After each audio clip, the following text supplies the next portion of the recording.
Recording in progress.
Recording in Pada Bapak progress. Ibu yang akan masuk ke breakout room bisa mengganti namanya menjadi room underscore pilihan roomnya underscore namanya, sehingga nanti panitia akan membantu untuk memasukkan Bapak Ibu langsung ke ruangan yang dipilihnya.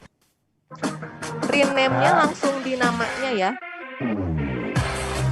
Mbak, tadi room D sudah ada 10 orang, 12 orang. Setelah itu otomatis balik lagi ke main room. Sekarang Iya, juga Pak. balik lagi ke room. Iya Pak, sebentar ada technical issue di sini. Jalannya sendiri, Rajam juga gaul, jalan kemana, nggak tahu. Ini gimana? Ngapain?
Bu, punten saya pindahkan ke ruang A lagi, Bu. Pak Dudi ya, bentar Pak.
is 50 minutes and 5 minutes for Q&A. And for the oral presentation is about 10 to 30 Recording in progress. and 3 and 5 minutes for Q&A. Yeah. Okay, we can start. For the first invited speaker, Dr. Dwi Suswanto, PhD. Yeah. Halo, Pak Dwi. Halo, Assalamualaikum. Waalaikumsalam. Good morning and good, I don't know, good afternoon for some of you, or maybe good evening. For me, it's good evening, you know. So I think I already sent the video, so I hope I do not need to make a presentation. Am I right? Okay. Okay, yeah. Okay, I want to read this brief CV of you. Yeah.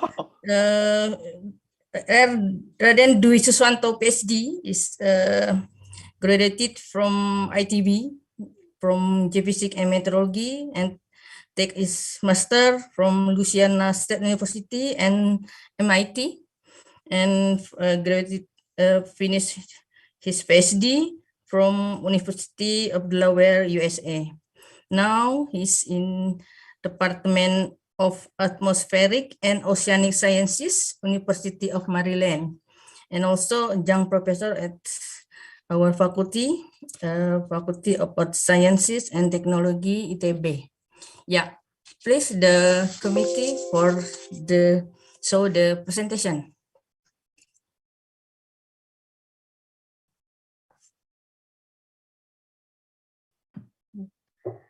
Sebelumnya mohon maaf Bu, ini dari komite. Jadi masih ada kendala, videonya masih dalam proses di convert begitu. Oh, Ke convert ke mana ini, Mbak Erlin? Iya, di convert ke video Pak dari PPT. Loh, jadi gimana? Apa bukannya saya deadline? mohon maaf, bukannya saya ngirimnya udah MP4? Belum Pak, dalam bentuk PDF atau PPT dan PPT yang dikirim, belum dalam bentuk MP4. Oh, salah berarti itu yang anu, coba. Iya. Atau mau live saja, kalau udah ada PPT-nya di live saja Pak Dwi. Oke, Bisa sebentar. Mohon maaf, saya enggak. Ya. Atau coba dikirim dalam bentuk MP4 Pak. Udah tak kirim ke MP4 kemarin itu, mungkin berarti salah itunya. Bentar. Iya Pak. Iya. Oh, sorry. Kenapa nggak bilang tadi ya? Bentar.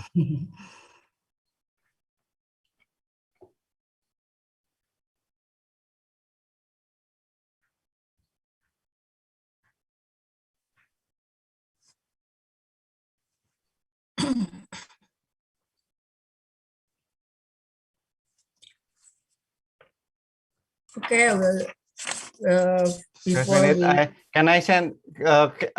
Allow me to share screen. Maybe I can just summarize so that I do not need to be.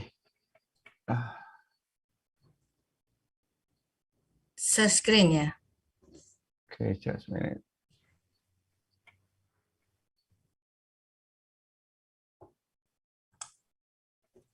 You want to send the file or want to No, live it's okay. I can presentation? share screen. Oh, It's share take a long screen. time. Yeah, I think Okay. take long. Okay. Okay. Can you see my screen?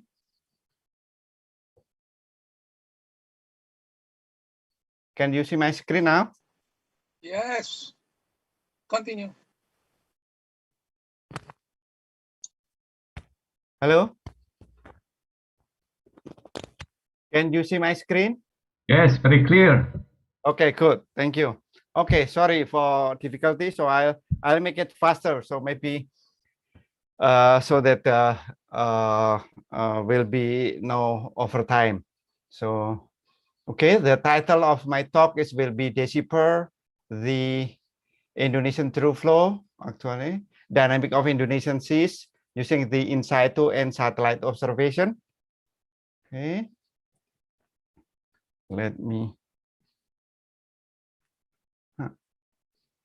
Then I can. Okay, as you know that Indonesian seas is part of the global ocean circulation, and this is the only connection between the Pacific to the Indian Ocean known as Indonesian through flow. So I think everyone know about that, so I do not need to repeat. But because of the time and also because of the that I already have some difficulty before, so that's why I just want to mention four, which is the main dynamic of Indonesian seas, which is the Indonesian through flow, and then the mixings, upwelling, and internal wave. Okay, so the through flow is the pathway of the through flow, mainly from Pacific to the Indian Ocean through the Makassar mostly, and then 25% go to Lombok, the 75% go to here, combined with the eastern part and the South China Sea before exit to the Indian Ocean. Basically, the average is about 15 spacecraft. Okay, but the through flow itself is depend not only in the Pacific but also Indian Ocean, especially the Kelvin wave that propagate from the Indian Ocean, equatorial Indian Ocean, through the South Sumatra and Java, that enter the Lombok and also Ombe in here. So that this one on the second, sorry, go back. Oh, I cannot go back. Okay, go back here. The KK meaning is Kelvin wave. So this is the through flow. It can be 0, can be 22 million cubic per second.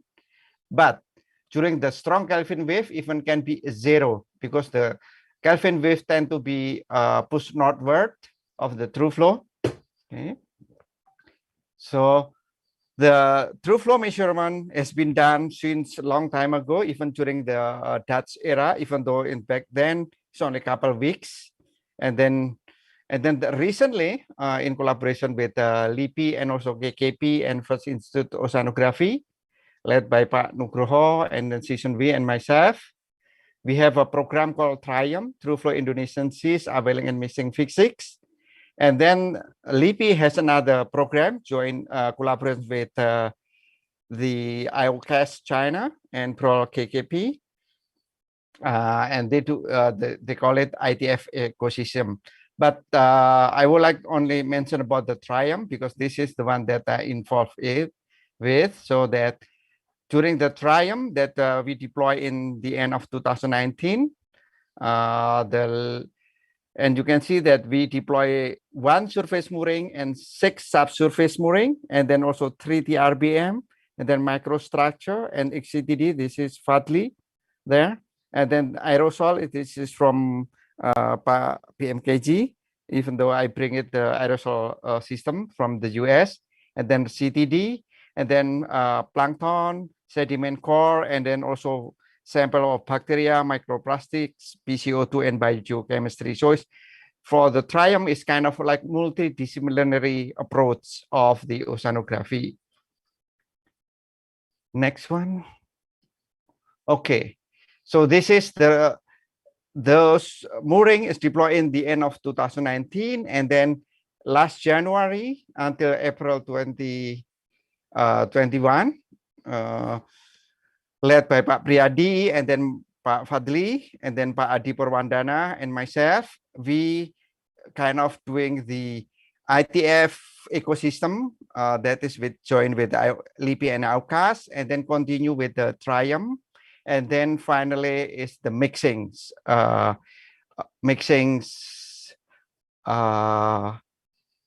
measurements. Okay, as you can see from here that ITF measurement is logistically challenging and expensive. Okay, therefore that ideally we should have a kind of a proxy that we can, rather than rely on the in situ measurement because of expensive and logistically challenging. As you can know, right now is a satellite era, even almost 200 satellite, non-military satellite that circle around the globe, almost 200 satellites every day. So that the question and challenging is actually, can we derive proxy of ITF from the satellite? And then can we infer tidal mixing from satellite product? can we determine the availing strength from satellite data? Can we see the internal wave from satellite? That's will be ideal if we can use the satellite to infer the dynamic of Indonesian seas. And you can see from here that so many satellites that right now is measured, including salinity, and also greenhouse gas, rain, and then ozone. So now it's almost complete. All satellite can measure the oceanographic parameter. And here is just example how we try to get the proxy of the true flow from the satellite altimetry and also ocean bottom pressure, so that the dynamic of Indonesian seas is depend on the Pacific and Indian Ocean. So that in the conclusion is that we can derive the proxy based on the sea level and bottom pressure in the Pacific, in this region, and also in the equatorial Indian Ocean. If you want to see the details, just look at this paper. Okay, in 2005, I have a paper about that. And this is when I use the proxy, is the blue, okay? And the magenta and red is actually the observation. And the cyan is when I combine the sea surface height from the satellite altimetry and ocean bottom pressure from GRIS. GRIS is actually a gravity satellite. So we can see that we can derive the proxy of the true flow. Okay, next one. And this is about upwelling along South Java and Sumatra. There is a lot of paper. This is just an example. The last one is by Pak Anin Wirasatria in 2020 and 21, and also Samiran. This is Indian student that involved with, and then Pak Siswanto is in Jamstek. So basically, the upwelling is depend on the monsoon, but also modulated by ENSO and IOD, and depend on the Ekman pumping velocity and Ekman transport, so that we can use satellite to see the upwelling. The next one is about the mixing. In 1996, Emifil and Gordon, 1996, using the satellite SST, but back then it's weekly, they conclude that the mixing is in the Banda Sea and Halmahera. Okay. However, Alford et al. In collaboration with BPPT and Pak Ilyas back then, conclude that using the in situ observation, the mixing in the Banda is low. That's why Richard Ray and I revisit what Amy and Arnold did, and then we conclude, indeed, the mixing is not in the Banda. Banda is not strong mixing. The strong mixing is the Sulu Seal, and the long Nusa Tenggara, South Nusa Tenggara, and Halmahera is only, Liva Matola is only moderate. But the strongest one is along the southern Nusa Tenggara, Barat, and Timur. Okay, so that way we can derive this. From the CTT, we can see this is in the North Makassar, this is Middle Makassar, this South Makassar, this is in North Lombok, Middle Lombok, and then South. You can see that the changing of the TS diagram vary quite a lot in the Lombok. So that way Lombok is the mixing region actually, not in the Banda Sea. Okay, the next one is the internal wave. In principle, internal wave occur everywhere in Indonesia. Okay, in the eastern part of Indonesia is everywhere, and also in the Andaman Sea. So you can see this is from modeling of the internal wave. You can see that most of the Indonesian seas in the eastern part is generating internal wave. And because of so strong internal wave, for example, in the Lombok, we can see that internal wave can be seen from the satellite that can sometimes going northward, sometimes going southward, sometimes going north and south. And this is the observation of the internal wave from BG8. You can see that the amplitude is 150 meters, so it's big. You know, this is the depth. So the It's large amplitude, if even higher than Monas, the Jakarta landmark is only 132 meter. The internal wave can be more than that. Okay. So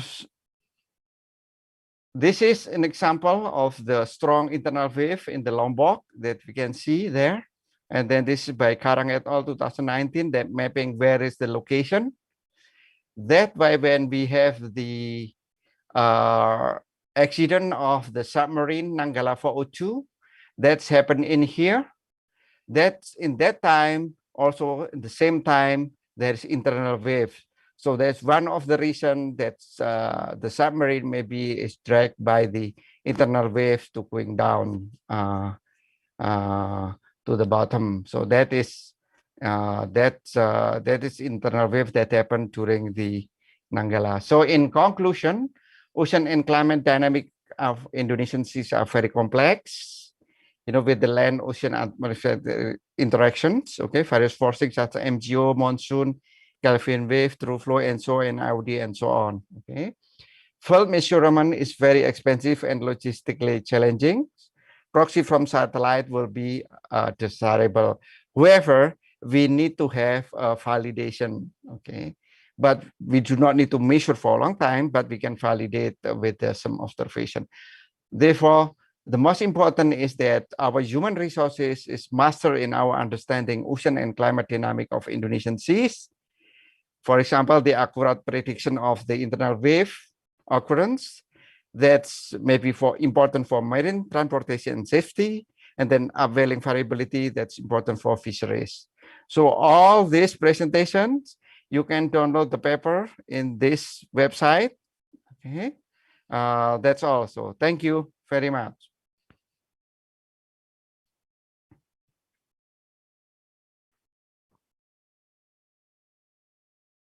Okay, I stop share the screen. So Bu Rosana, Bu Susana, silakan.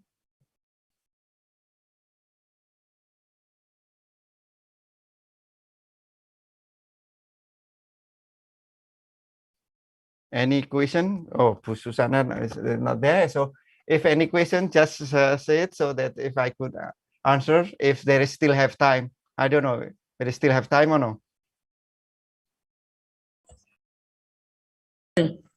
Sorry, I'm many time to terlempar terus ini, punten ya.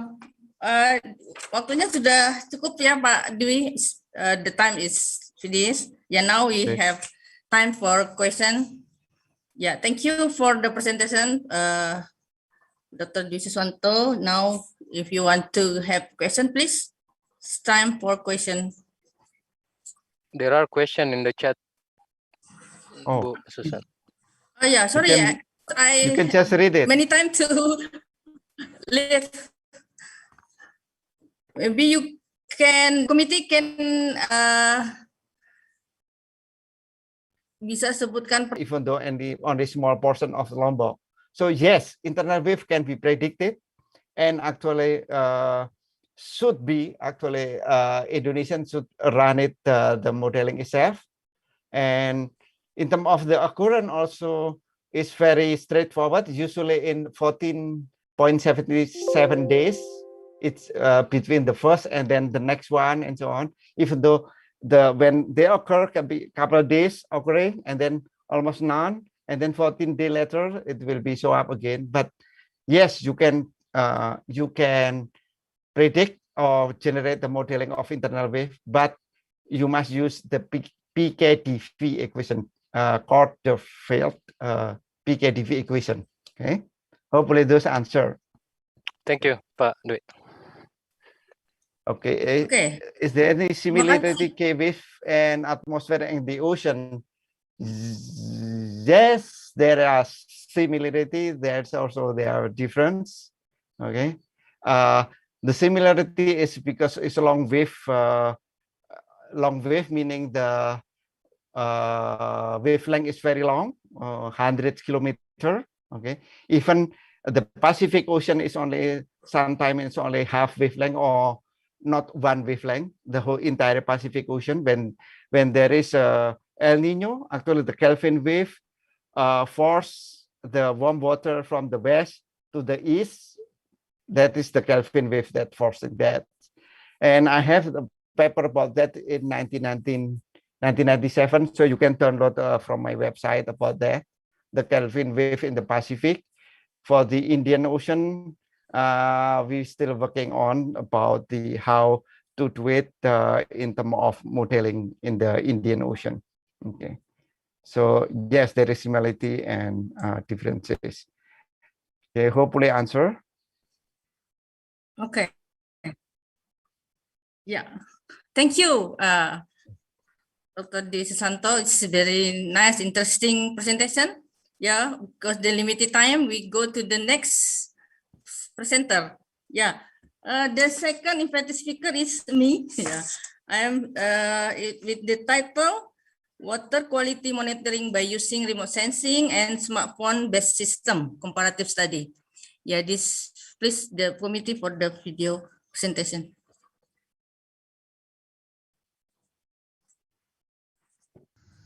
Hi everyone, good morning. Today I would like to present our result with title Water Quality Monitoring by Using Remote Sensing and Smartphone-Based System. It's a comparative study. My name is Susana Nurjaman. Hi everyone, good morning. Today I would like to present our result with title Water Quality Monitoring by Using Remote Sensing and Smartphone-Based System. It's a comparative study. My name is Susana Nurjaman. I belong to the Department of Oceanography, Faculty of Sciences and Technology, Institute of Technology, Bandung. The question is, why does water quality parameter matters? As we know, many development or human activity are densely populated near coastal area, which increases the risk of the region to be exposed to coastal hazard, including algal bloom, coastal erosion, hypoxia, and other related effects. This impact can be pre-assessed. Therefore, minimize the risk by monitoring water quality matters. We want to have a good life quality. We want to have the good quality of our ocean. Therefore, with monitoring for water quality, we can make our ocean more healthy. Next question is, why we use smartphone and satellite image. As we know, for monitoring for water quality, we should go to the sea and take water samples or the data using the expensive measurements, and then go to the laboratorium and go to doing the test. This is needed expensive cost and time consuming. Therefore, in this research, we use this smartphone based on this is using our hydrocolor application, which is the more easy. Everyone have this smartphone. This fast, instantly, and costless. And the others is remote sensing. From satellite imagery, you can have the temporal monitoring for water quality. So this I introduce you the application hydrocolor. This is developed by my university of the USA in USA, and this application is free. You can buy. You can download the application for free from Play Store. Hydrocolor is a water quality estimation application that utilizes the camera sensor on smartphone to determine the reflectance value of the water surface. So it's very easy to use this application. After we download the application, and the others, we should have the gray card, and then go to the sea, take a picture for gray card, for the sky, and for water. So make sure the weather is very good. Yes, if the clear is very good for clear sky, then the cloud sky.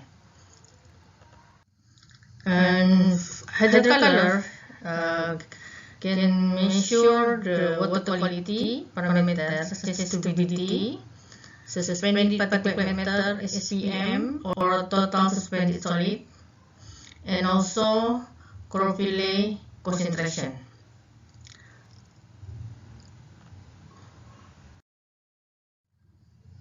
This is how to use the hydrocolor application. After you download the application, you can open the hydrocolor application and then choose collect data, like this one, and then take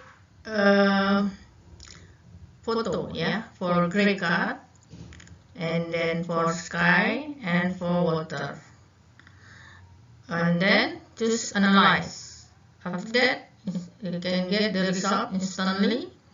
That will display for the turbidity, SPM or TSS, and also chlorophyll. But for chlorophyll, they not directly get the concentration for chlorophyll.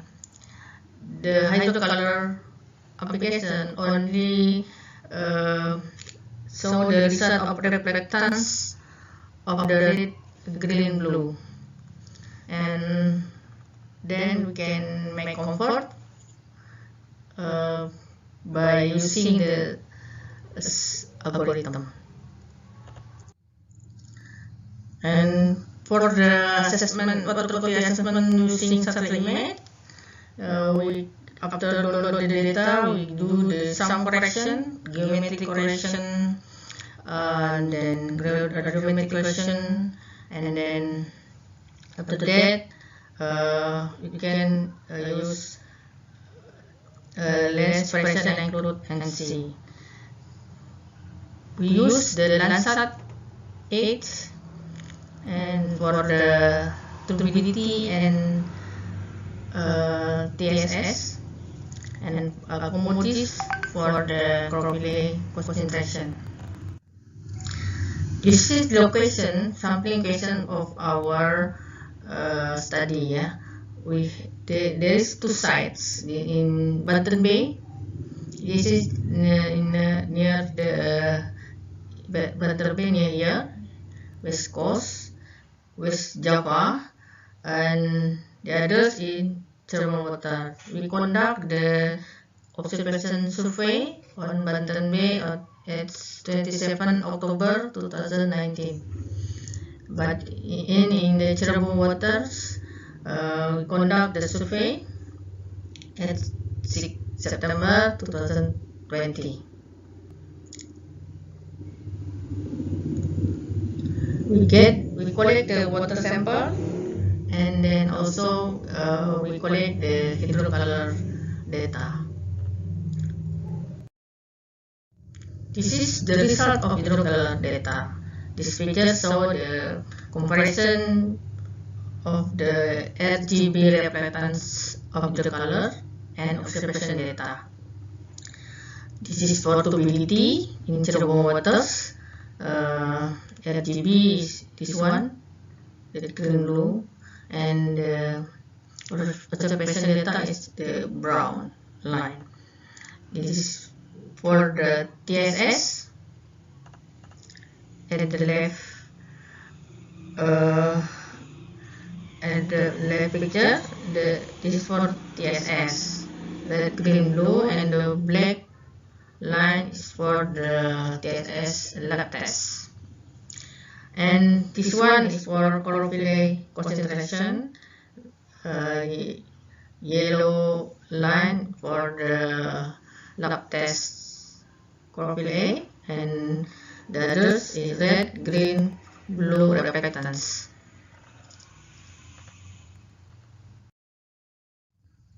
This is the result of hydrocolor versus observation. Yeah.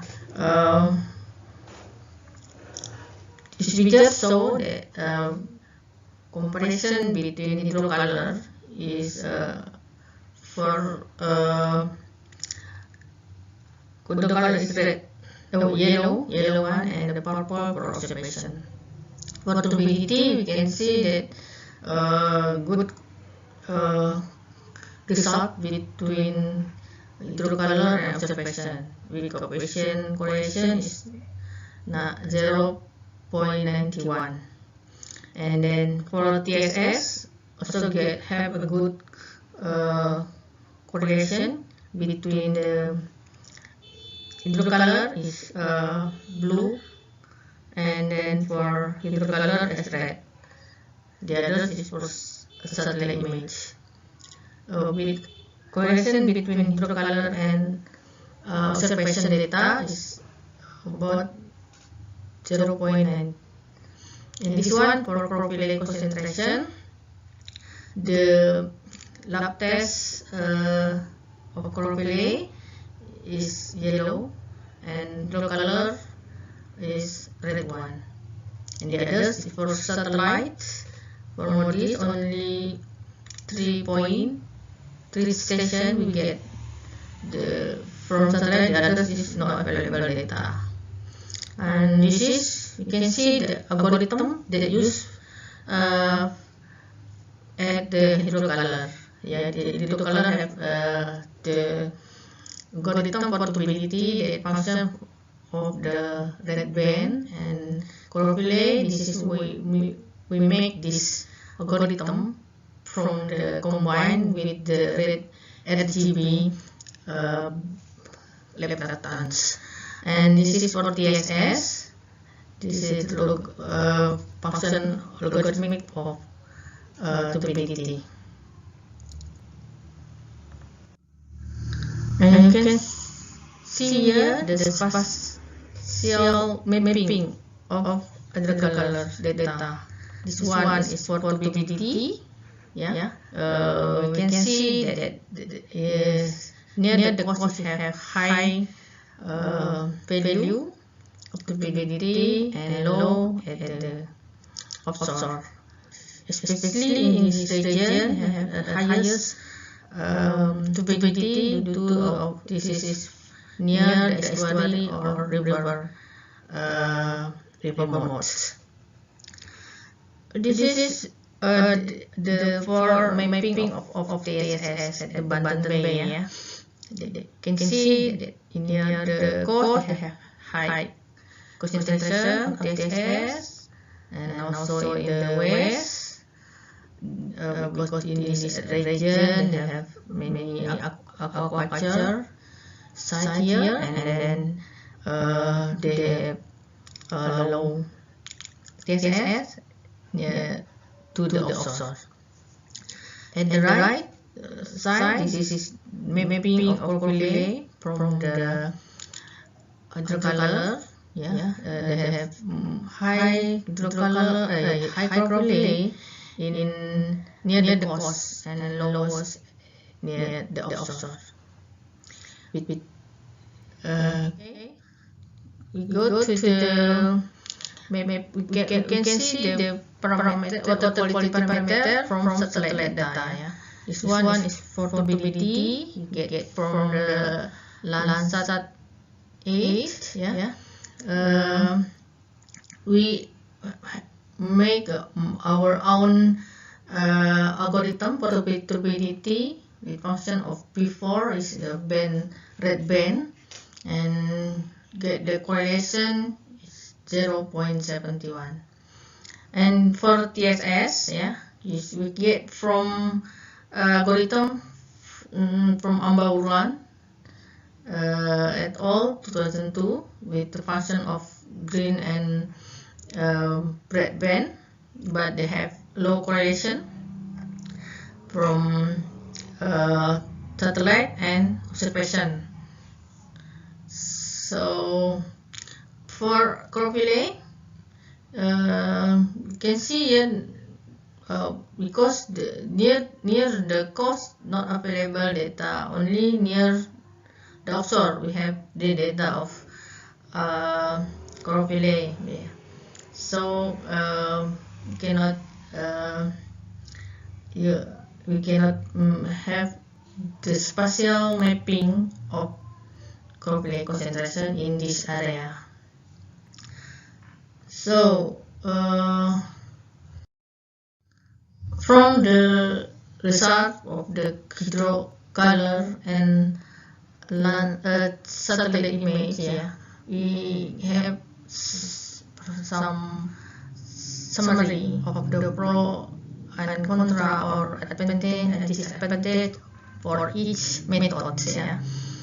For hydro color, this is very instant results. Yeah, we not go to the laboratorium and consume make the time. Yeah, and informative. We have 3 parameters for DSS, for turbidity, and also Cropile, easy to use and high resolution. Yeah, but this advantage is field need field survey. And for Landsat, yeah, this for satellite image, this efficiently can make spatial mapping. We can have time series data, yeah, and flexible work time. But the disadvantage is limited to cloud cover, yeah. Especially in Indonesia, in tropical waters, there are many cloud cover occur in Indonesia area, and also this for Landsat, yeah, this is limited to revisit time.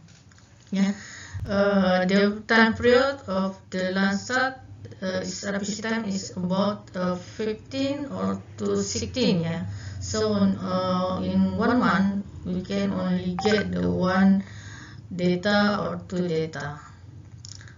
For accommodities, yeah, usually near the coast, yeah, this not available data, and they have low resolution. So for the local area, for the small area like bay, like river or lake, is difficult to use this satellite. So from this advantage and disadvantage, we can combine the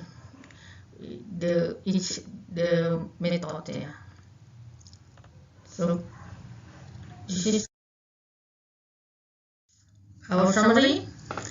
Hydrocolor produce water quality data instantly with good correlation with ocean data.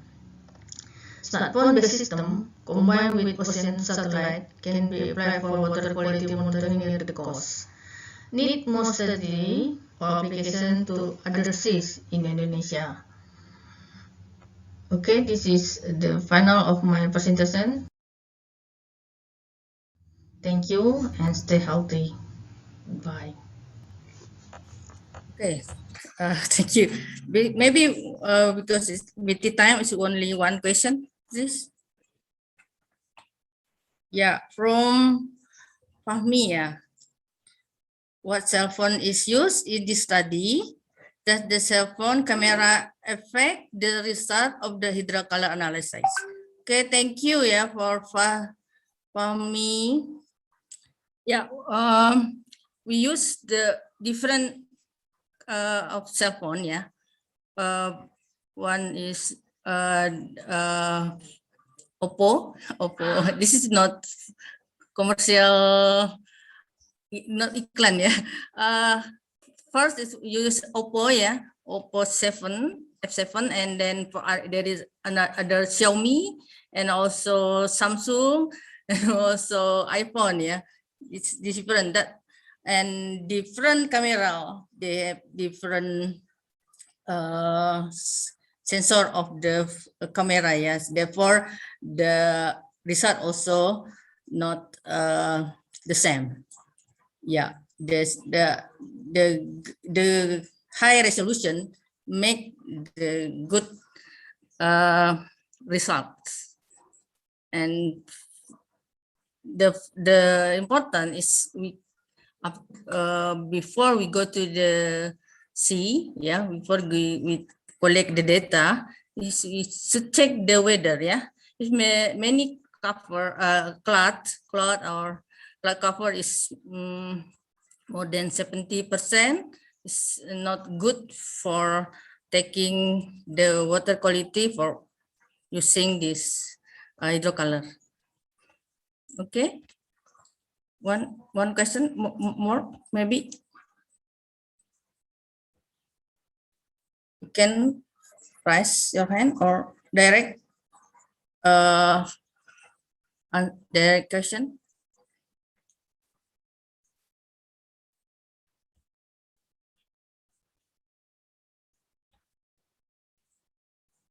Yeah.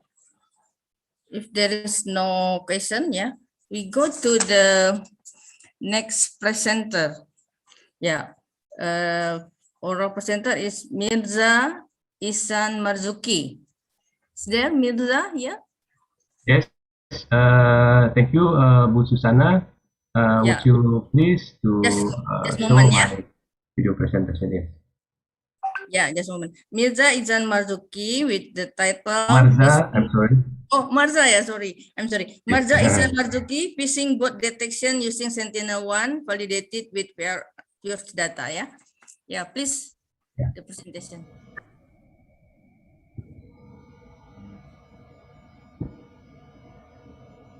Good morning, everyone.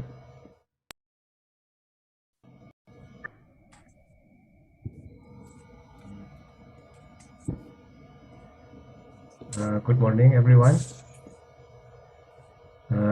Nice to meet you all today.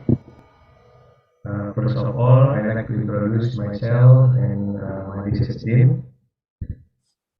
My name is Marza Isan Marzuki, and my research team, as you can see outside, we are from the Research Center of Ministry of Marine Affairs and Fisheries. So this is the title of our paper, fishing boat detection using Sentinel-1 SAR validated with various data. Okay, let's start with the introduction.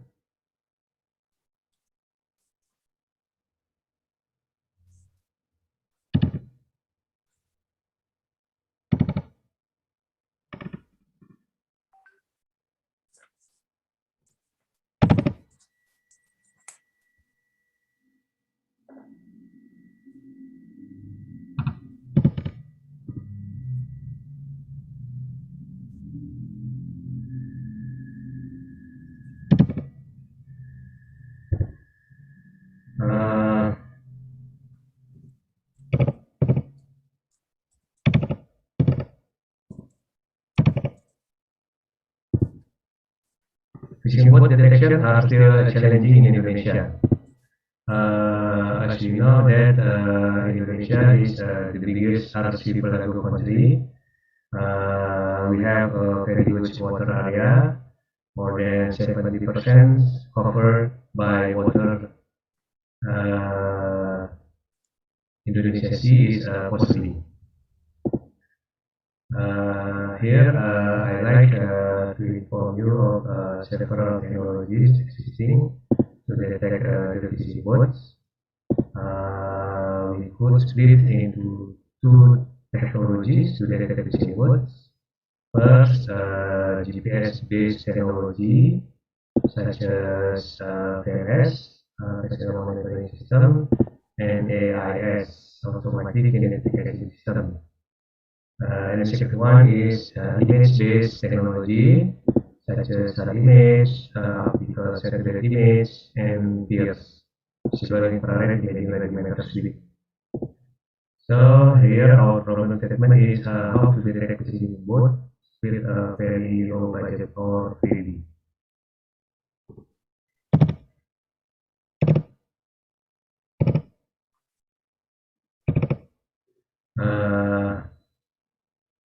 The objective of this paper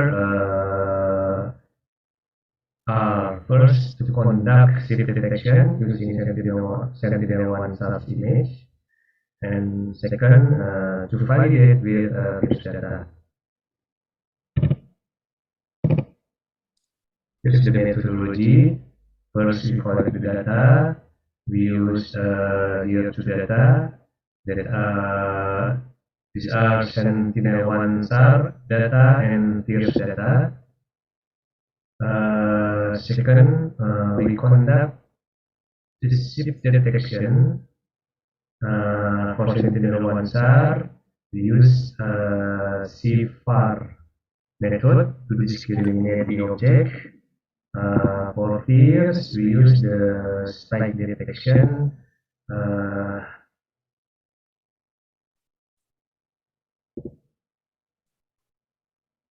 To identify the object. And third, we perform cross-matching with the object, detecting from Sentinel-1 SAR and from FISH data.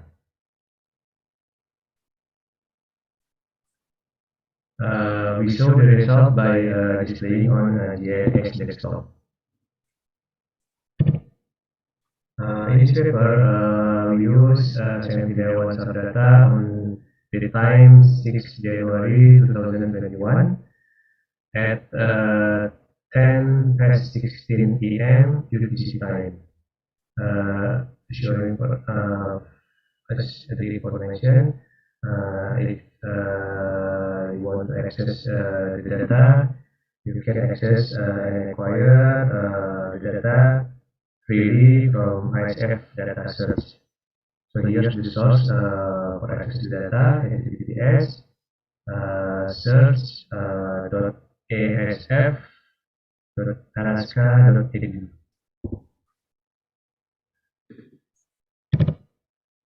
And for FISH data, the date was the same with the Sentinel-1 SAR data in 6 January 2021, but with a bit different time at 18 past 34 UTC time.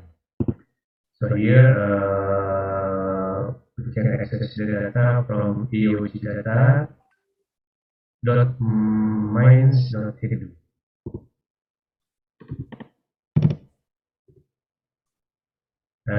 We can continue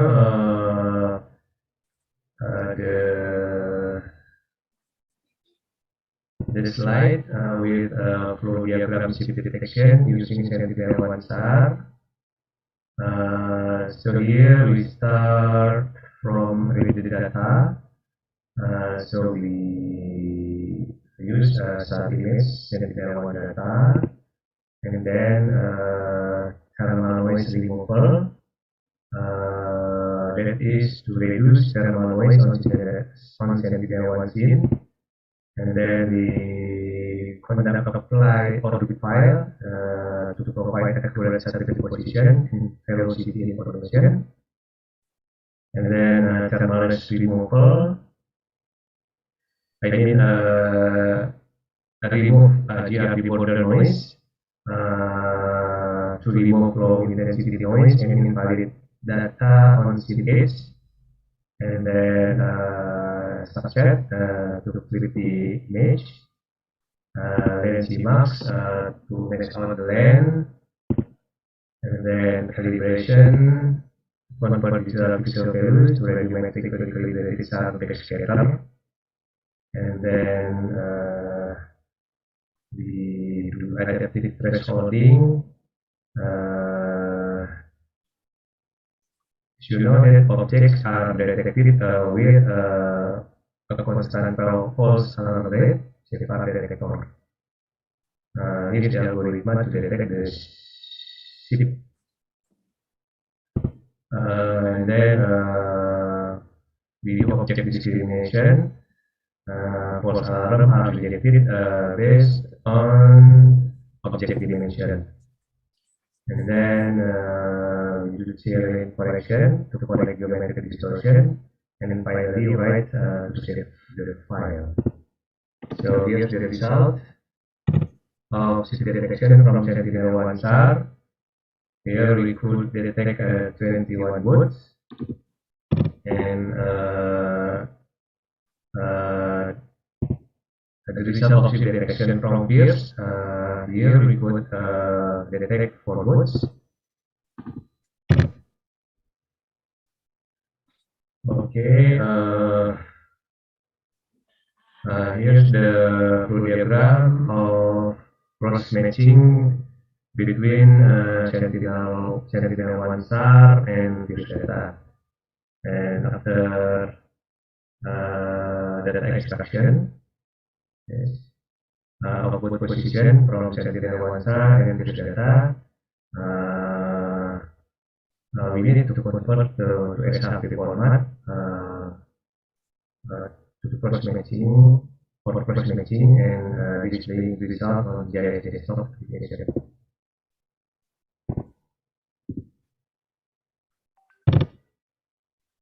Okay, here's on this slide we could see the red circle is the boat derived from Sentinel-1 SAR, and the green circle derived from Fisheries data. Here there are only 2 boats with position near each other.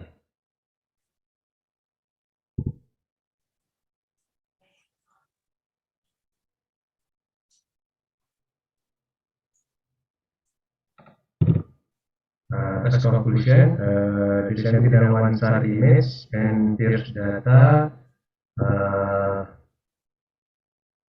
could be used to detect fishing boats. However, we could explore more by combining with other data such as PNS and AIS data.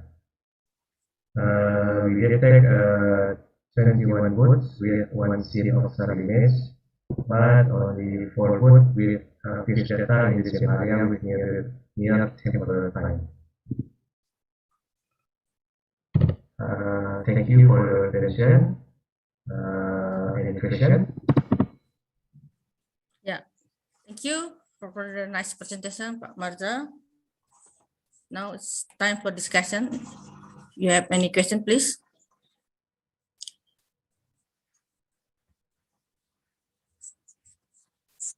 Maybe I have a question for Pak Marza. Yeah, is there limitation for this detection? Example for how much the GT ya, the size of the boat, yeah, there is a limitation how minimum the boat can be detected, boat size. Yes, thank you, Bu Susana, for the question.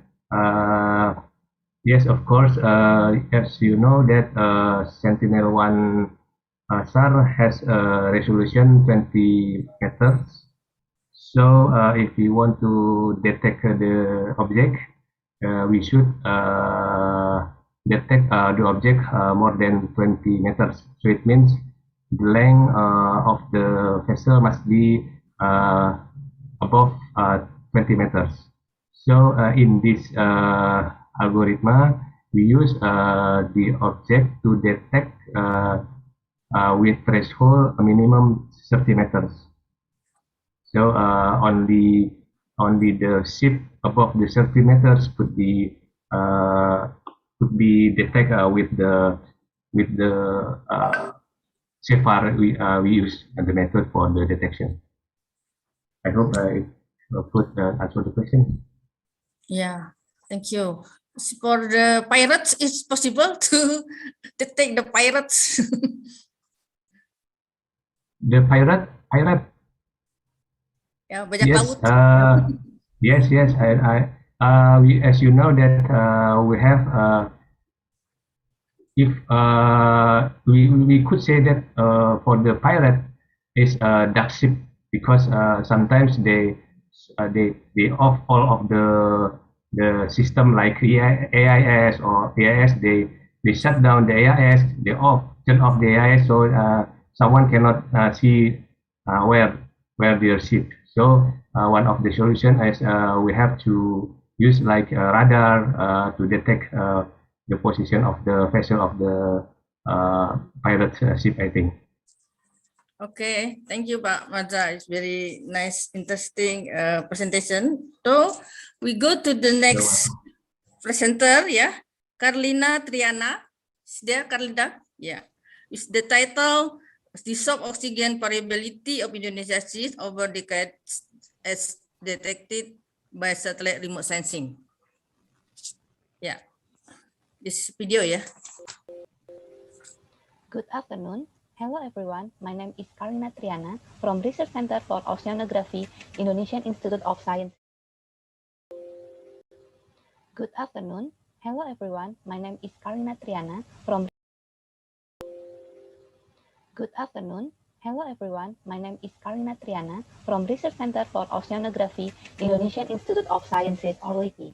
On this occasion, I want to present my recent research entitled Dissolved Oxygen Variability of Indonesian Seas Over Decades as Detected by Satellite Remote Sensing. Global observations conclude that the ocean lost up to 2% of dissolved oxygen over the past century. Ocean deoxygenation becomes one of the most significant changes occurring in the ocean because of its impact on biogeochemical cycles and marine ecosystem services provided by the ocean and coastal waters. The studies about dissolved oxygen variability, the influence factor that alters the biogeochemical cycles, and the interpretation of the implication between variabilities have been crucial across disciplines these days to predict the magnitude and spatial patterns of ocean deoxygenation. There is a need to develop studies at larger spatial and temporal scales to support the sustainable maintenance of ecosystem services. The application of satellite Earth observation data with remote sensing techniques is more frequently applied in water quality studies because of the greater spatial and temporal coverage with better resolution. This method will be beneficial, effective, and efficient for the broader study area. In this study, specified ocean variables collected from in situ and satellite data in the Indonesian seas from 1993 to 2020 will be investigated and statistically analyzed. The study aims to understand dissolved oxygen variability from 1993 to 2020, identify the potential areas to experience deoxygenation, and investigate the correlation between dissolved oxygen and other ocean parameters. There are many global studies about ocean deoxygenation, but studies located in Indonesian seas are still fairly limited. Indonesian seas represent the climate-regulated marine region, especially with the influence of upwelling systems and ocean water exchanges in several areas. As a local study, Indonesian seas are divided into 4 regions. Region A, along the southern coast of Sumatra, Java, Bali, and Lombok Islands that directly connected to the Indian Ocean. Region B, in the southern part of the eastern Indonesian waters. Region C, in the northern part of the eastern Indonesian waters that directly connected to the Pacific Ocean. Lastly, Region D in the Sunda South that included in the Indonesian territorial waters. We use 2 kinds of data. The first is satellite data level 4, provided by the European Union Copernicus Marine Service information. The second is in situ data, derived from World Ocean Database version 18, provided by NCEI and OAA that archive ocean profile from research crews and projects all around the world. In situ data were retrieved by CTD and OSD instruments. From this satellite and in situ data, we retrieve 4 parameters of dissolved oxygen, potential temperature, salinity, and chlorophyll A concentration. The vertical coverage of the satellite data is 0 to 5,500 meters below sea level, except from region D that only covered up to 50 meters below sea level. Then the dots here are represent the location of CTD measurements, and there are none of in situ data in the region D. To evaluate the spatial temporal variability of dissolved oxygen and predict the long-term trends of the ocean deoxygenation in Indonesian seas, the monthly average values of satellite data in specified depths were extracted and visualized in charts and maps.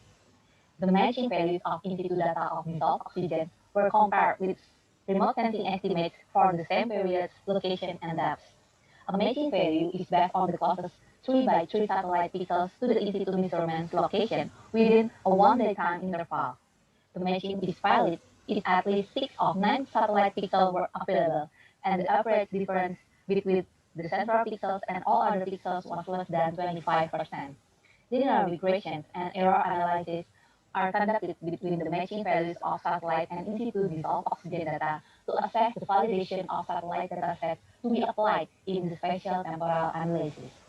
We produce the coefficient determination, or R square, to know whether the satellite datasets of Indonesian seas are reliable to use in the entire analysis. MAP, RMSE, MAPE were also calculated to find out the error degrees of satellite data in predicted in situ values. The surface analysis, along with vulnerable deoxygenation areas, oxygen minimum zone, and extreme event of oxygen depletion were identified from the chart and the maps. We conduct Pearson product moment correlation analysis to find the correlation between dissolved oxygen and the other 3 variables. The multiple linear regression analysis was performed to find the most influential variable on dissolved oxygen variability and to develop estimated dissolved oxygen algorithm in each region. All satellite data processing in this study is using QGIS version 3.16. The in situ data were processed using Ocean Data View version 5.0 and statistical analysis were performed using R version 3.6.1. We came to the results and discussion part. The first is data validation. The matching value procedures produced 220 matching pairs of satellite and in situ dissolved oxygen in region A, region B, and region C. The validation of these matching pairs saw the R squared of 0.73, MAD of 1.92, RMSE of 2.10, and MAPE of 0.95%. These validation values indicate that the satellite data are reliable to be used in the entire analysis. And considering the high validation values in these regions, we assume that the satellite data in region B is also valid and feasible to be analyzed in this study. In general, there is evidence of ocean deoxygenation in the 4 regions, with the most distinct dissolved oxygen declining trend in region A. Significant seasonal patterns are shown in region A and region D that are affected directly by the Indian Ocean monsoonal winds, which increase in the east monsoon or dry season and decrease in the west monsoon or wet season. This pattern is reversed in the region B. Meanwhile, region C is showing no distinct seasonal patterns, with concentration that tend to be flat. In 1998, 2010, 2016, there are significant decreases in the surface dissolved oxygen concentration in the 4 regions that's shown by the gray shade. Strong ENSO values were recorded during these years, with El Nino and positive IOD events occurred in the 1997 to 1998 and 2015 to 2016, and the La Nina and negative IOD event occurred in 2010 to 2011. However, the causative correlation of dissolved oxygen decreases and ENSO IOD events will not be explained in this study since there is no available direct data to support these co-occurrences. The lateral vertical changes of dissolved oxygen can be detected from the depth sections of dissolved oxygen level. The most significant deoxygenation was found in region B, which centered around the Arafurasi in the southern Papua Islands. Dissolved oxygen concentration in 2020 dropped drastically to 0 to 20 millimole per meter cubic from 86 millimole per meter cubic in 1993, and extends laterally westward and vertically from the depth of 240 to 1,100 meters below sea level. The deoxygenation rate on the OMD is 2.6 millimole per meter cubic per year. In the northernmost part of Sumatra waters, the OMD extends laterally eastward with a deoxygenation rate of 1.3 millimole per meter cubic per year and reached its lowest point of 0 to 20 millimole per meter cubic in 2020 at the depth of 180 to 700 meters below sea level. Compared to region A and region B, region C seems not experiencing deoxygenation. The dissolved oxygen concentration actually increased in 2020 to 140 millimole per meter cubic to the depth of 600 meters below sea level from 110 millimole per meter cubic in 1993. We collect CCD data of dissolved oxygen, potential temperature, and salinity of Indonesian seas from the surface to 3,000 meters below sea level. The dissolved oxygen's highest concentration is always found between surface to 150 meters below sea level. Detected deoxygenation in Indonesian seas dominates the depth of 200 to 1,300 meters below sea level, with situations of higher temperature and salinity. The graphs show different product moment correlation between dissolved oxygen with potential temperature, salinity, and chlorophyll A in region A, B, C in different groups of depth. In the region A and region B that seems to have similar graphs, potential temperature and salinity have dominant strong negative correlation toward dissolved oxygen, indicating inverse relationship. Means that if the sea temperature or salinity level of the region increase, the oxygen concentration on the ocean will decrease. We also analyze on how much each variable was able to explain the dissolved oxygen variation by calculating the coefficient of determination. The result shows that potential temperature individually has the largest influence on dissolved oxygen, followed by salinity and chlorophyll A. However, the effect of these three variables on dissolved oxygen becomes weaker when they are combined. The test proves that the three variables contribute significantly to explaining dissolved oxygen variation in the Indonesian seas. Then, three satellite-derived variables were used to estimate dissolved oxygen in region A, B, C, and D by applying multiple linear regression analysis. The models with the highest determination coefficient and free of multicollinearity issues were developed by inputting the variables with the stepwise regression method. However, we could only estimate the surface dissolved oxygen in region B due to the limited vertical data in this area. The empirical dissolved oxygen algorithm can be derived as shown, where initial A, B, C, and D represent the location, and S here means only on the surface. Variable chlorophyll A in the region C and D model was removed because statistically assumed to have no significant contribution on dissolved oxygen based on the p-value. Using the satellite-derived dissolved oxygen algorithm, long-term changes in dissolved oxygen concentration can be detected in the areas with limited observation data. Nevertheless, in situ data from region B is still needed for validation purposes in the future studies. Finally, we came to the conclusion part. The results of surface dissolved oxygen variability analysis show the overall decreasing trend with significant decreases in the 1998, 2010, and 2016. Second, ocean deoxygenation detected in the Arafura Sea and in the northernmost of western Sumatra water with dissolved oxygen concentration in the core OMT of 0 to 20 millimole per meter cubic. Third, generally, dissolved oxygen in Indonesian seas shows a strong correlation with potential temperature and salinity, while its correlation with chlorophyll A is changing in the depths and regions. And then, statistical analysis proves that the combination influences of the three variables on dissolved oxygen has a greater effect than the individual influence of each variable. And then, multiple regression models were developed to estimate dissolved oxygen in each region based on the in situ data of dissolved oxygen and satellite-derived data of potential temperature, salinity, and chlorophyll A. And last, with the support of the remote sensing approach proposed in the study, the ocean deoxygenation measures could be extended to higher resolution both in space and time. At last, this study was funded by INSINA's Research Team 2021 of National Research and Innovation Agency.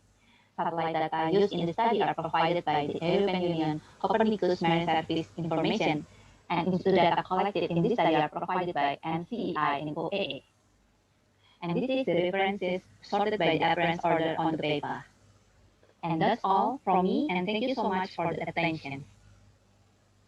Okay, thank you for Carlina. Nice presentation. Now time is for discussion. Any other question, please?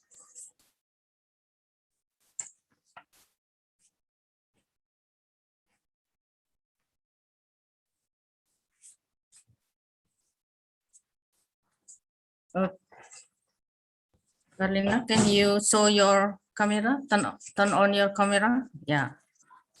Maybe I want to ask you question.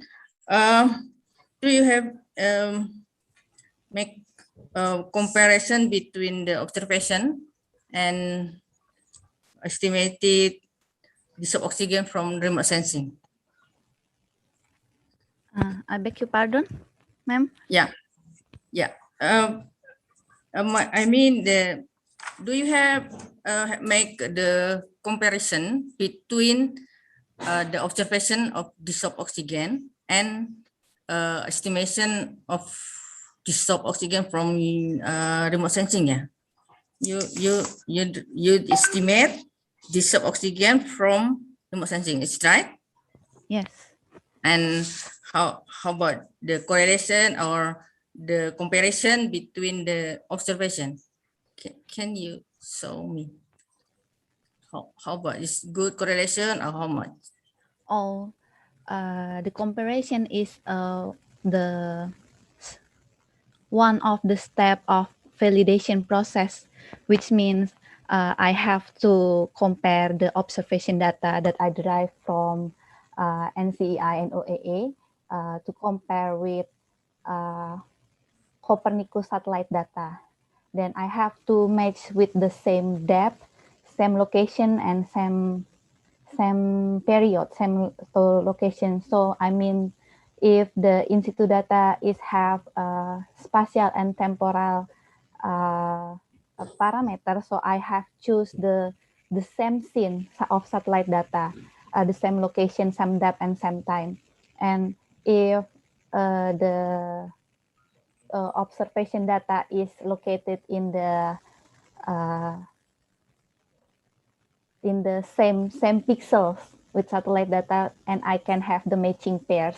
So I produce this until 220 matching pairs, and then I calculate the comparison, the validation with determination or coefficient determination and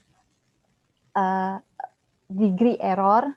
And if the I lucky that the satellite data have small degree error, but if you don't have bigger determination coefficient, you should doing the calibration like that. Yeah. Have you done? No, I don't have to doing the calibration because I think the degree error is quite small and the coefficient determination is higher than 70, means that the entire satellite data set is quite reliable to use in the spatial temporal analysis. Thank you. Okay. Is this another question from the chat box? Yeah. What from Fahmi? What makes region C shows a different DO pattern from other regions? I think because the region C is located in the northernmost of the Indonesian in the local study in this study, because the region C is located directly connected to the Pacific Ocean. Meanwhile, the region A and region B is connected to the Indian Ocean and strongly affected by the monsoonal winds of Indian Ocean. So that I think that's make the difference in the region C. Okay, thank you, Karina. Thank you. Yeah. We go to the next presenter, Dr. Kurnia Wulansari. Yeah. Yes, I am here. Yeah, your title is Identification of Potential Fishing Ground Zone by Using Satellite Ocean Current Remote Sensing Case Study Geodesy. Okay. Yeah. Direct presentation, yeah? No, I have a video for. Oh, you have video. Yes, Okay. I will share the video. Thank you.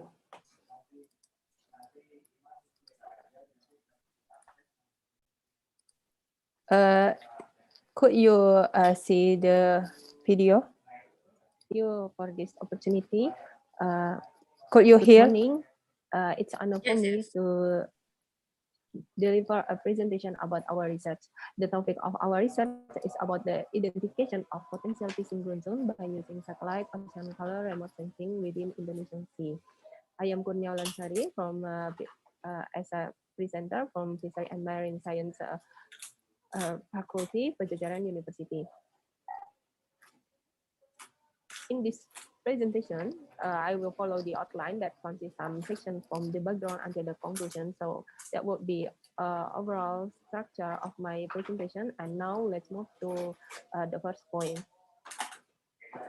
So before we continue to the main topic, let me introduce a little bit about the interest area in Indonesia or maritime continent.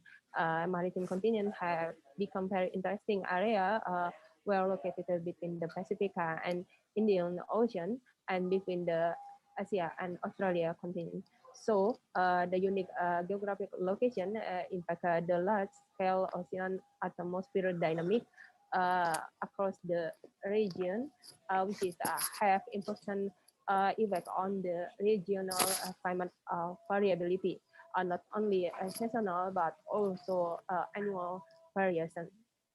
In this picture, we can see that Indonesia has five dominant climate drivers such as diurnal, cycle, and geo monsoon as the seasonal or semi-annual variability driver, and so an IOD for interannual driver.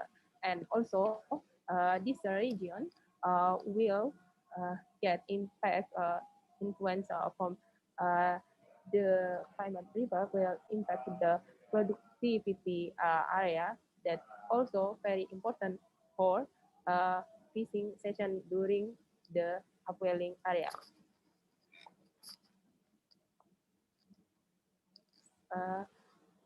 In this figure, we can see clearly the difference of left figure and right figure. Can you guess?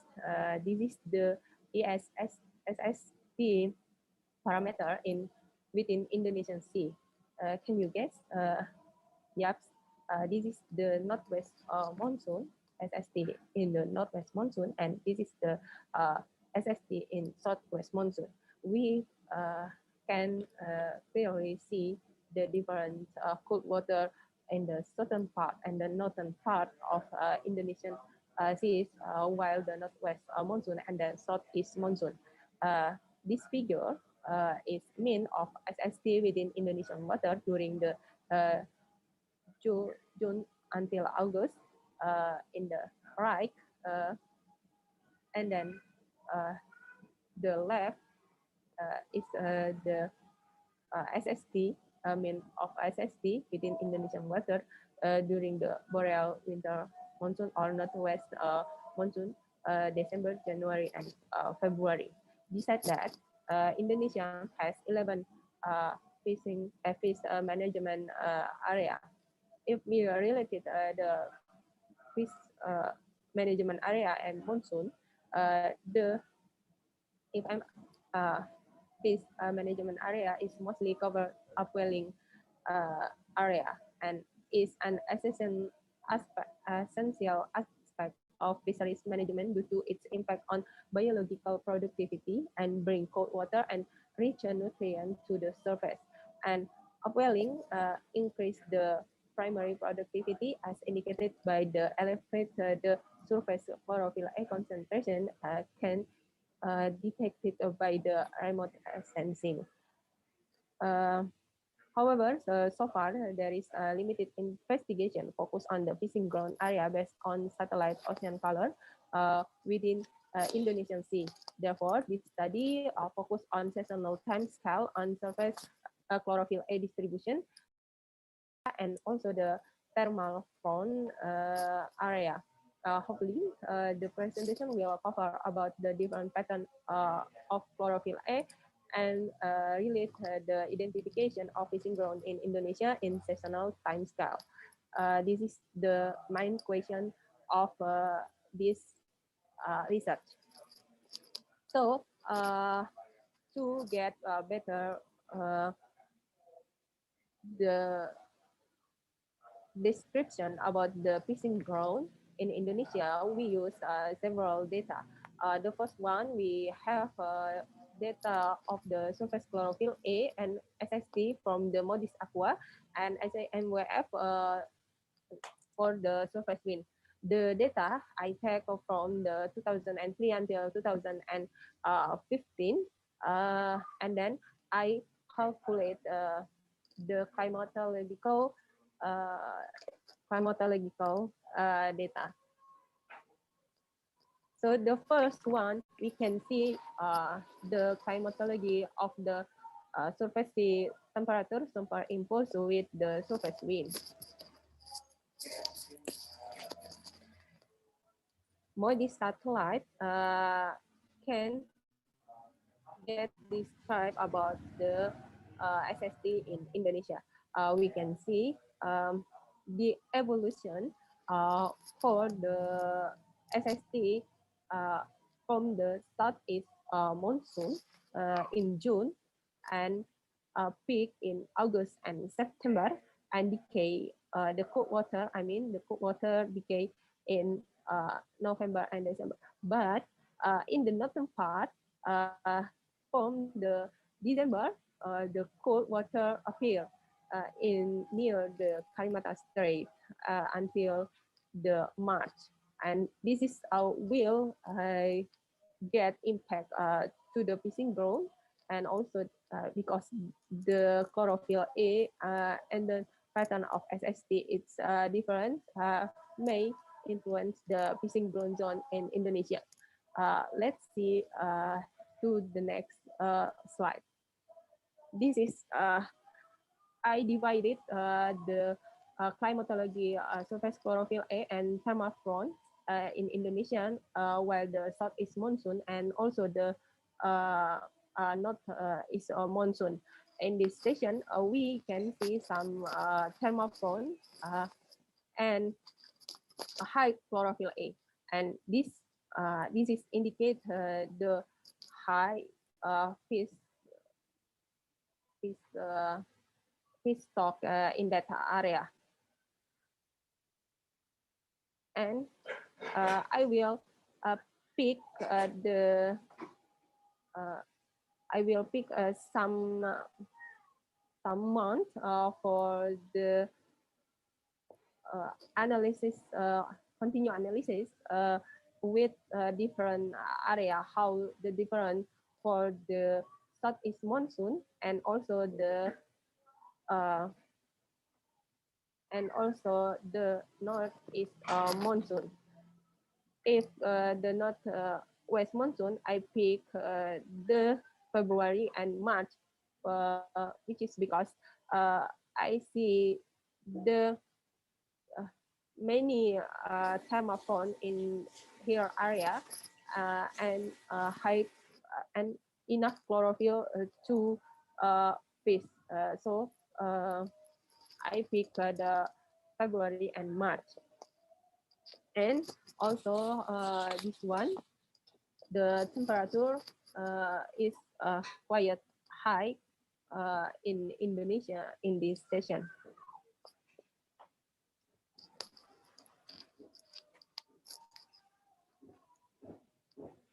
Okay, I will, first one, we will see how different of the not, I mean the boreal winter season and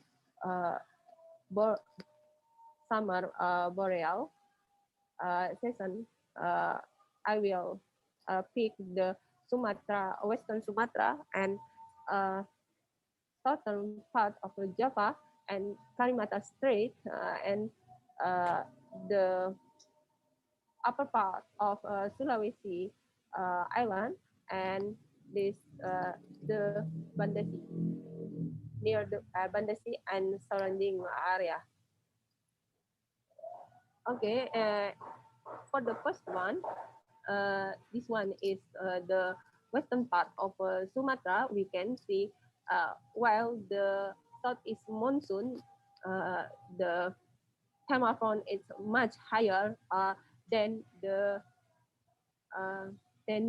northwest monsoon or boreal winter. In this session, also we can see the high much thermophone in here, but we don't see in here. While we get the chlorophyll A, it's around or higher than 0.3. That's indicate the condition, good condition for fish to get.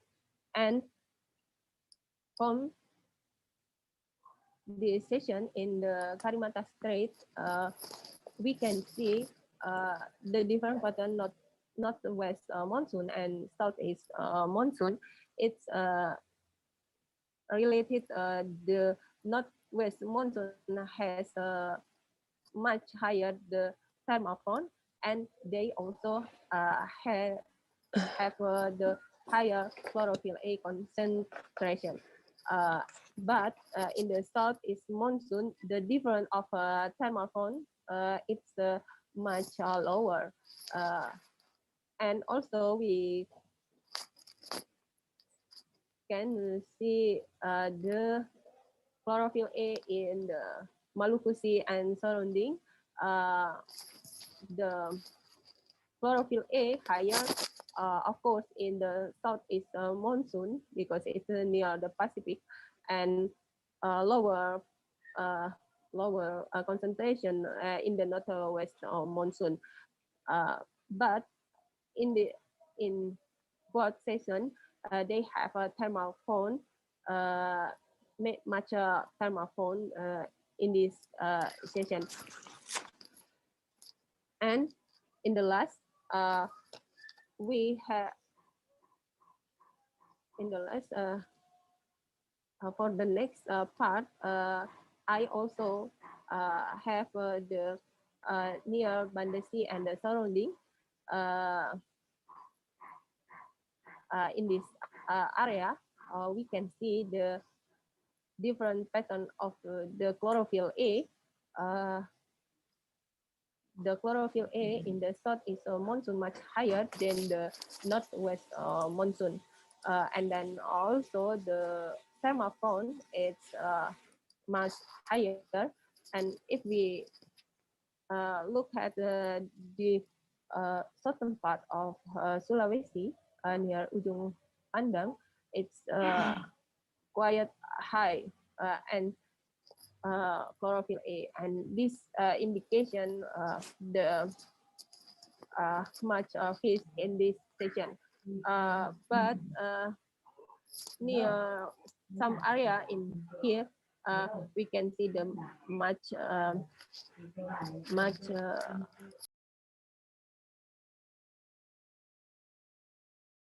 the chlorophyll A in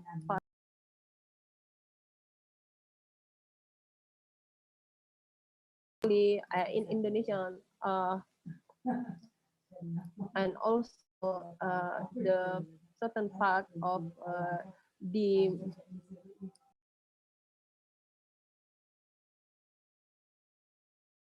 has many thermophone, but we don't have the much chlorophyll A.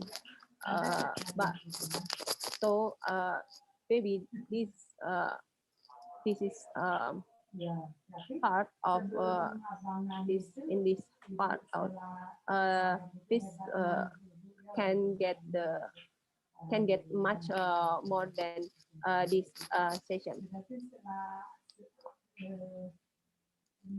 So for summary of the research, potential fishing ground is important factor to determine success of fishing, and map southeast season and northwest season.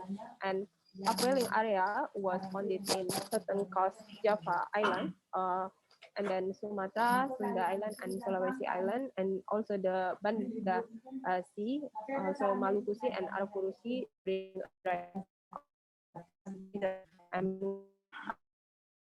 area not along the northern coast of the Lesser Sunda Island. It's from the Pak Anin research, and also we found the some part of Lesser Sunda Island has a higher the concentration chlorophyll A, and also the northern part of Sumatra and Malacca Strait will increase in the upwelling area during the northern coast of Lesser Sunda. Okay, I think that's all my presentation. Thank you for your kind attention. If you have a question and feedback, it's really good for me. Thank you. Thank you. Okay, thank you for the presentation, Dr. Kurnia. Yeah, because we have the keynote speaker at 10 o'clock. Yeah, maybe this is the last presenter in this session. The for Aulia Triatmojo, the next presenter will move to the afternoon session. Yeah, so maybe before we have 6 minutes. Yeah, 5 minutes from before the 10 o'clock. Maybe if you have question for Dr. Kurnia, please.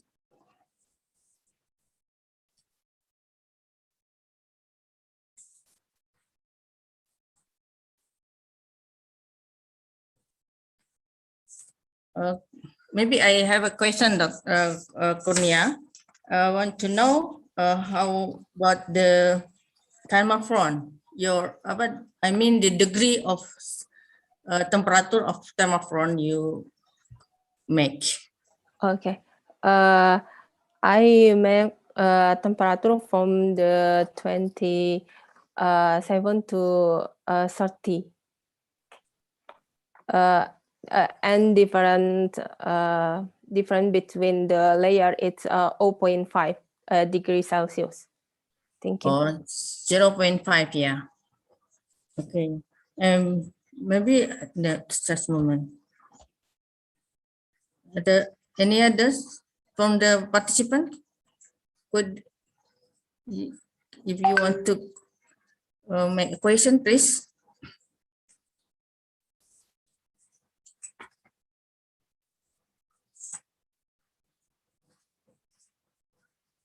Yeah, maybe one question for me. Yeah, you said that the highest or strongest time front at the southeast monsoon. Is it right? Oh, please. Some part area in Indonesia will get the high thermophone in the south east monsoon, but some part area will get the high thermophone in the northwest monsoon. Okay. So it's depend on the area, yeah. Depend the area and the surrounding, like surface wind will influence the area. Okay. Thank you for Dr. Kurnia. Thank you very much. Yeah, thank you for for the presenter, for participant, for the presenter Aulia Triatmojo. Yeah, we will move to the afternoon session. Yeah. Because the limited time, we after this we go to the main room. Yeah, there is a keynote speaker. So thank you for everyone. See you. Thank you, Ibu Susana and all. Thank you. Move to the main room. Yeah. Yeah.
Recording in progress. Jadi tidak sedikit juga lulusannya menjadi dosen ataupun konsultan ataupun orang-orang yang bisa keluar.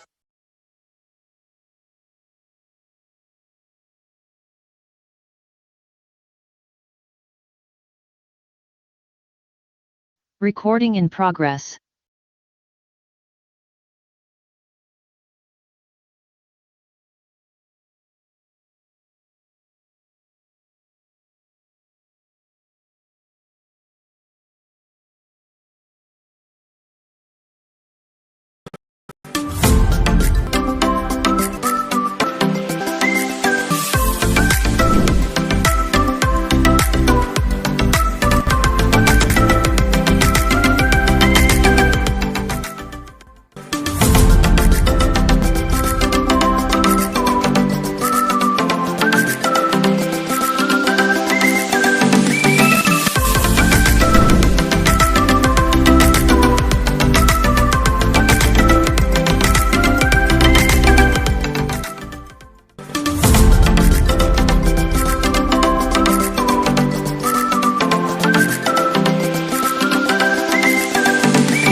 Recording in progress. The first one would be to meet the global challenges.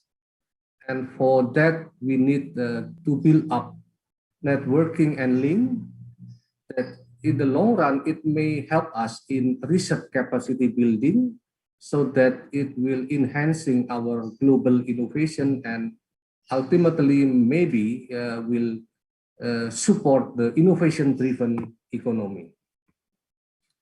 And when we talk about the umbrella of research collaboration, at least there are four items that needs to be considered. Number one is memorandum of understanding. Number two, technical agreement. Number three is material transfer agreement. Last but not least is IPR agreement. It is very important for us to focus and note that we will have what we call it equal partnership between our partner from abroad. How about the human resources in maritime studies in Indonesia?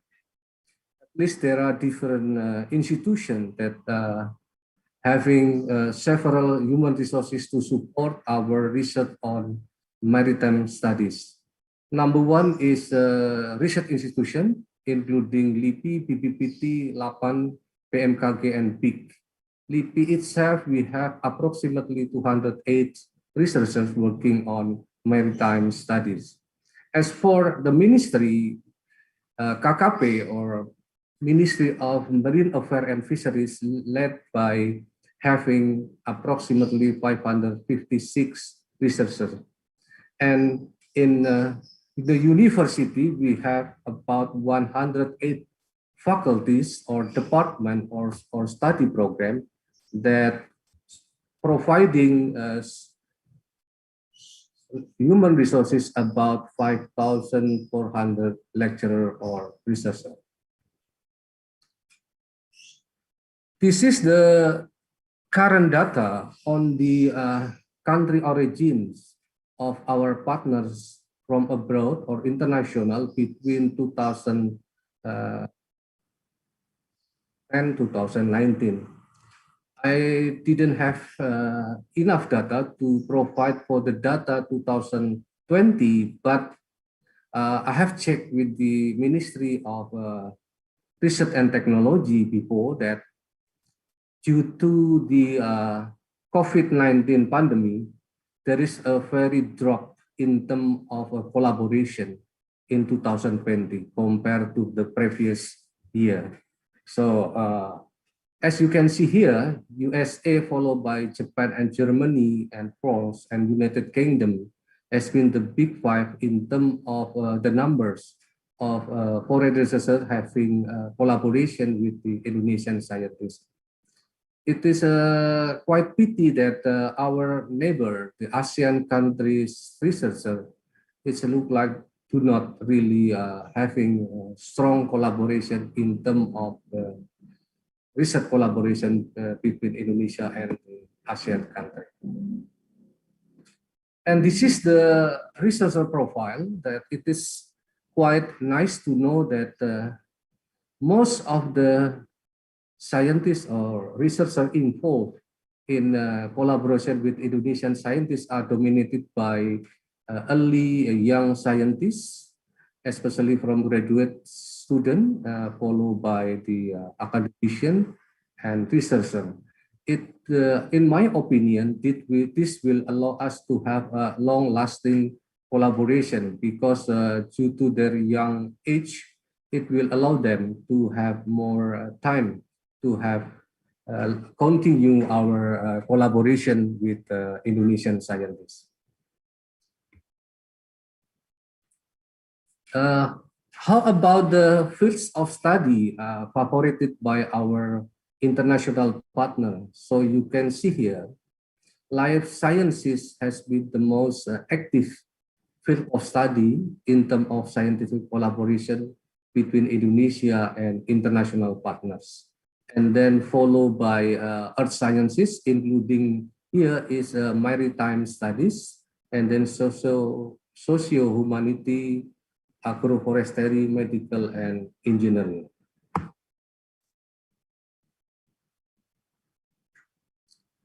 One of the obstacles of conducting research in Indonesia is the limited budget for research. Therefore, one of the advantages of having international research collaboration is to bring research funding from outside of Indonesia to Indonesia to help us to conduct more high quality research experiment or research activity. Here in 2019, Germany has been listed as the biggest country in terms of having matching funding, about 53 million US dollar, followed by Japan, and last but not least is the Netherlands. And due to the COVID-19, the amount of research funding for 2020 also dropped quite significantly. When we talk about the research funding according to the research field, biology is having the highest contribution, about 65 million, followed by fisheries, and then socio-economic, agriculture, public health. Sorry, there is a mistype for the public health. It should be combined. And then oceanography, ecology, and aquaculture. When we look at this data, actually, the research funding for maritime studies is quite high. If we combine the biology or marine biology, marine fisheries, and then oceanography, marine aquaculture, etc., then basically maritime study is quite strong in terms of obtaining support for research funding from outside of Indonesia. And how about the top 10 institutions foreign researchers? Luckily, my current institution, LIPI, or Indonesian Institute of Science, has been the most active institution in terms of hosting foreign researchers. And this is also in line that based on the institution, LIPI also has been listed as the #1 in terms of having support from foreign partners, especially through the research funding. The second one is IPB, followed by UGM, and institution as well as University Indonesia will be more active, and we do hope that COVID will come soon. This is an example how the maritime and marine technology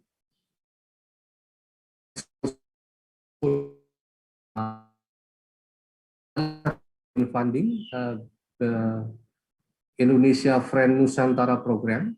As you can see here, marine and marine technology has been listed as one of the thematic areas for the collaboration between Indonesian and French researchers.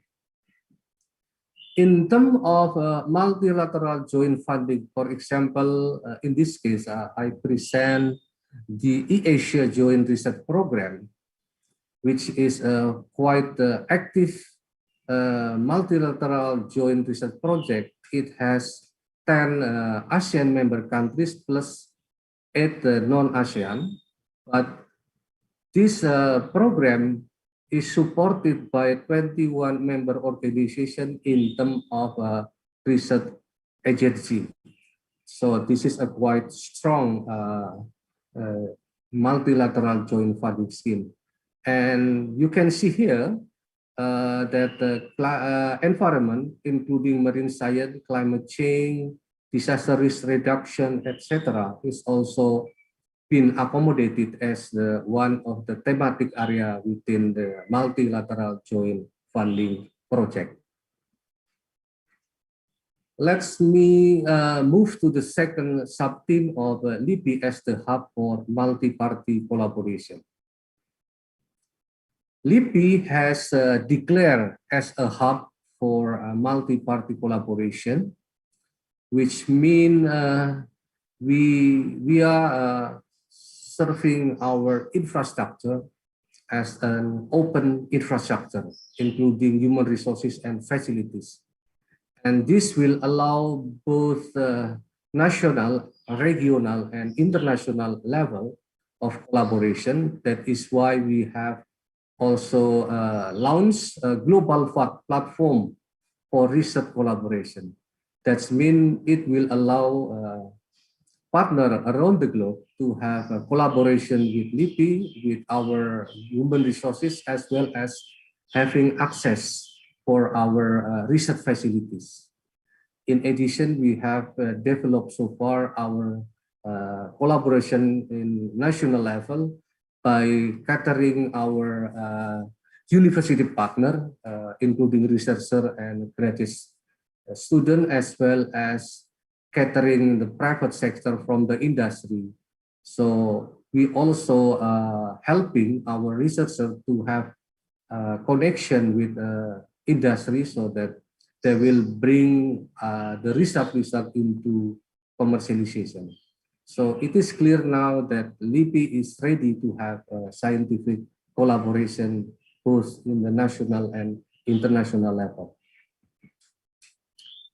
We have quite a big investment in terms of the development of strategic research infrastructure between 2020-2024. I think it is quite worth if I could inform that LIPI institution is distributed in 9 different provinces across Indonesia. And you can see here, we are now trying to finalize our development and construction of our new facilities, and some of the facilities has been successfully completed and ready to be used for joint collaboration. For example, the newly established building or laboratory is a data center of National Coastal Ecosystem, which is located in our research center for oceanography in Ancol. It is equipped with the state-of-the-art facilities, and it is also being prepared for collaborative use, and it is well maintained. It is a story building for national research that include integrated instrumentation laboratory, field analysis instrumentation, as well as real-time monitoring system and laboratory and office for oceanography. And this is the details of our integrated instrument laboratory, as well as field analysis instrumentation and real-time coastal monitoring. So we believe that it will contribute significantly for the maritime study in Indonesia. The second part of our facilities is integrated marine bioindustry facilities in central Indonesia. It is located in Lombok Island, in the eastern part of Lombok, just currently completed. Now we are working to complete the necessary equipment. It is also state-of-the-art, and basically it will covering different aspects. For example, we are focusing on aquaculture, post-harvest and product development, as well as technical assistance, because there are so many fishermen, especially those working on aquaculture in the area, need to be helped to improve their product. And also we are doing what we call dissemination of our research results. So please take a look and visit our new facility. And this is the panoramic view of our integrated center for bioindustry in Lombok. It is quite beautiful. It's, we have a waterfront view. It's very nice, and not so far from Gili Trawangan, so you can do both holiday and research in Lombok. We have approximately 40 room accommodation, so I think it is nice to have visit them soon in the near future. And the third one is our research center for deep sea. It focuses on deep sea extreme environment. That's mean not only deep. We are very close to Bandasi, which has a depth of approximately 7,700 meters. So it is quite significant that it meet the term of extreme environment. So there are approximately 770 atmospheric pressure. We have about 4 degrees Celsius. In some area, we can find as well as a hydrothermal fan. So it is another extreme environment that also potential to be developed from the biotechnology and industrial perspective. So basically, there are 4 research focus. Indonesia through flow as well as upwelling, marine geosciences, deep sea microorganism, and deep sea microorganism. We are now has started to work on deep sea microbiology, and Agus, I'm very pleased to inform you that one of our staff is now doing a PhD in deep sea microbiology at ITB. And aside from marine infrastructure, we have also now finishing our infrastructure for tropical genomic diversity and integrated national environment. So it is located in Cibinong. So to support our research on maritime studies, we need also the backup from our colleague working for tropical genomic diversity. So especially to do the bioprospecting, we also provide genetic information as well as meeting the need of the current technology, for example, genome editing, synthetic biology, metabolomic, bioinformatics, and also we are asked to stimulate the Sharia product, halal food, both pharmaceutical and cosmetic. And at the moment, LIPI has operated 2 different research vessels, Baruna Jaya 7 and Baruna Jaya 8. We have donated our Baruna Jaya to Patimura University as a floating static laboratory. And we are mostly now focusing on Baruna Jaya 8. But with the establishment of Agency for Research and Innovation, or BRIN, I've been informed that BRIN will soon establish what we call it Indonesia Research Vessel Fleet Management Unit. So there are approximately 12 research vessels will be coordinated and managed by BRIN, including our Baruna Jaya vessel.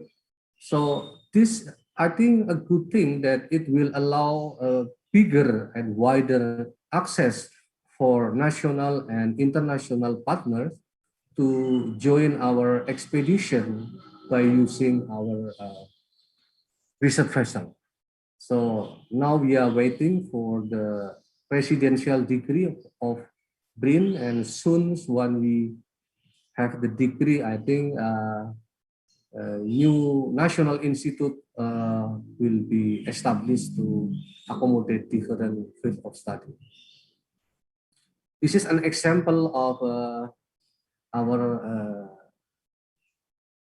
expedition, joint expedition. It's called Triumph, between Research Center of Deep Sea and First Institution of Oceanography, China, as well as University of Maryland.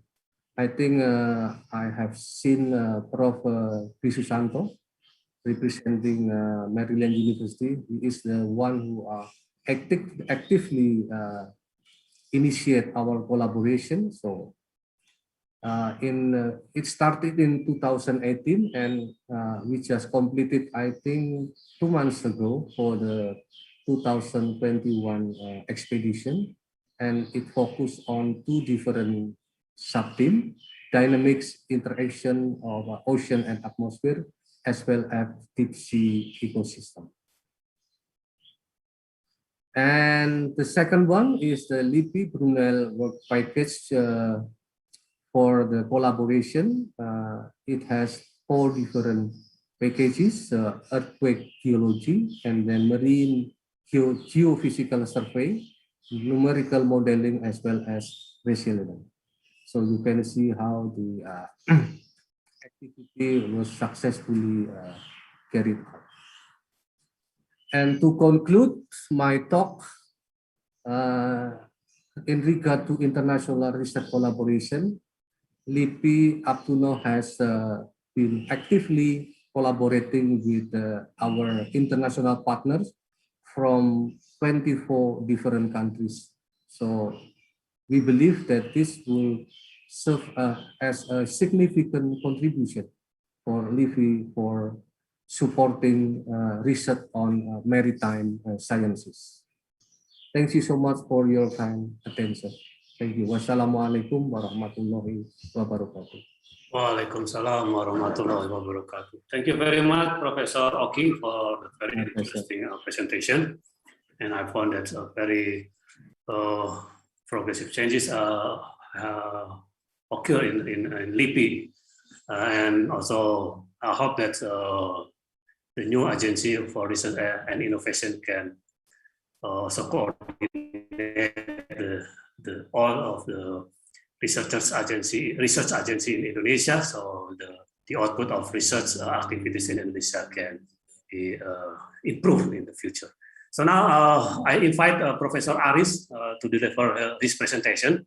In my note here, I read that the presentation has been already prepared in the form of a video, and so I ask the committee maybe can play the video for us. So Professor Aris, and time is yours, please.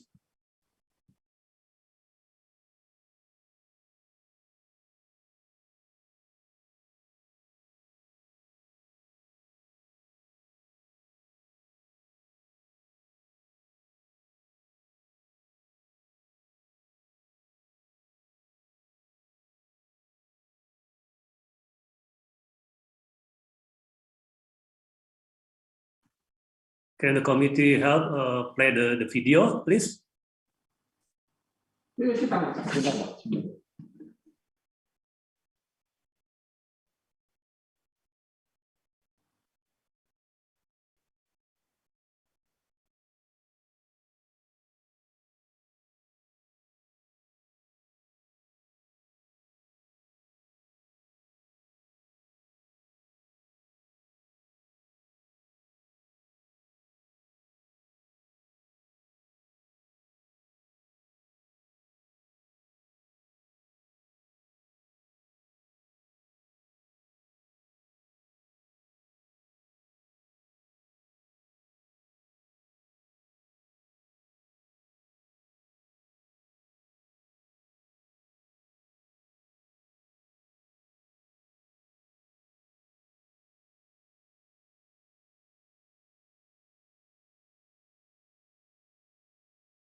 So while waiting for the video to be played, please, if any audience have question, you can write down in the chat, or just raise your hand, and so I can identify who will have a question to keynote speaker.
Okay, the video is ready now. Please, Professor Haris, time is yours.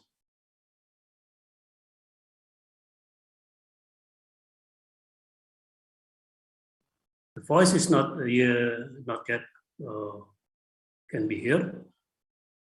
Please, the committee. There are no sound.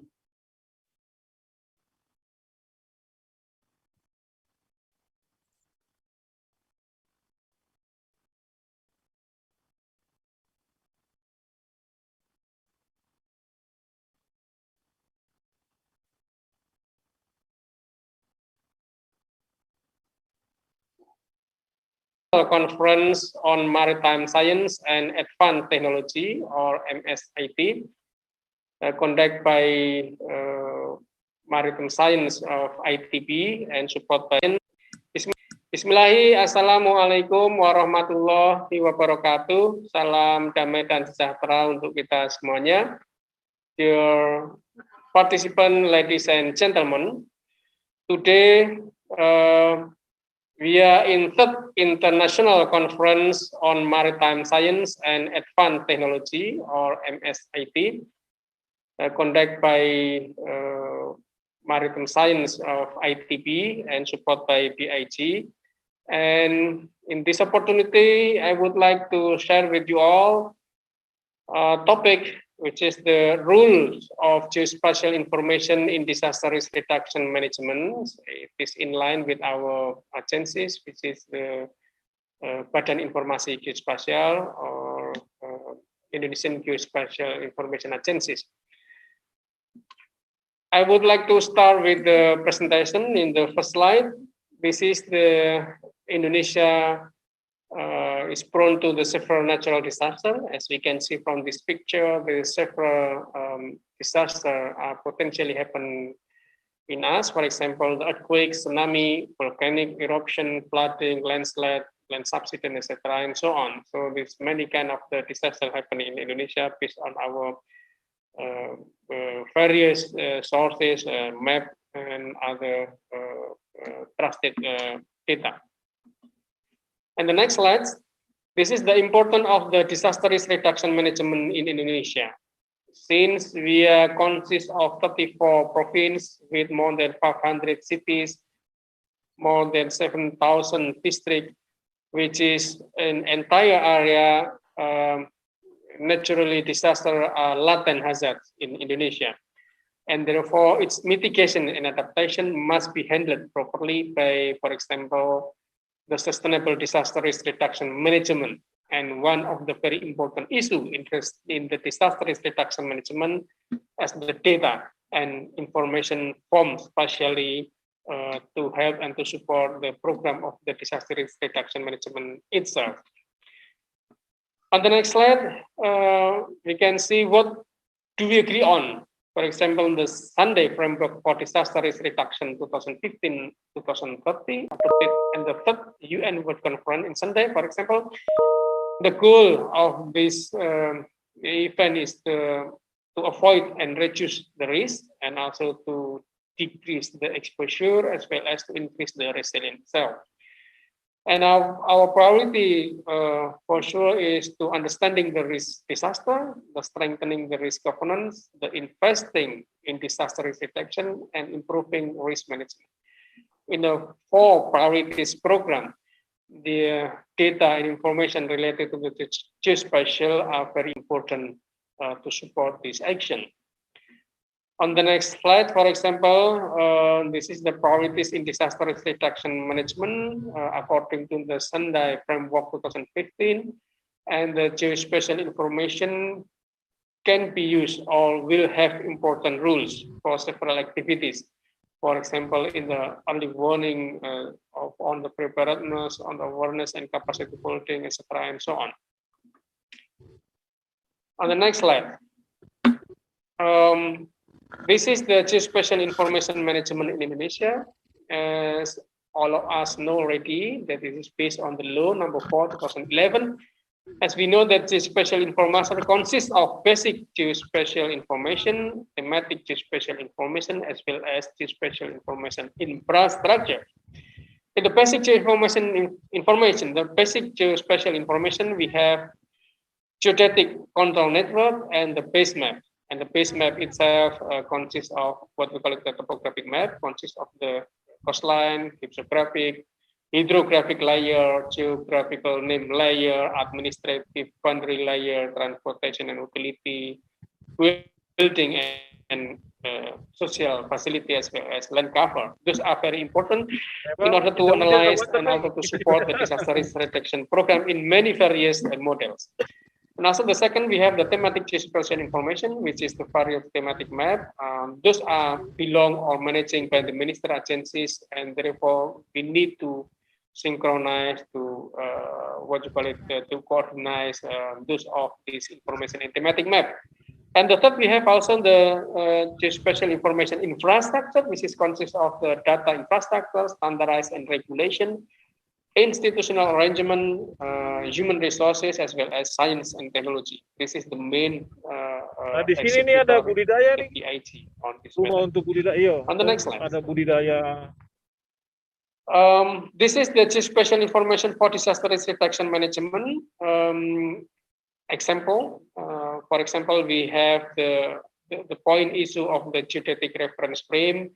We have the course, tide guides, geodetic network, and geoid, which is very important to support the information analysis on terms of, for example, part of the earthquake potential disaster, or also early warning on tsunami, etc., and so on. Also the topographic map. We need this map, for example, on the analyzing of the risk reduction program, on the analyzing of the potential hazardous issues, as well as on the calculation on the risk and what you call it, damage analysis. Also, we have also the integrated and synchronized thematic map. We have the one map policies, which is very important issues among the ministers and agencies, among the provincial and local government, university, public society, etc., and so on, in managing the national geospatial information network, particularly related to the disaster risk management program. On the next slide. The role of the data and information from geodetic reference frame, for example, we can detect the GPS and leveling network, GPS core station, and as well as the tide guide station. This data and information from the geodetic reference frame are mainly important. For example, for risk assessment, early warning issues, rehabilitation and reconstruction stages, and prevention, etc., and so on. The next slide. Ladies and gentlemen, this is the example of the writing tide gauge network, at least until 2020, but actually we have some more the new one in 2021 on the progress of the development.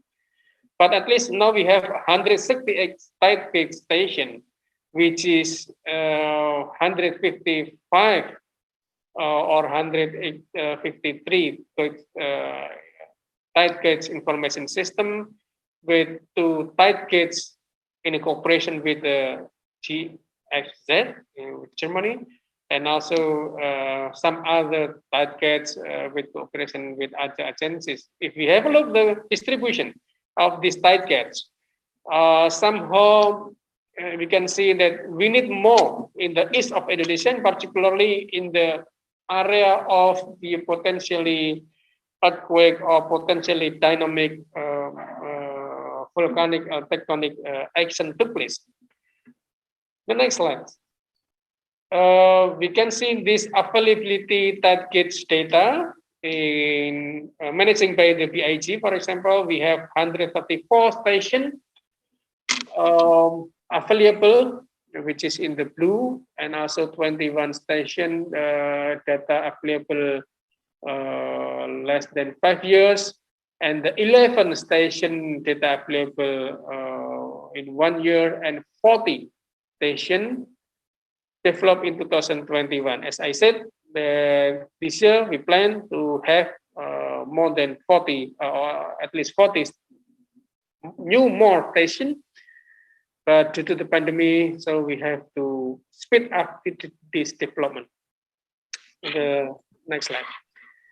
This is the example of the INA-TWS data transmission to support the disaster risk reduction program in Indonesia.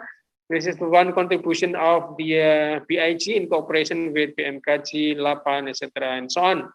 For example, this in the left side, the picture are the station of what you call it, Pasang Surut station in coordinate or managed by the BIG. We send the data through GSM every 5 minutes.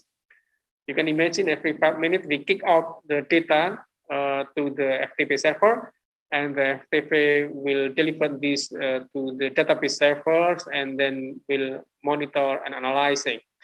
This data particularly very important used by the BMKG to do the analysis as well as on the web real-time data server.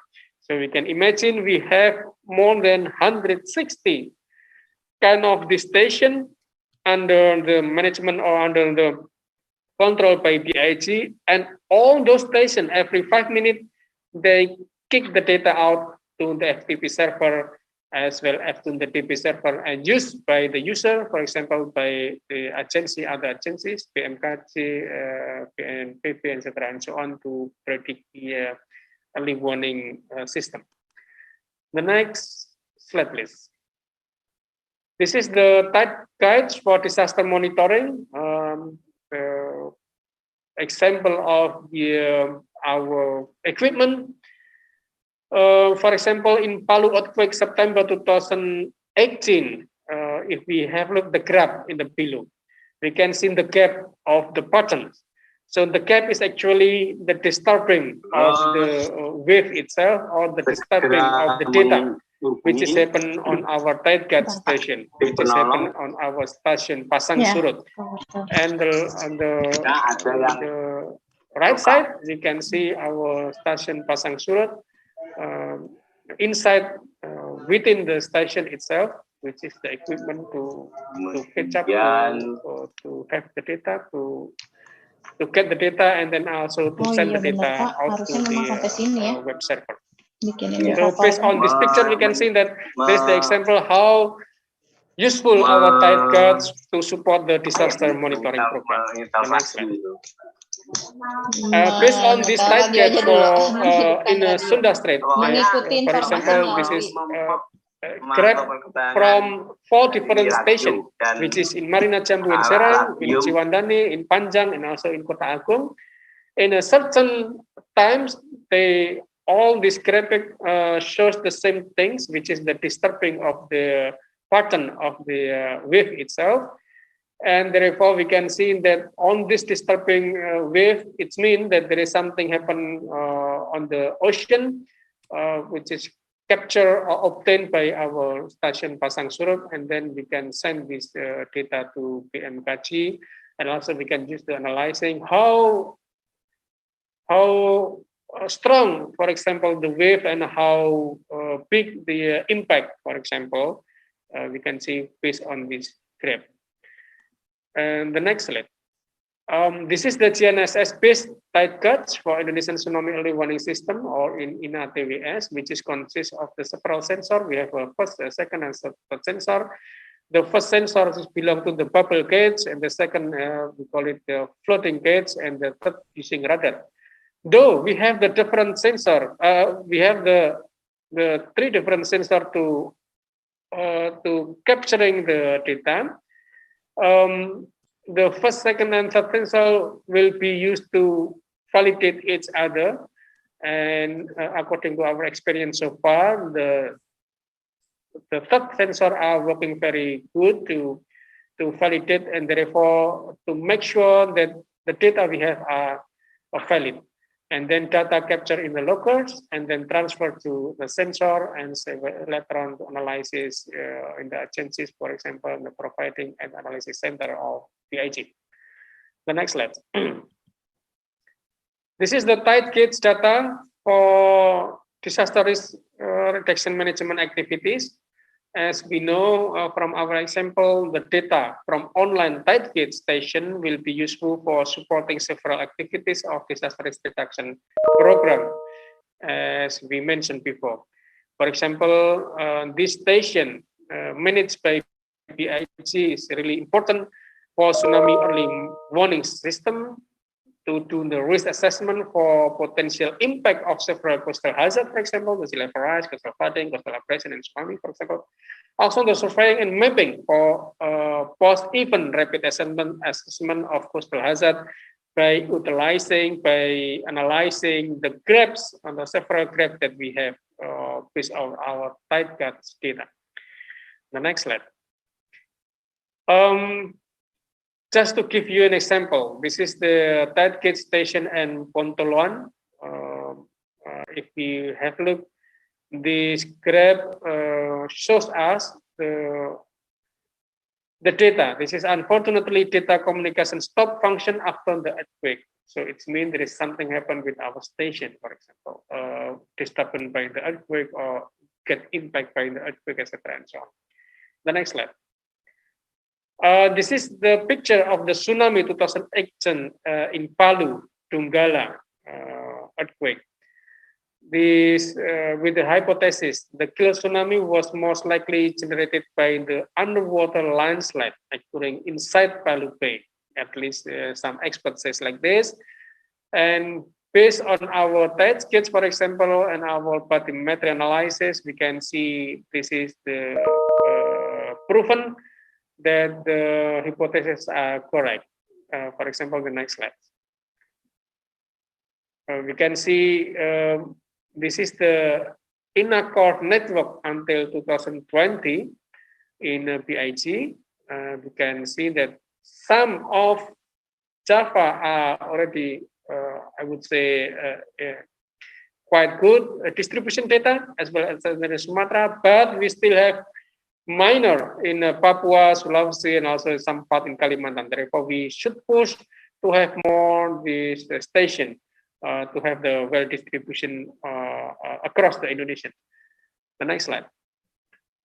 The inner course utilization, for example, in the real time, we can use this for early warning system, for example, for various natural hazards in Indonesia, for example, tsunami, coastal flooding, etc., and so on. Also, the network system for surveying and mapping application. Also, the reference station for supporting various navigation and transportation application, land, marine, air, etc., and so on, as well as the integration, checking, and validation for various coordinating reference system. So this is at least the use of the inner course in a real time. For those who do not get the inner course, maybe you can find in the sources that inner course are the program in cooperation among the several agencies, including PIG, BMKG, BNPB, and so on. The inner course utilization can be used as well as the post-processing. For example, the coordinate reference frame for the various positioning, surveying, and mapping application in Indonesia. Also, the coordinate reference frame for monitoring and studying natural hazard phenomena, as well as the geodynamic and tectonic studies, or also the characteristic of the tropospheric and ionosporic above the Indonesian territory, for example. The next slide. This is the risk assessment based on GPS core episode data, which is the GPS station velocity. For example, we can see this is some of the location are shifting more than 50 millimeter and some other less than 15 millimeter. So this will lead to the moving or dynamic move of this tectonic and creating or give impact to the tectonic event, for example, earthquake or landslide, etc. and so on. So based on the GPS course and episode, we can record, we can analyze, we can identify the very precision data of the moving of the earth, which is in the term of the even very small 50 millimeter, etc. and so on. The next slide. This is the example of the real-time GNSS. Real-time GNSS Indonesia is the ground monitoring system in Indonesia territory based on the global navigation satellite system.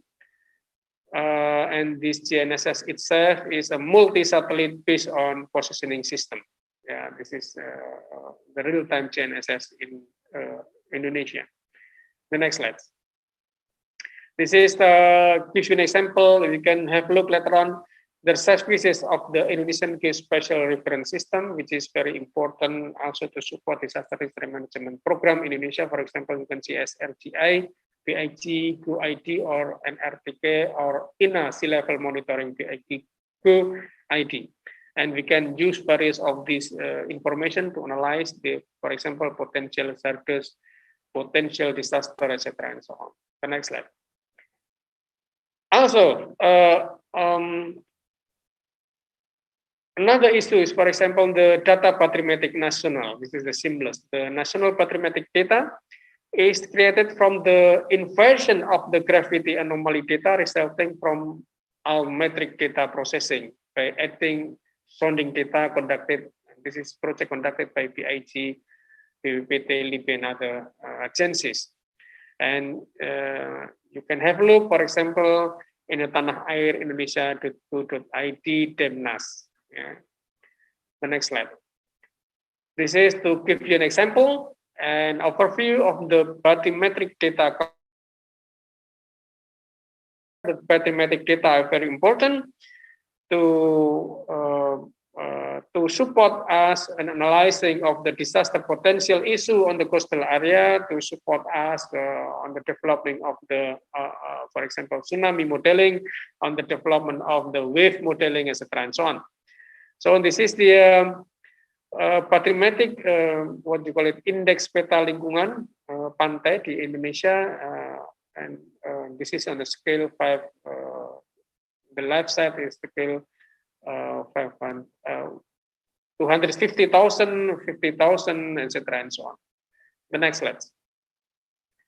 Just to give you an example, this is the digital elevation model in a coastal area, which is developed from the LiDAR bathymetry in 2020. If you have a look in the picture, this very detailed one, the digital elevation model, which is consists of the several different information of the elevation, etc., and so on. The next slide. This is the point cloud LiDAR bathymetry conducted also by the PIG. The LiDAR bathymetry activity. This is it was a pilot project on produce the coastal what you call it bathymetry on a very large scale. This is an example of something that we have done to support the bathymetric data in Indonesia. The next slide. This is the result, the digital surface model or digital terrain model based on the LiDAR bathymetry. If you have a look, this is a very precision. We can see in the some part are very reliable and give us the very good information on the surface. The next slide.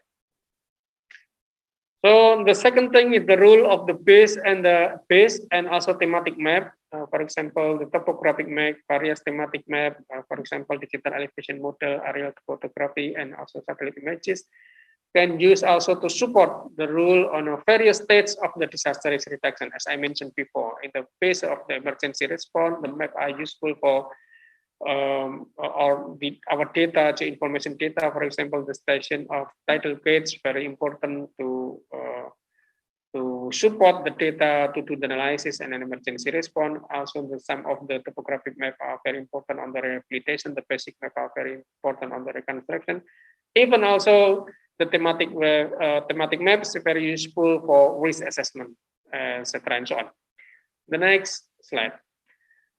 The rule of base and thematic map for disaster risk reduction, just to give as the example, in the prevention and the mitigation, which is we can develop the stability map, hazard map, vulnerability map, risk map, and the preparedness, we can do the contingency map, early warning system. Also the emergency response, we can do the map of damage, the calculation of damage, the disaster affected area map, the prone area to disaster, etc., and so on. And the rehabilitation and reconstruction, we can do the rehabilitation and reconstruction planning map.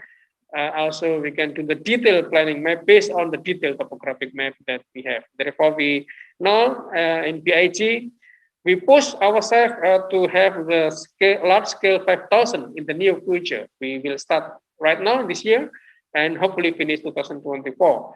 And therefore, on the rehabilitation and reconstruction process, in the near future, we can use the with the more detailed data, for example, with scale 5,000. The next slide. Also, we can do the multi-hazard map, which is the produced by comparison of several relevant ministerial agencies. For example, multi-hazard map. We call it multi because we are comprised of the more than one of the information of the hazard. For example, this is the 6 types of disaster: earthquake, tsunami, volcanic, flood, landslide, and drought. We can combine into one map. And based on the geographical assessment and landslide analysis to evaluate the accessibility of any area, for example, or using the analytic parameter process. So this is just give as an example, the advanced processes on the multi-hazard map using the geoinformation data. The next. This is the example of land and forest fire hazard map in southern Sumatra conducted by PIG. For example, the peatland and forest fire are usually caused by anthropogenic factor and support by other local environment and physical factors. So we map it, the land and forest fire, to do the prevention and mitigation. The next slide. This is another example of the contingency map, which is the evacuate route map of the contingency plan of the earthquake and tsunami disaster. It was in Bantul Regency. This contingency map is produced to minimize the impact of the disaster risk by developing some scenario and projecting public necessity when a disaster occurs. This is just for example. The next slide. This is another example, rapid map for landslide impact area assessment. It was in purpose and also in combination with the PIG, PNPP, now the Perhutani, etc., and so on. Next slide. This is the post-event rapid assessment mapping, just an example based on our topographic map, national digital elevation model, satellite images, and ground surface. Next slide. This is another example what we have done already. For example, post-event rapid assessment mapping of liquefaction area of Sibalaya based on aerial photo and satellite images. Next slide. This is another example how information, geospatial information are very important role in rehabilitation and the reconstruction planning map by development the detailed map, for example, on the what do you call it, the rehabilitation and reconstruction area due to the tsunami event in Teluk Pacitan. Next slide. This is another example how the geospatial information and geospatial data are useful using the infrastructure geospatial information. For example, we can have a look on the Tanah Air Indonesia ID on the dashboard kebencanaan, and you can see several various data to support the analysis of the disaster itself based on the geospatial information format. The next slide. So as we know that the building an accurate and reliable geospatial information necessary, the large-scale geospatial format is necessary in order to support disaster risk reduction management, not only really on knowledge and technology, but also requires strong coordination, regulation, and infrastructure. Therefore, we are strongly encourage of the agencies, minister, local government, or regional government to have the special geodatabase. For example, using what we call it simple jaringan to manage the geospatial data in order to support the various plan in development progress, various plan on the disaster reduction management program, etc., and so on. The second, the sharing and dissemination of the disaster-related geospatial information in a timely, reliable, relevant, and detailed information has been proved as a major key for disaster risk reduction management. Unfortunately, we don't have yet complete timely, reliable, relevant, and detailed information in all of entire Indonesia. We have already in several parts in the big cities, for example, but we are not finished yet on the other part in Indonesia. Therefore, BIG and other agencies and also the local government, we should hand in hand to provide the detailed, reliable geospatial information, especially to support the disaster risk management program, as we mentioned before, as we give the example before, how important actually geoinformation on a various section of the disaster risk reduction program itself. We have already some of these enough station, tight cut station, geoid station, measurement, as well as the information and maps. But again, we are not finished yet with all to provide the detailed information related to the disaster risk reduction program in Indonesia. That's all that we can share with you. Thank you very much, and I'll give back time to moderator or to MC or to committee. Thank you very much. Thank you very much, Professor Aris, for your interesting presentation. So now we enter the Q&A session. Please, for the audience who have question, you can raise your hand or just unmute your mic and then deliver your question directly to the keynote speaker. And is there any question from the participant? Okay, Aditya Gusman, you have already raised your hand, so please, Aditya Gusman, time is yours. Assalamualaikum warahmatullahi wabarakatuh. Thank you for a very excellent presentation. I have a question about LiDAR data. So we know that LiDAR data is very crucial in tsunami inundation modeling. If you use other data, like, for example, like SRTM, it will not give you a reliable result. So LiDAR is very important to study tsunami hazard. I'm wondering if the currently available data are accessible or not to study the tsunami hazard in Indonesia. Thank you. Okay, thank you. Please, Professor Aris, you can directly answer the question from Mr. Aditya Gusman. Thank you very much for the very nice question. By the way, we are in BIG. We are also managing the data from images, including the LiDAR data. And as we know, this LiDAR data is very, very powerful to develop the detailed mapping. For example, for one of the important things that we are now in project to develop the big scale of very detailed scale of the base map. And also we use the LiDAR to derive the what we call it bathymetry data. Currently, still in a restriction under the regulation that we could not share the LiDAR data, but we could share the what you call it, the development of or the analysis of the LiDAR itself. For example, the bathymetric data, or later on the detailed base map data, for example. But for sure, we do support for the research activity, for the scholar, for the university. If you need the LiDAR data to do the research for your, for example, the thesis project, then we may provide the LiDAR in some area. But please note, we do not cover all the entire Indonesia with the LiDAR data, since this is very expensive one.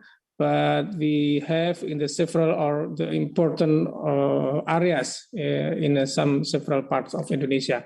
Yes, I'm agreeing that analyzing the data of the LiDAR data, this requires the special skills to do that, and therefore we encourage the students, the scholars, the researcher, also ourselves, to have the enough knowledge to improve our knowledge on the not only in the acquisition of the LiDAR data, but also on the way we are doing the analysis, on the way we are interpreting the LiDAR, also on the some more development based on the LiDAR itself. That's the state of the condition of the LiDAR and also the within our organization. I mean, thank you very much. Okay, thank you very much. Thank you Professor very much. Aris. If I may continue, I have a follow-up question. Okay, please. Yeah. Yeah. So actually, what we need is probably not the raw data. So probably we need something that already processed DEM, but based on LiDAR data. For tsunami modeling, probably 5-meter resolution would be very fine. But yeah, like that, even 10-meter grid would be fine. So how, if we want to use this, how should we? Yeah, how should we proceed? Is it something like collaboration with BIG, or are you prepared? Are you going to sell out like the map, like other map, like for example Petarut Pabumi? Yeah, what's the path to do this collaboration? May I answer this question, moderator? Yeah, please. Actually, if you need the derivative model or data conducted from the LiDAR, this is absolutely possible. And for several parts, we already published in our website or and on our Geo portal, and therefore you can access it for free, for example. And this is kind of services. I mean, you are not getting the raw data, but you get the information developed from our LiDAR. So as I mentioned before, there is not possible to have point clouds, but for sure it is very possible and simple to get the DTM, DEM derived from LiDAR bathymetry. If you need not really huge area, so you are not requested to have a special process or special purpose, you just go to the Inagio portal and you can find it. If you cannot find, then you can contact us, and then we will provide you in the certain area you need. Thank you. Okay, thank you so much, Professor, for your answers. Okay, Mr. Aditya Gusnan, is there any question? No? Enough? Okay, so I asked the audience, maybe you have some question to Professor Oki and Professor Aris. So in the time waiting for a question from the audience, there is a question in the chat. In the chat box, yeah. This is for Professor Oki. If LIPI acts as a hub for international collaboration, how to make sure foreign collaborators can collaborate with institutions in Indonesia that she wishes to collaborate with? Please, Professor Oki, time is yours to answer this question. Yeah, thank you, Mr. Moderator. Actually, once BRIN established, I mean, in terms of the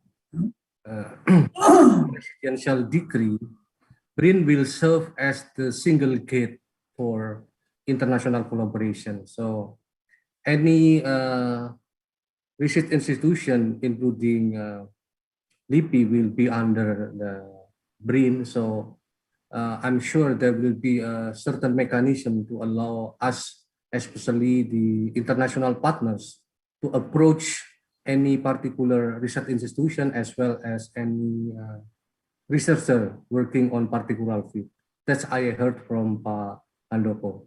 So, but still at the moment, while waiting for the presidential decree, we are more than happy to help any international who wants to collaborate with any partners in Indonesia, even though it is not LIPI, but we have also domestic collaboration in terms of MOU with Indonesian University. Also, we have an MOU with the Mas Menteri, Minister of Education, Culture, and Research Technology, to work with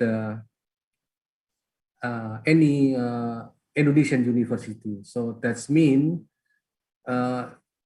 Indonesian university who wants to have collaboration with LIPI, especially, they don't have to prepare MOU. So it's quite simple. We just need some papers to detail our field of interest. So it is make the thing easier. Before, every university has to sign MOU with us, but now no more. So also the partner from international can approach us, and we will be more than happy to help them to collaborate with any institution in Indonesia. Thank you. Thank you, Professor Oki. In my chat box before I read the question in the screen shared to you, this is a personal message to me, a question from Lufti RS from ITB to Professor Aris. The question is, what is the mission or innovation that has been planned for better maritime geospatial information services, such as shoreline and bathymetric data, which are not yet significant comprehensively on medium and large scales? Yes, I think this is a very interesting comment. As we know so far, that we are not finished yet with the detailed bathymetric data or the geospatial information data on the coastal area on entire of Indonesia, simply because the first our coastal area is just simply too large in all the Indonesia. Though we are every year, I again mention every year we are conducted the data acquisition to develop the bathymetric more than 1,000 kilometers every year. But still, compared to the all Indonesian area, there are still less than 10% are covered. The second thing is now we are prioritizing. We may aware that we have the constraint issue such as the resources, budgeting, etc., and so on. Now we are prioritizing us by collaborating with the BUMN, the enterprise owned by the government, to do the big scale map atau peta dasar skala besar.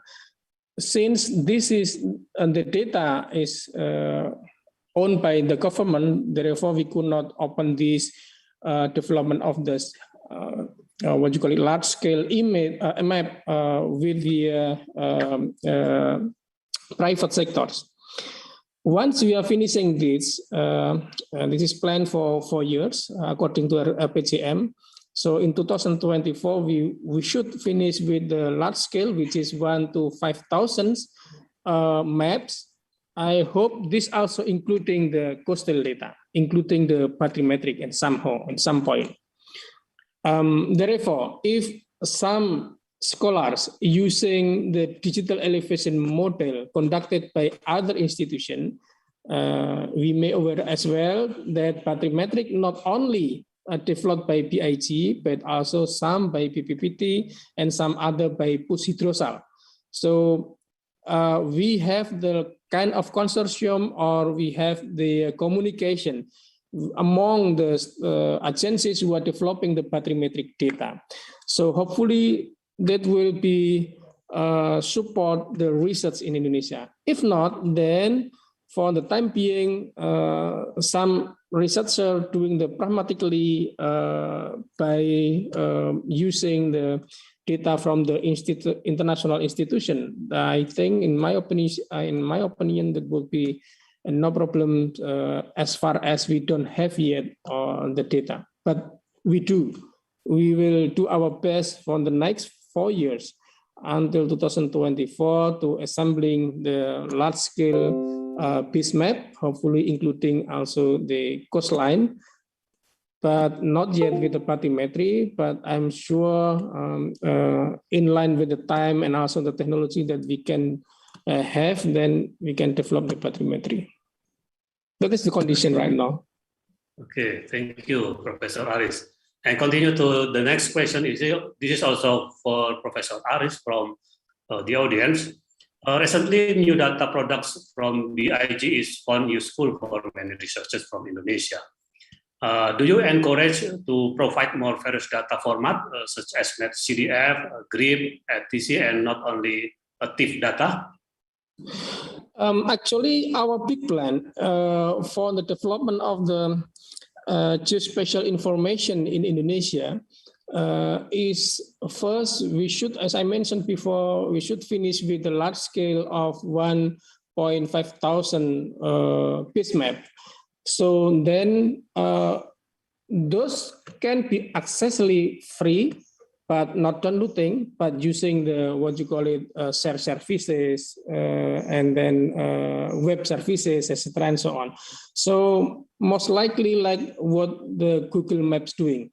So it might be also possible in the near future. We will collaborate with the private sector to develop based on our base map. For example, the use on the technology on the economic or on the financial issues, using like a Gojek, using like the Shopee, Grab, etc., and so on, using our data. That might be possible. So in the near future, we are not allowing anymore to download the data, but you can use as a share services or web services. So we are not necessary again to have like a format of TIFF data, format of SHP data, for example, but you can use directly from the website. Okay, thank you very much, Professor Aris. Is there any question from the audience, please? We have still time, 15 minutes for the Q&A session.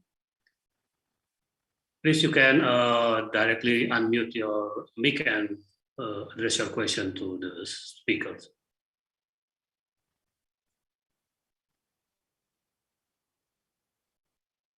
So, based on the presentation from LIPI, Professor Oki has mentioned some important issues, and especially the last issues is about the brain, yeah. And this is one question from one audience raised hand from LIPI, Rahma Hanifah, please, Ibu Rahma Hanifah, you can ask the question directly, please.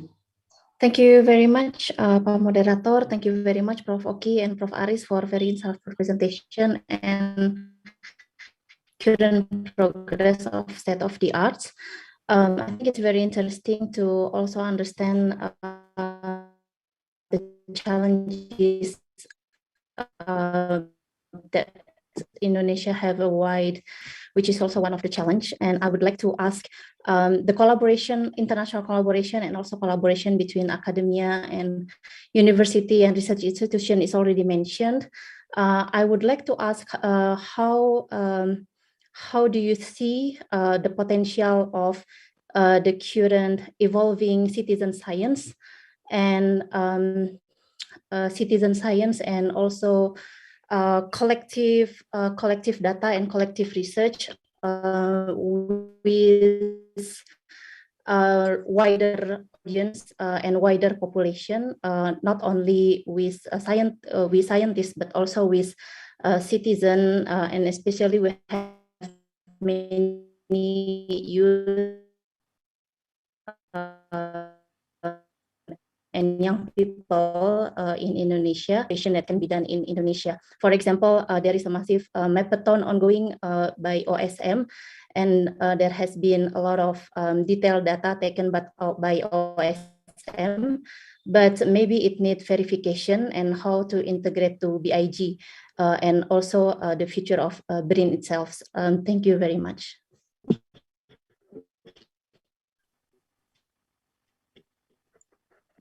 Okay, please, Prof. Oki.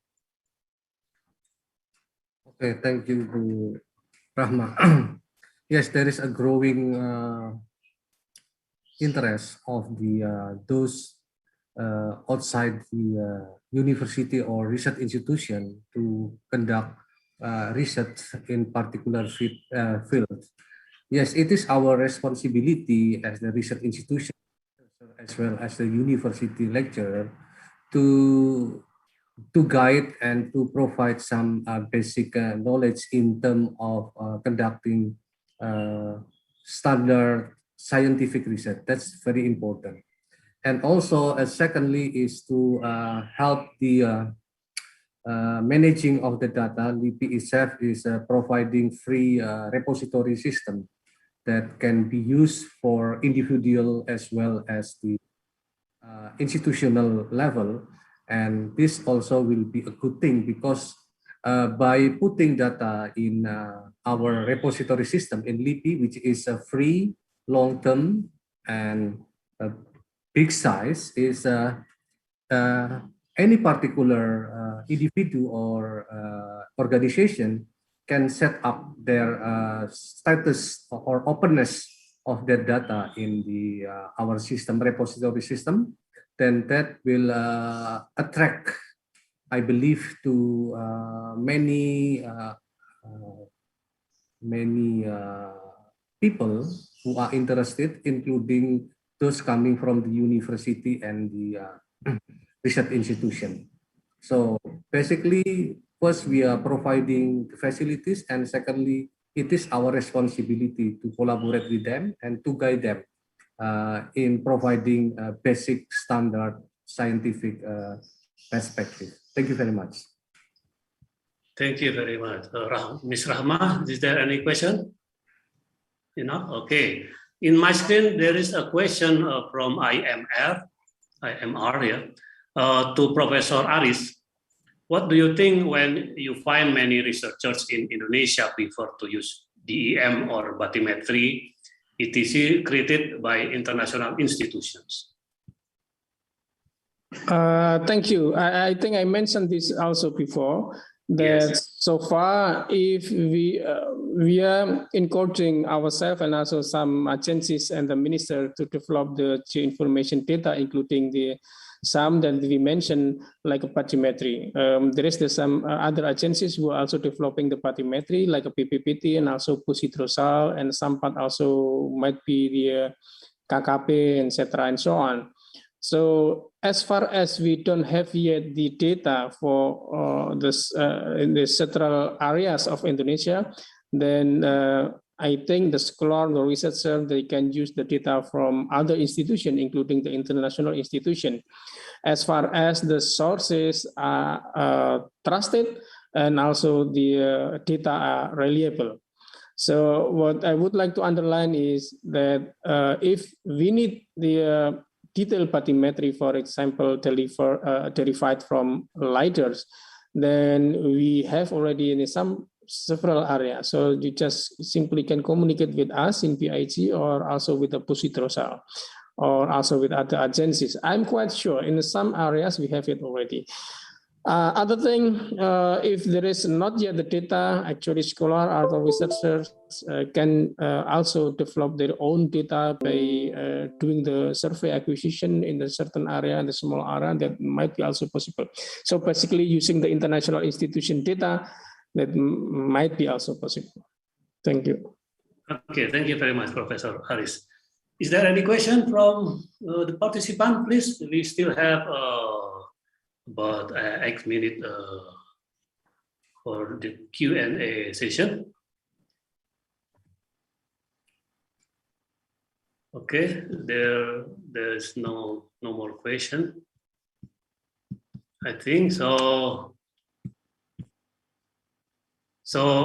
Because there's no more question, before we close the session, I think there is a lot of interesting issues already mentioned by two keynote speakers. The first one is about international cooperation and collaboration, and also about human resources to support research in Indonesia.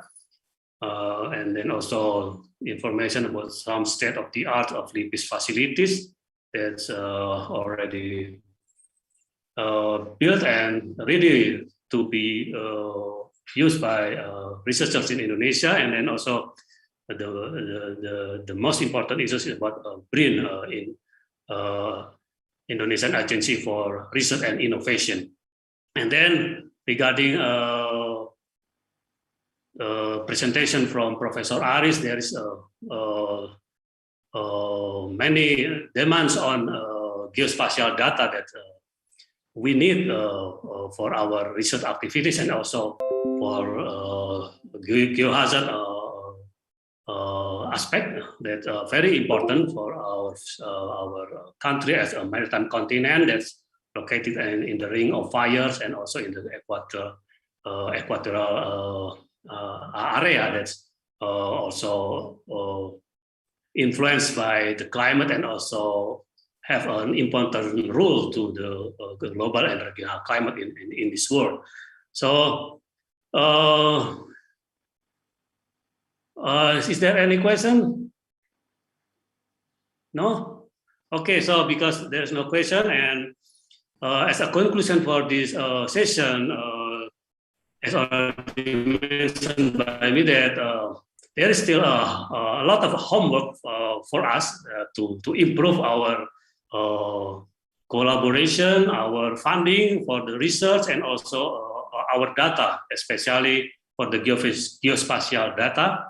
That is very important and has become a key point to make the studies better and can be used to support the development of Indonesia, especially for example, for the Ministry of Marine Affairs and Fisheries. We now just as already mentioned by our ministry yesterday, we introduced the blue economy concept in our marine and fisheries development that need a lot of collaboration in research and also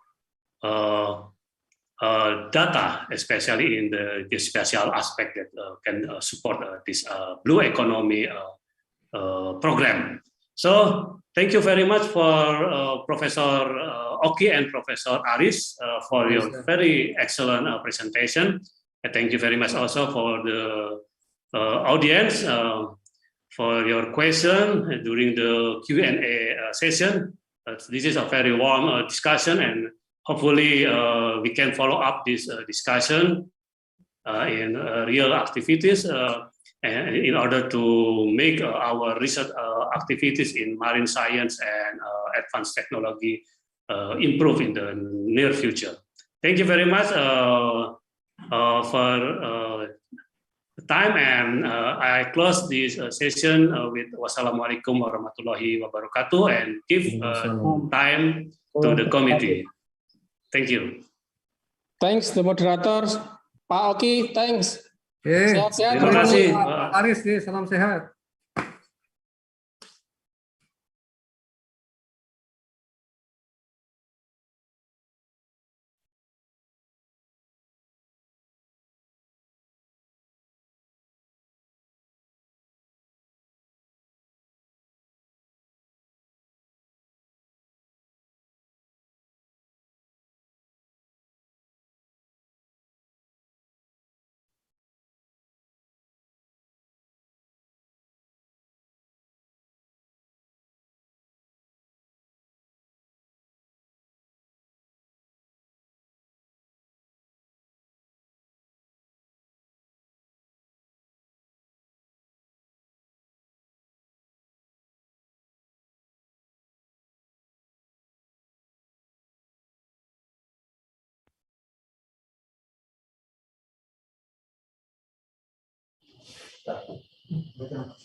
Okay, Pak Agus. Yeah. Okay, are we going to take photos right now? Photo session with everyone. Okay. Okay, Ibu Bapak, mohon dinyalakan kameranya ya. Kita akan mengadakan photo session dengan para keynote speakers. Oke, boleh dibuka dulu mungkin maskernya sebentar apabila memungkinkan. Jangan dibuka apabila tidak memungkinkan. Oke, baik saya akan cek dulu per slide ya. Ibu Bapak silakan melihat ke arah kamera. Oke. Nanti para panitia di sini akan membantu menangkap layar Ibu Bapak. Oke. Ladies and gentlemen, we are going to have a photo session right now. Would you please turn the camera on, looking at the camera, and give us your biggest smile. Oke, tetap tersenyum ya, karena kita tidak tahu ada di halaman berapa. Oke, please keep smiling because we don't know in which page you are on. So the committee will help capturing the screen. Bapak Oki, apakah Bapak siap? Ya, dan Bapak Muhammad Rai. Oke. Boleh, saya lihat ada banyak gaya ya, boleh gaya bebas. Oke, committee, are you ready? Committee? Okay. All right.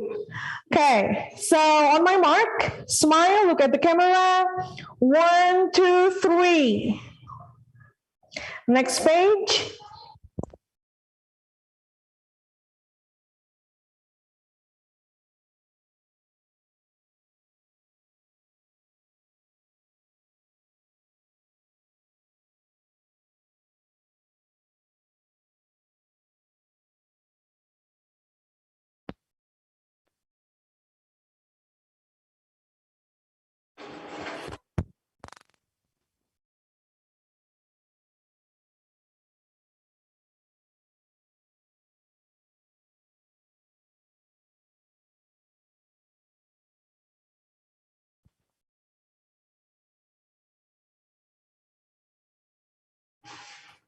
Okay, next page.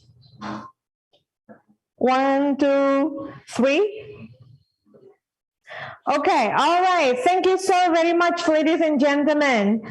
Wajahnya sudah cantik, cakep ya. Kami sudah tangkap dari sini di layar.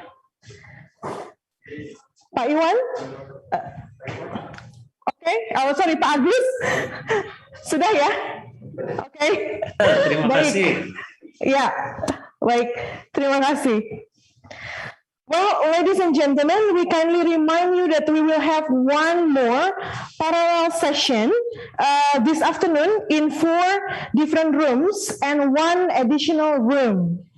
Each room has different topics as shown on your screen, and participants are allowed to join the room to your liking, the room of your choice. Okay, jangan lupa di rename akun Zoom-nya ya, Ibu Bapak.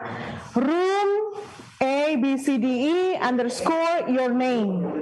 Okay, please be reminded that we have special awards announcement. So we have special awards announcement at the end of the day. In the meantime, we will have lunch break for 90 minutes. But the committee has also something very, very interesting. We also have several music videos from our Vice Dean of Academic Affairs, Bapak Agus Muhammad Ramdan. So, please enjoy the videos, please enjoy your lunch, and see you at 1:30 p.m. Western Indonesia time.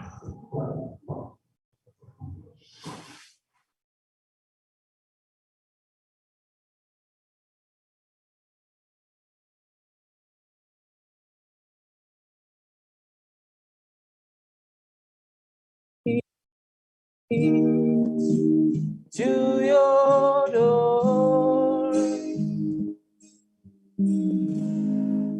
will never disappear. I've seen the road before. It always staying here, leads me to your door. The wild and windy night that the rain was away.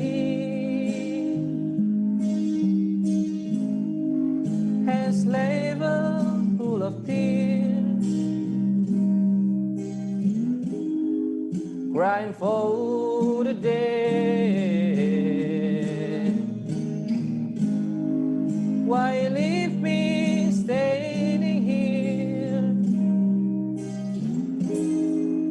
Let me know the way. Many times I've been alone, and many times I've cried. Anyway, you'll never know the many ways I've tried, but still they leads me back to the long winding road. You left me standing here a long, long time ago. Don't leave me waiting here. Lead me to your door.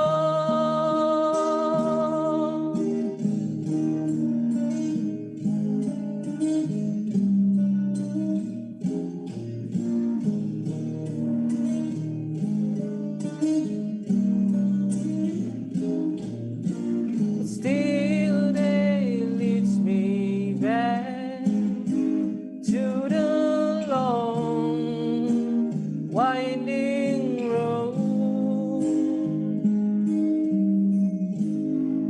You left me standing here a long, long time ago.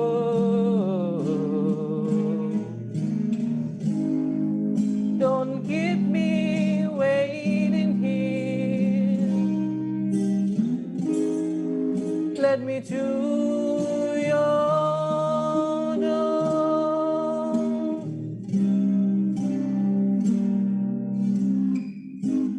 Yeah, yeah, yeah, yeah.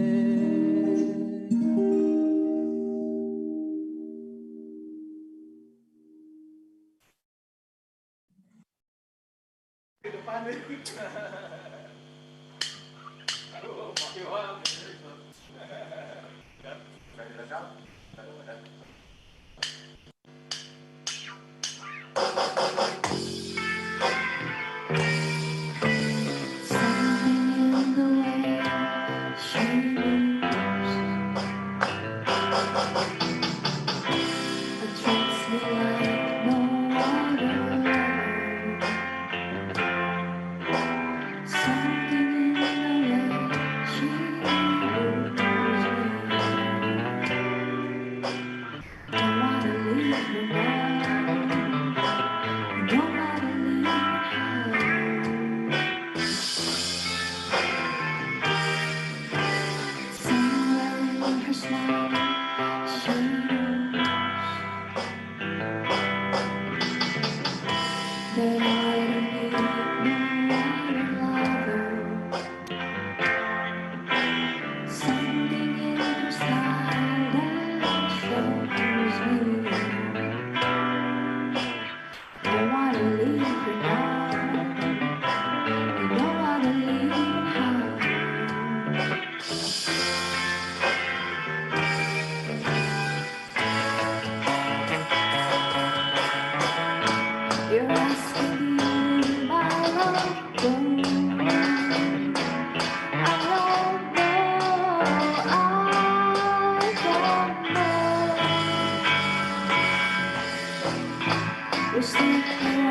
And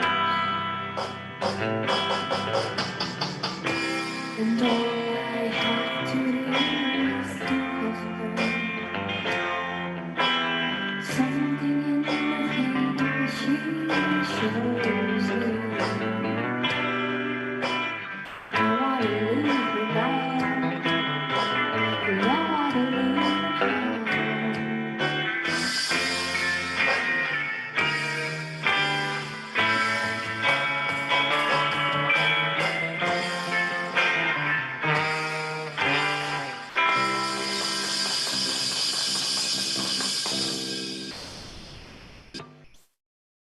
Long and winding road that leads to your door will never disappear.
An Indonesian passenger plane carrying more than 60 people has gone missing shortly after takeoff from.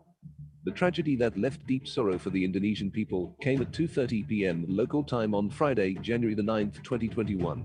Sriwijaya Air SJ-182 plane with the Jakarta-Pontianak flight route crashed 4 minutes after takeoff from Soekarno-Hatta International Airport.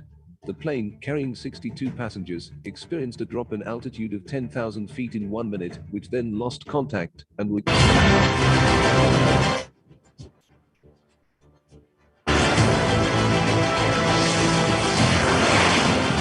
ocean is our future. We understand, cooperate, and advance for a better future of the ocean. Korea-Indonesia Marine Technology Cooperation Research Center.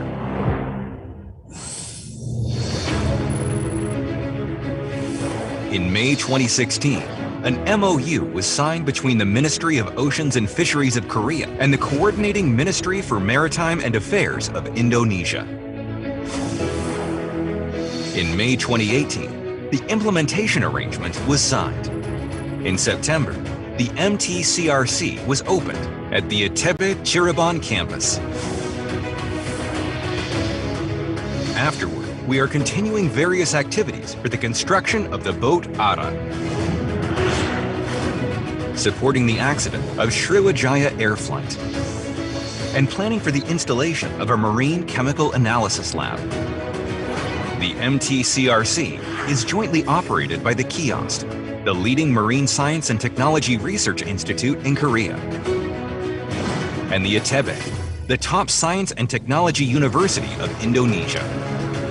There is a joint committee composed of 10 governmental representatives of both sides as a key decision-making body.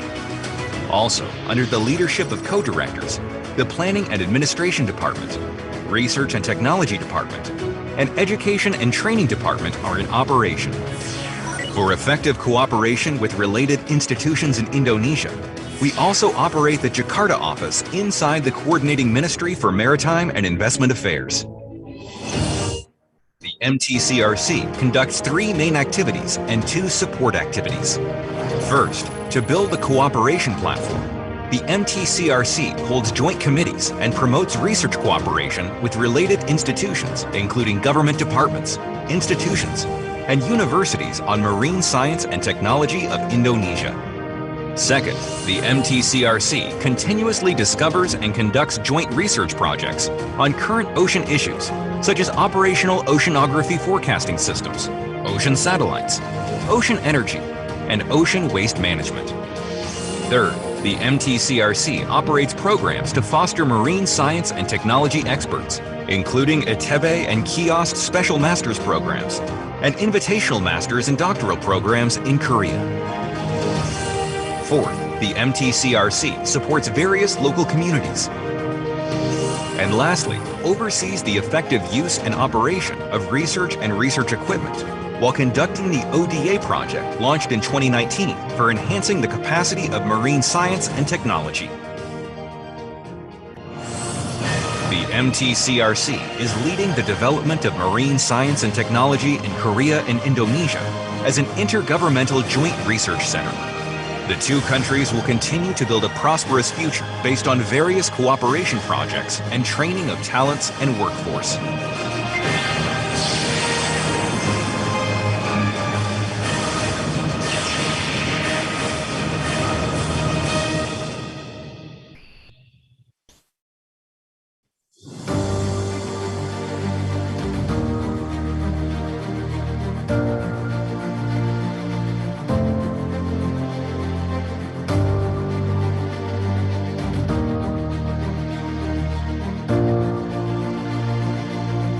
Kalian tahu nggak kalau Indonesia punya akuarium terbesar di dunia? Nama Gedung riset ini tentunya menjadi fasilitas utama dalam melakukan kajian-kajian riset. Kemudian gedung paling utama adalah akuarium. di mana di dalam gedung akuarium kamu memiliki 4 fasilitas akuarium besar. Pertama adalah akuarium schooling, yang kedua akuarium sentuh atau touch pool, dan yang ketiga adalah akuarium tunnel, sedangkan terakhir adalah main akuarium.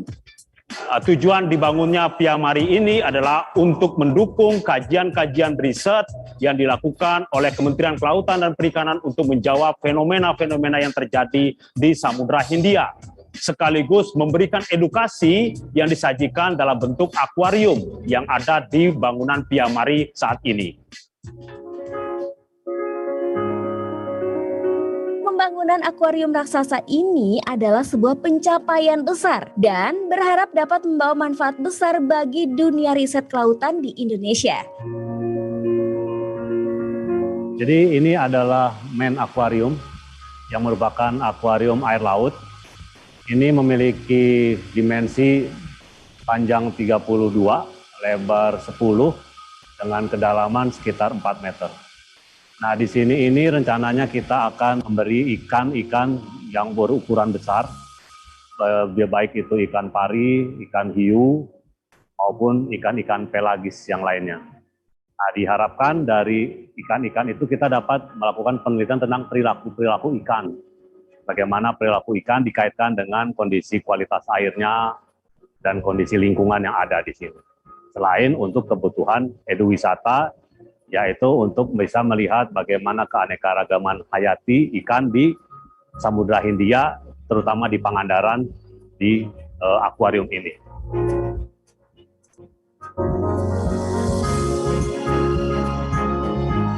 Ini adalah tunnel akuarium yang akan kami sulap menjadi nature aquarium, di mana di sini akan kita buat aquascape untuk membuat akuarium ini seperti kondisi di alam. Nah, jika ini sudah menjadi aquascape, ini akan menjadi nature aquarium yang terpanjang di dunia karena memiliki panjang sekitar 47 meter, melebihi akuarium di Portugal yang memiliki panjang 40 meter.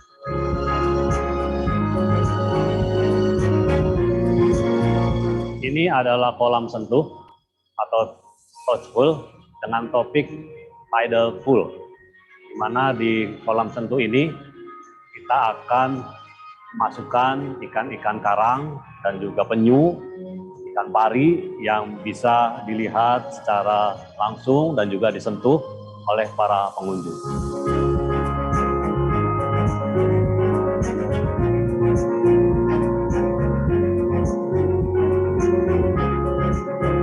Ini adalah schooling aquarium yang nanti dikhususkan untuk ikan-ikan yang dia berschooling atau berenang dalam kelompok, dalam satu arah yang sama. Ini juga adalah akuarium air laut.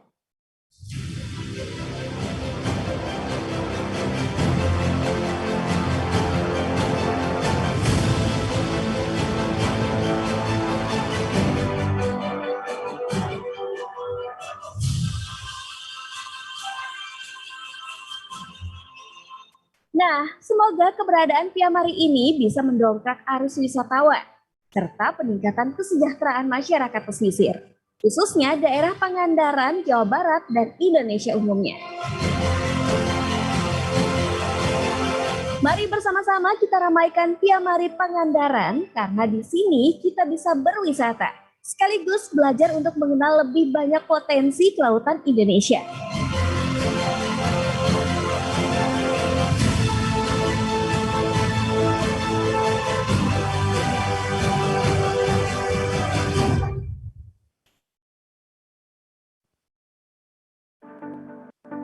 What is the distribution of Indonesia's natural resources? Where are the locations of Indonesia's nature tourism potentials? When do the tides change across Indonesia? Where are the locations of Indonesia's hotspots and ring of fire?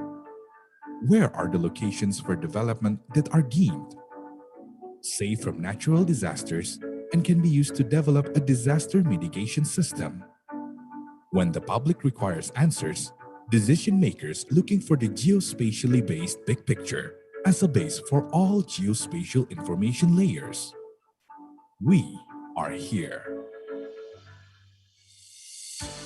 BIG has transformed substantially from 1938 to 2011. Their roles and responsibilities in the field of geospatial in Indonesia have grown so that they can stay relevant with the current day and age. Ultimately, in 2011, our agency was born, along with the enactment of the Spatial Information Law. The Geospatial Information Agency is directly under the President of the Republic of Indonesia, in partnership with the Ministry of National Planning and Development. BIG holds the roles of regulator, implementer, coordinator. We prepare the data and regulation while also implementing them at the same time. As a regulator, BIG is responsible to prepare development policies for geospatial information. As an implementer, BIG has a duty to provide a complete spatial information, a digital system to collect various geospatial information that is accurate and integrated with the national and global coordinate systems.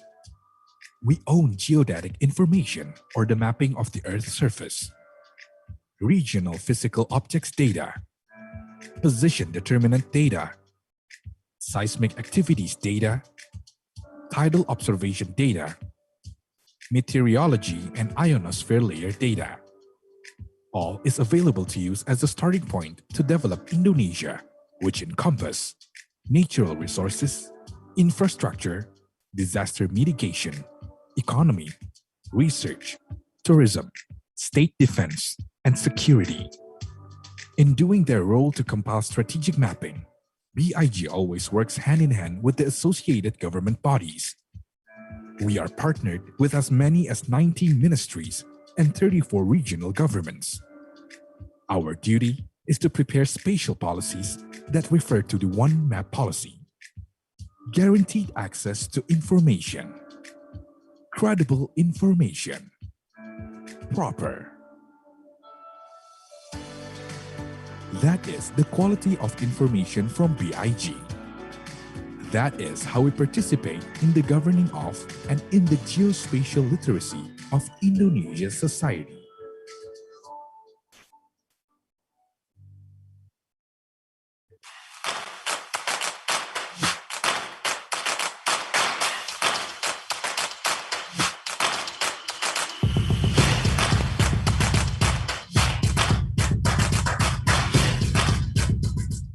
Saya Ron Milano, Dekan Fakultas Ilmu dan Teknologi Kebumian Institut Teknologi Bandung.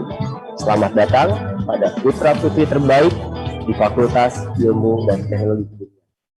Dari namanya saja itu adalah ilmu dan teknologi kebumian, maka di fakultas ini diajarkan semua yang berkaitan dengan kebumian, terutama yang ada di Indonesia ini, mulai dari hasil buminya yang cukup kaya kita dengan minyak dan gas bumi, kemudian ada bencana geologi juga dipelajari di sini, dan juga rupa bumi yang dipelajari di geodesi dan geomatika, dan juga Indonesia adalah negara keempat yang memiliki pesisir terpanjang di dunia, dan itu diajarkan di oceanografi, dan juga ilmu tentang iklim yang dipelajari di meteorologi.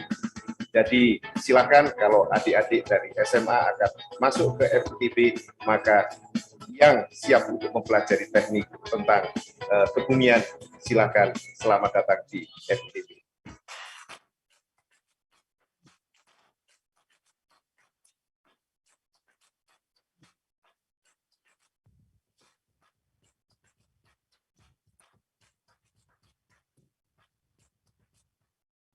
Kerja sendiri, kebanyakan lulusan kami itu ada yang menjadi peneliti, di mana dia melanjutkan studi S2, S3-nya itu seperti di Jepang, Jerman, dan Prancis. Kemudian kebanyakan juga menjadi konsultan. Di sini konsultan cuaca itu pekerjaannya seperti memberikan analisis cuaca tentang bagaimana suatu keadaan itu harusnya dilakukan. Umumnya mereka bekerja di perusahaan seperti pertambangan, perminyakan, dan pertanian. Ada juga lulusan-lulusan dari kami itu yang menjadi kepala departemen di BPPT dan kepala departemen di BMK.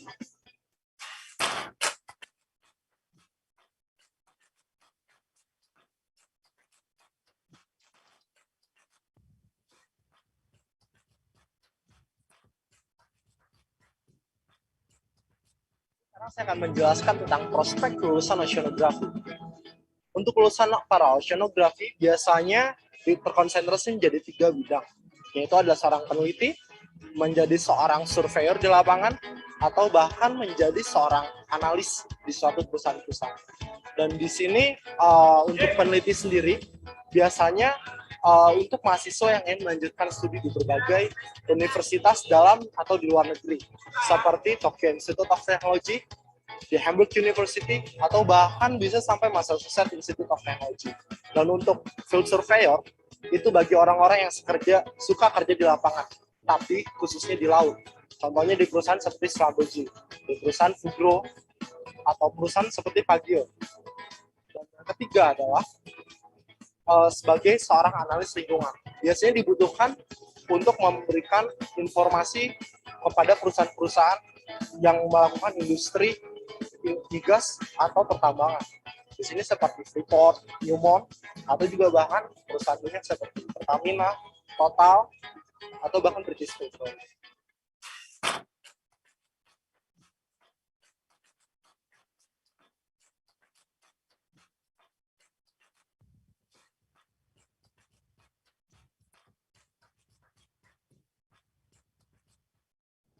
Ya, geodesy itu sekarang bisa bekerja di mana-mana nih ya.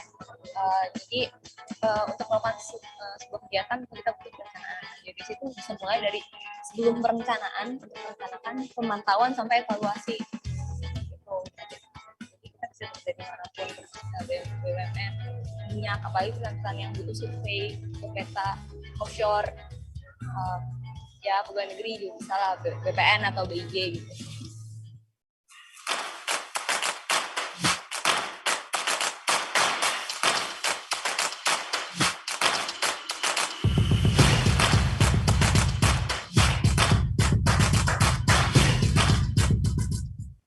Prospek kerjanya itu biasanya lulusan geologi ini masuknya ke industri, apakah itu industri perminyakan, industri pertambangan, ataupun industri panas bumi. Jadi tidak sedikit juga lulusannya menjadi dosen, ataupun konsultan, ataupun orang-orang yang bisa keluar.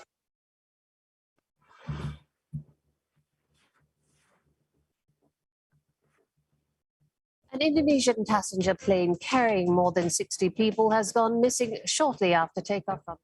The tragedy that left deep sorrow for the Indonesian people came at 2:30 p.m. local time on Friday, January the 9th, 2021.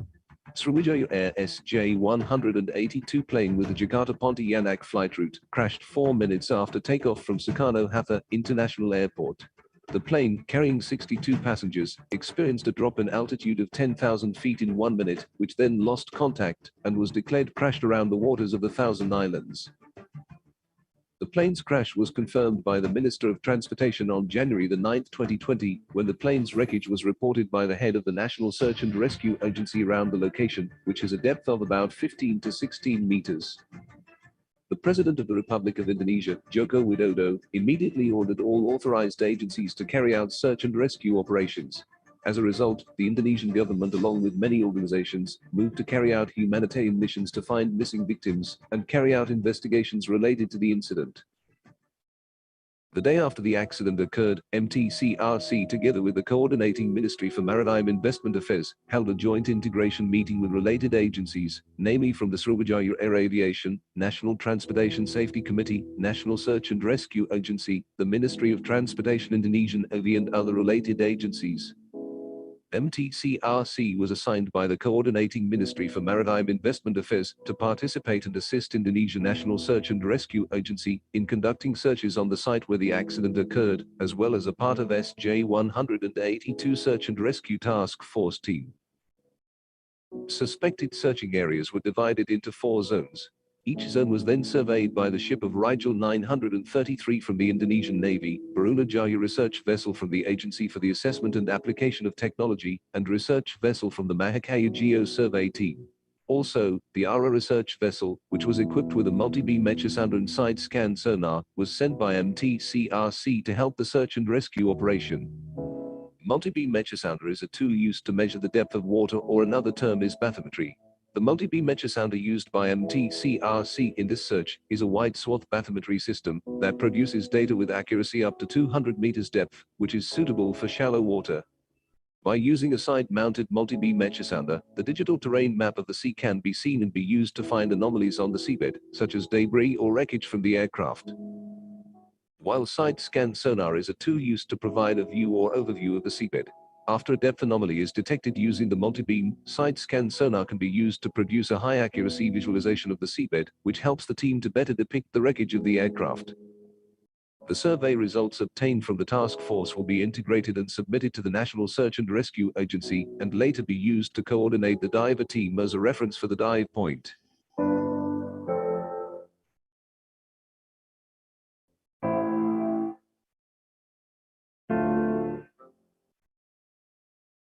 After 4 days of underwater searching, the black boxes were found, and the National Transportation Safety Committee can fully investigate this accident further. This shows how important the role of hydrographic survey in search and rescue operation in the sea. Being among the team of SJ-182 Search and Rescue Task Force, MTCRC actively collaborates with various agencies, with the same goal to conduct the search and evacuation process successfully. Even though bad weather several times happened, it does not make the spirit of the whole team subside in carrying out this mission. Being part of this mission is a valuable experience to MTCRC and contributes more to carrying out surveys at the Indonesia Sea. Unexpectedly, after contributing to this mission, MTCRC received a lot of appreciation from many parties, both local and international. Hopefully, in the future, MTCRC can become a marine research center that will have great personnel, advanced survey equipment, and a lot of relationships and support from various stakeholders in carrying out other activities.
Established in 1920 with the name Teknische Hogeschool te Bandung, Institut Teknologi Bandung is the oldest technical university in Indonesia.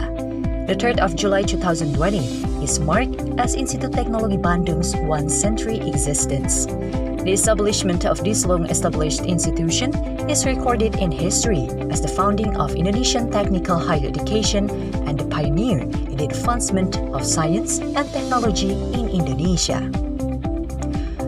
Located in Bandung, West Java, Indonesia, precisely on Ganesa Street number 10, ITB currently has 12 faculties, 29 undergraduate programs, 52 master's programs, 26 doctoral programs, and 2 professional programs.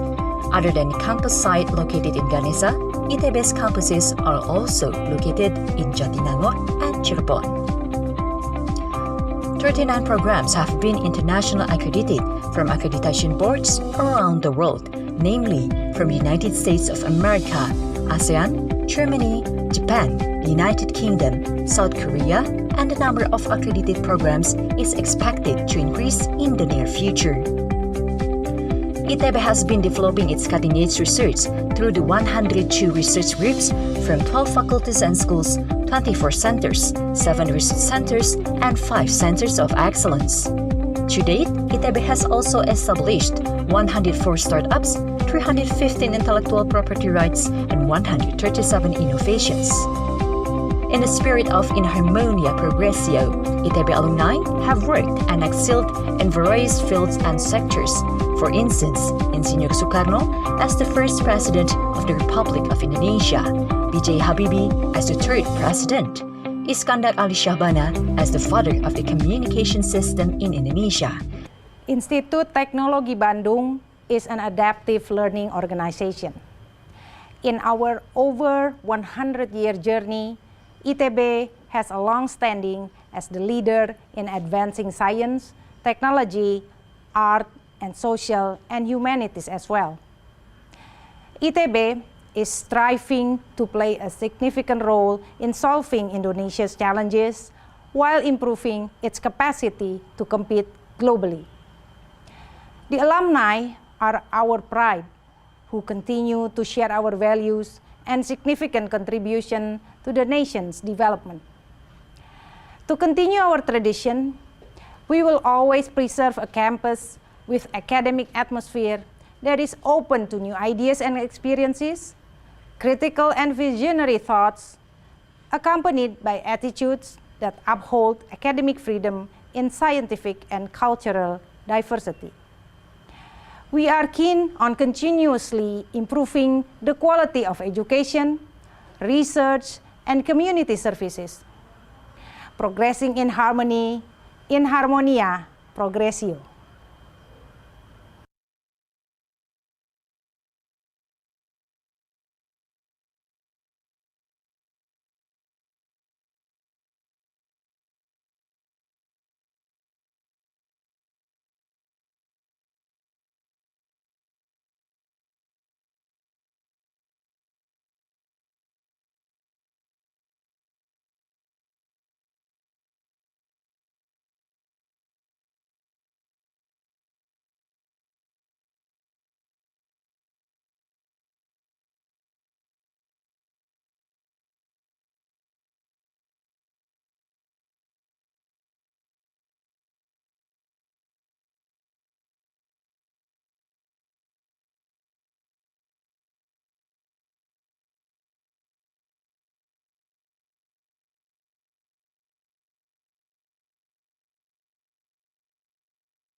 disappear. I've seen the road before. It always staying here. Leads me to your door. The wild and windy night that the rain was away has labor full of tears, crying for the dead.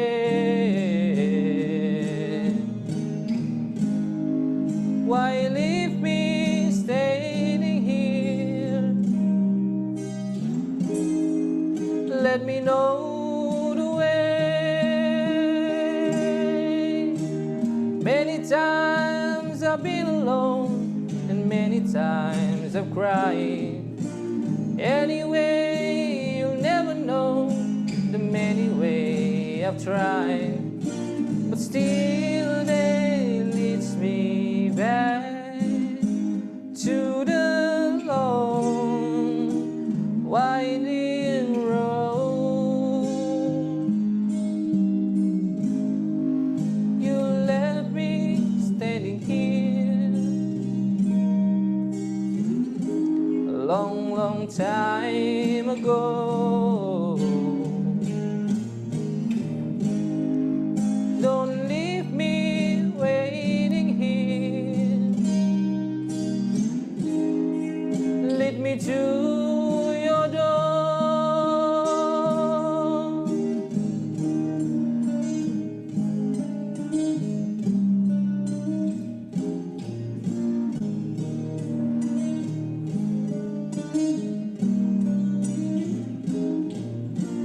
Still they leads me back to the long winding road. You left me standing here a long, long time ago.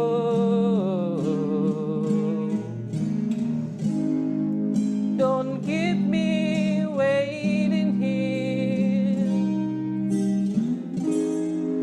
Let me to your door.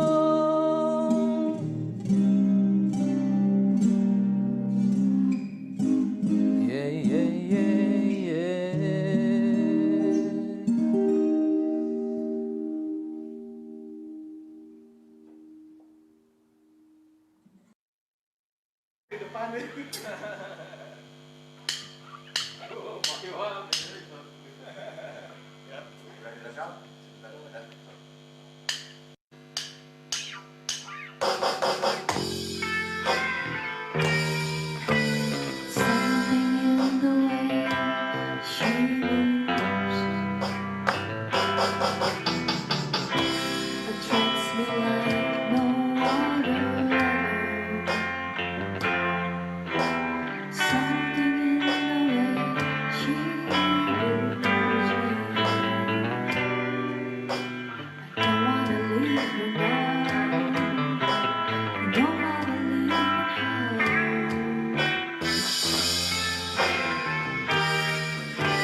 And all I have to do is think of her.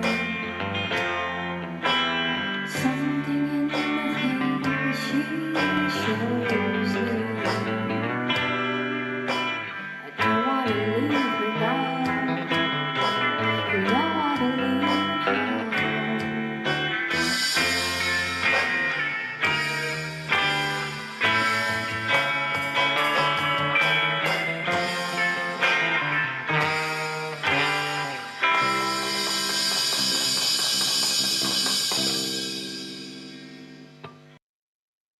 Long and winding road that leads to your door will never disappear. I've seen that road before. It always staying here, leads me to your door. The wild and windy night that the rain was away has left a pool of tears, crying for the dead.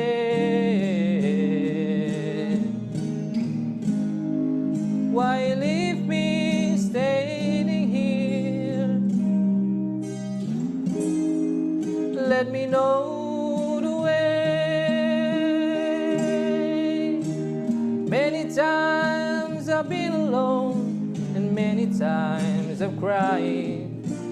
Anyway, you'll never know the many ways I've tried, but still they leads me back to the long winding road. You left me standing here a long, long time ago. Don't leave me waiting here. Lead me to your door.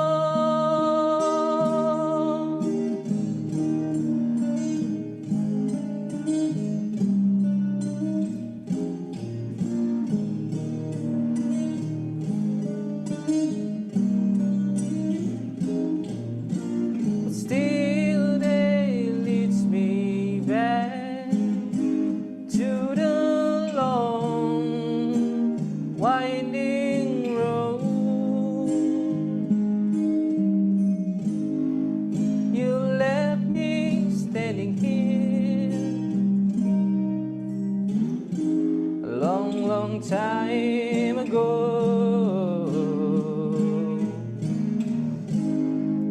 Don't keep me waiting here. Let me to your door.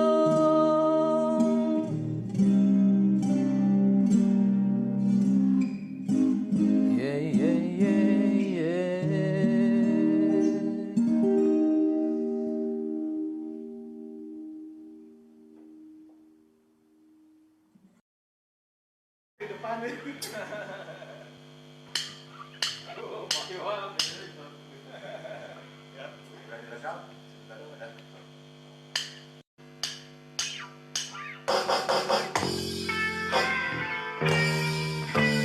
Something in the way she moves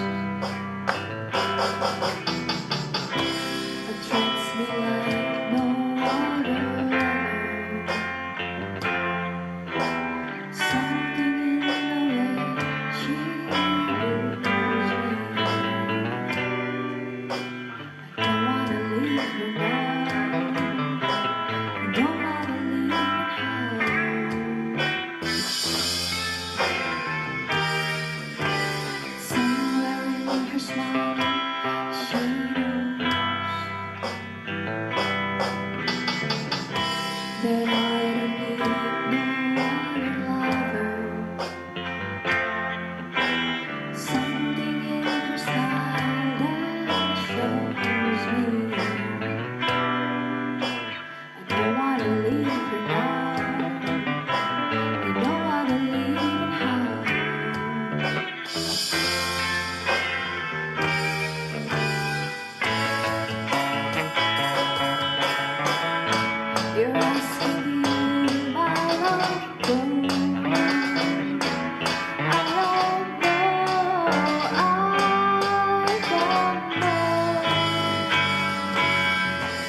And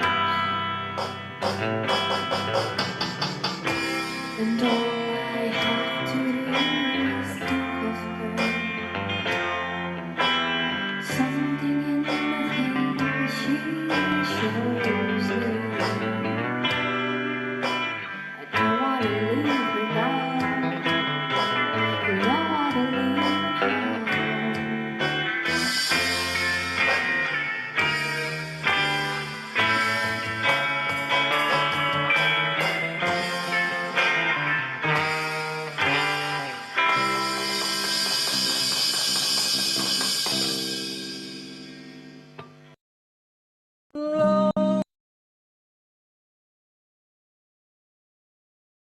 Long and winding road that leads to your door.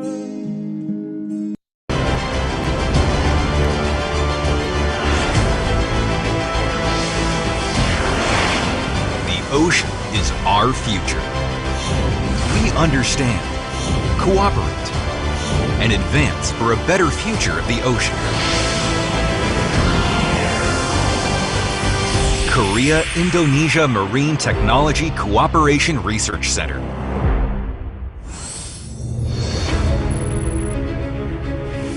In May 2016, an MOU was signed between the Ministry of Oceans and Fisheries of Korea and the Coordinating Ministry for Maritime and Affairs of Indonesia. In May 2018, the implementation arrangement was signed. In September, the MTCRC was opened at the Itebe Cirebon campus.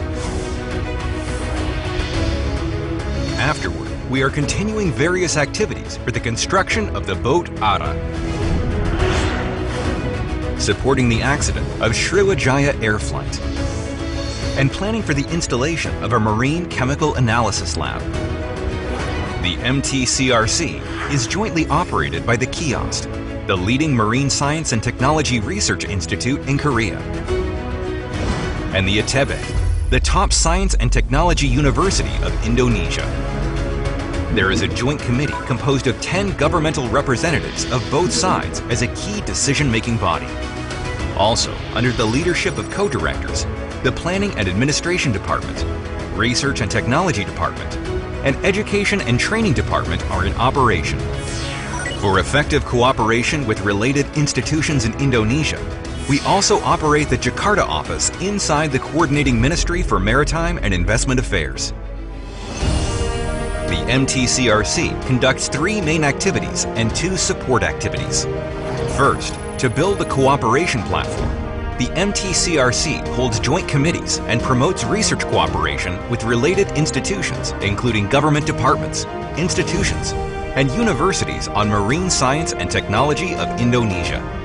Second, the MTCRC continuously discovers and conducts joint research projects on current ocean issues, such as operational oceanography forecasting systems, ocean satellites, ocean energy, and ocean waste management. Third, the MTCRC operates programs to foster marine science and technology experts, including Itebe and KIOST Special Masters programs, and Invitational Masters and Doctoral programs in Korea.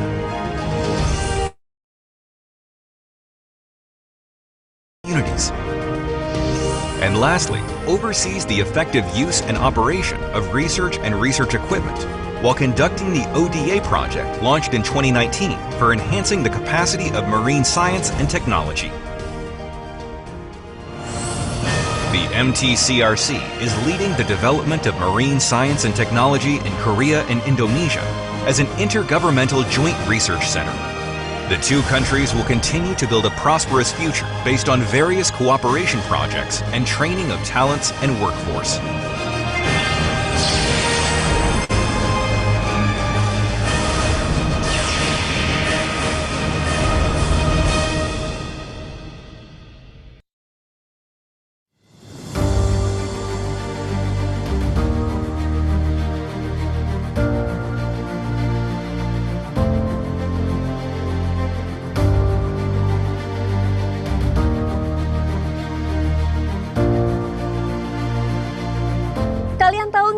Kalau Indonesia punya akuarium terbesar di dunia, namanya Piamari Aquarium yang terletak di Pangandaran, Jawa Barat. Piamari merupakan kepanjangan dari Pangandaran Integrated Aquarium and Marine Research Institute yang dibangun oleh Badan Riset dan Sumber Daya Manusia atau BRSD MKP, Kementerian Kelautan dan Perikanan. Akuarium ini digunakan sebagai sarana wisata edukasi dan juga untuk keperluan riset kelautan dan perikanan di Indonesia.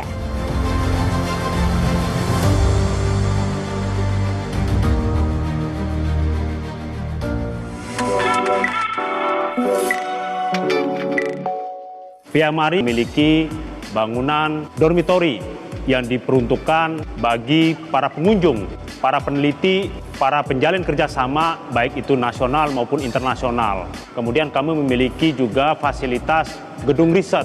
Gedung riset ini tentunya menjadi fasilitas utama dalam melakukan kajian-kajian riset. Kemudian gedung paling utama adalah akuarium, di mana di dalam gedung akuarium kami memiliki 4 fasilitas akuarium besar. Pertama adalah akuarium schooling, yang kedua akuarium sentuh atau touch pool, dan yang ketiga adalah akuarium tunnel, sedangkan terakhir adalah main akuarium. Tujuan dibangunnya Piamari ini adalah untuk mendukung kajian-kajian riset yang dilakukan oleh Kementerian Kelautan dan Perikanan untuk menjawab fenomena-fenomena yang terjadi di Samudra Hindia, sekaligus memberikan edukasi yang disajikan dalam bentuk akuarium yang ada di bangunan Piamari saat ini. Pembangunan akuarium raksasa ini adalah sebuah pencapaian besar dan berharap dapat membawa manfaat besar bagi dunia riset kelautan di Indonesia. Jadi ini adalah main akuarium yang merupakan akuarium air laut. Ini memiliki dimensi panjang 32, lebar 10, dengan kedalaman sekitar 4 meter. Nah, di sini ini rencananya kita akan memberi ikan-ikan yang berukuran besar, baik itu ikan pari, ikan hiu, maupun ikan-ikan pelagis yang lainnya. Nah, diharapkan dari ikan-ikan itu kita dapat melakukan penelitian tentang perilaku ikan. Bagaimana perilaku ikan dikaitkan dengan kondisi kualitas airnya dan kondisi lingkungan yang ada di sini. Selain untuk kebutuhan eduwisata, yaitu untuk bisa melihat bagaimana keanekaragaman hayati ikan di Samudra Hindia, terutama di Pangandaran, di akuarium ini.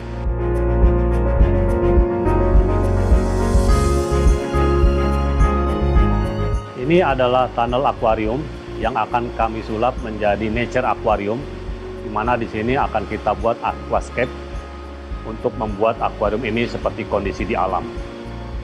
Nah, jika ini sudah menjadi aquascape, ini akan menjadi nature aquarium yang terpanjang di dunia karena memiliki panjang sekitar 47 meter, melebihi akuarium di Portugal yang memiliki panjang 40 meter.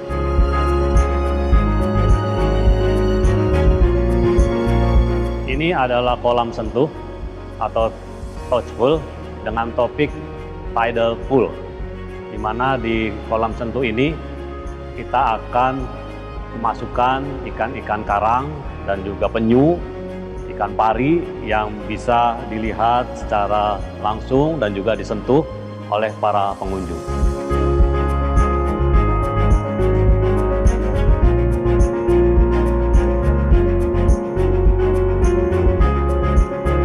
Ini adalah schooling aquarium yang nanti dikhususkan untuk ikan-ikan yang dia berschooling atau melakukan berenang dalam kelompok dalam satu arah yang sama.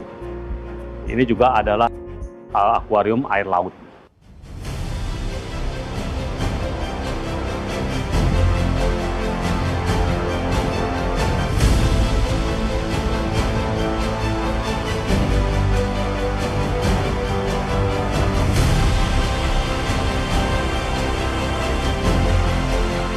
Nah, semoga keberadaan Piamari ini bisa mendongkrak arus wisatawan serta peningkatan kesejahteraan masyarakat pesisir. khususnya daerah Pangandaran, Jawa Barat, dan Indonesia umumnya. Mari bersama-sama kita ramaikan Tiamari Pangandaran karena di sini kita bisa berwisata, sekaligus belajar untuk mengenal lebih banyak potensi kelautan Indonesia.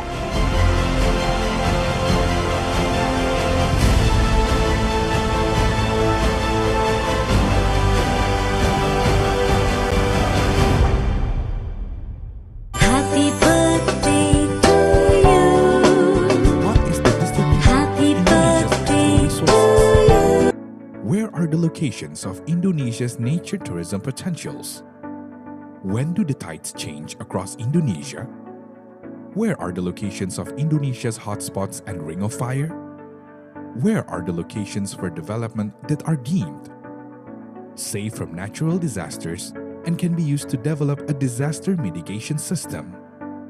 When the public requires answers, decision makers looking for the geospatially based big picture as a base for all geospatial information layers. We are here. BIG has transformed substantially from 1938 to 2011. Their roles and responsibilities in the field of geospatial in Indonesia have grown so that they can stay relevant with the current day and age. Ultimately, in 2011, our agency was born, along with the enactment of the Spatial Information Law. The Geospatial Information Agency is directly under the President of the Republic of Indonesia, in partnership with the Ministry of National Planning and Development. BIG holds the roles of regulator, implementer, coordinator. We prepare the data and regulation while also implementing them at the same time. As a regulator, BIG is responsible to prepare development policies for geospatial information. As an implementer, BIG has a duty to provide a complete spatial information, a digital system to collect various geospatial information that is accurate and integrated with the national and global coordinate systems. We own geodetic information or the mapping of the Earth's surface, regional physical objects data, position determinant data, seismic activities data, tidal observation data, meteorology and ionosphere layer data. All is available to use as a starting point to develop Indonesia, which encompass natural resources, infrastructure, disaster mitigation, economy, research, tourism, state defense, and security. In doing their role to compile strategic mapping, BIG always works hand in hand with the associated government bodies. We are partnered with as many as 19 ministries and 34 regional governments. Our duty is to prepare spatial policies that refer to the One Map policy. Guaranteed access to information. Credible information. Proper. That is the quality of information from BIG. That is how we participate in the governing of and in the geospatial literacy of Indonesia's society.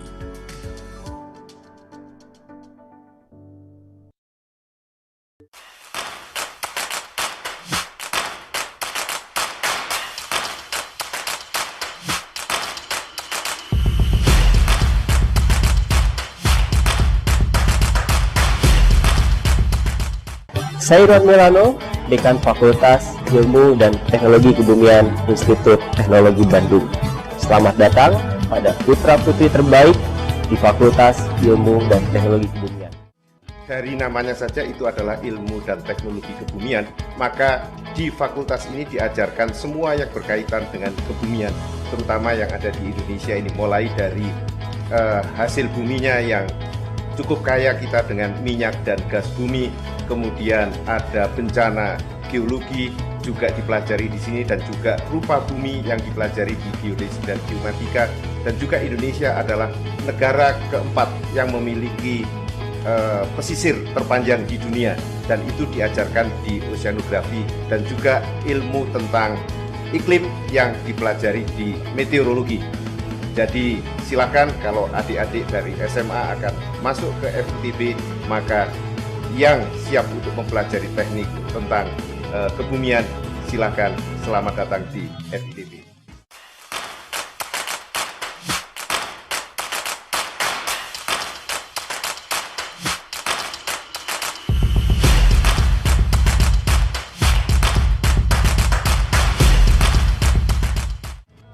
Kerja sendiri, kebanyakan lulusan kami itu ada yang menjadi peneliti, di mana dia melanjutkan studi S2, S3-nya itu seperti di Jepang, Jerman, dan Prancis. Kemudian kebanyakan juga menjadi konsultan. Di sini konsultan cuaca itu pekerjaannya seperti memberikan analisis cuaca tentang bagaimana suatu keadaan itu harusnya dilakukan. Umumnya mereka bekerja di perusahaan seperti pertambangan, perminyakan, dan pertanian. Ada juga lulusan-lulusan dari kami itu yang menjadi kepala departemen di BPPT dan kepala departemen di BMKG.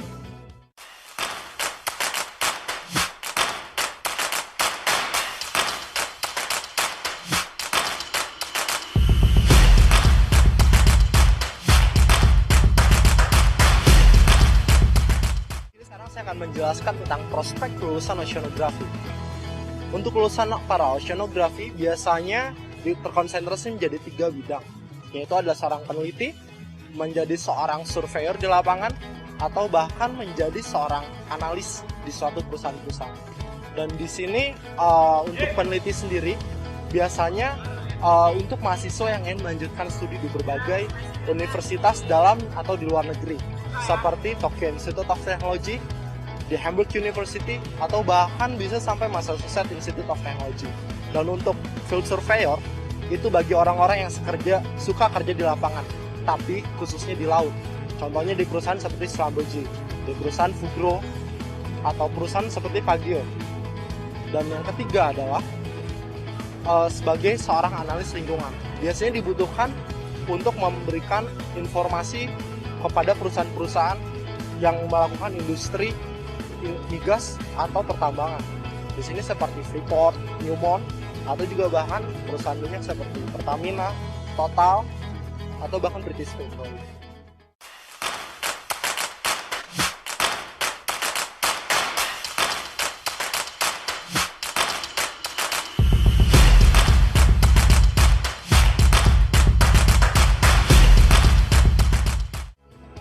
Geodesy itu sebenarnya bisa bekerja di mana-mana nih ya. Jadi untuk melakukan sebuah kegiatan kita butuh perencanaan. Geodesy itu bisa mulai dari sebelum perencanaan untuk merencanakan pemantauan sampai evaluasi gitu kira-kira. Jadi kita bisa bekerja di manapun, BUMN, minyak, apalagi perusahaan yang butuh survei atau peta offshore, ya pegawai negeri juga bisa lah, BPN atau BIG gitu.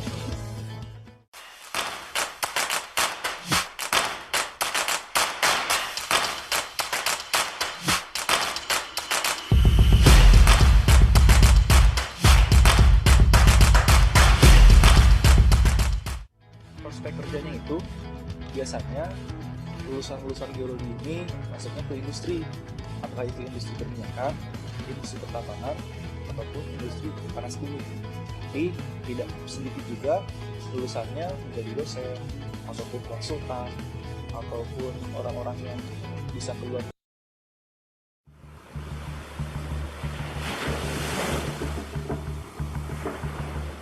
An Indonesian passenger plane carrying more than 60 people has gone missing shortly after takeoff from... The tragedy that left deep sorrow for the Indonesian people came at 2:30 p.m. local time on Friday, January the 9th, 2021. Sriwijaya Air SJ182 plane with the Jakarta-Pontianak flight route crashed 4 minutes after takeoff from Soekarno-Hatta International Airport. The plane, carrying 62 passengers, experienced a drop in altitude of 10,000 feet in 1 minute, which... Ladies and gentlemen, may we have your attention, please? The conference will start in a moment. Ladies and gentlemen, we will move on to the second parallel orals presentations. We have provided 4 breakout rooms and 1 additional breakout room for the sessions.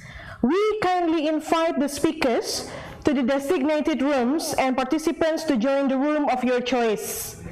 Room A holds a mini symposium titled Marine Hazard and Coastal Degradation on Tsunami and Modeling and will be moderated by Karina Aprilia, STMT. Room B holds a mini symposium titled Marine Geodesy, Satellite and Operational Oceanography and will be moderated by Elgo Dwistra Kartiko Putro. Room C holds a mini symposium titled Marine Resources, Conservation and Integrated Coastal Zone Management and will be moderated by Dr. Rima Rahmayani.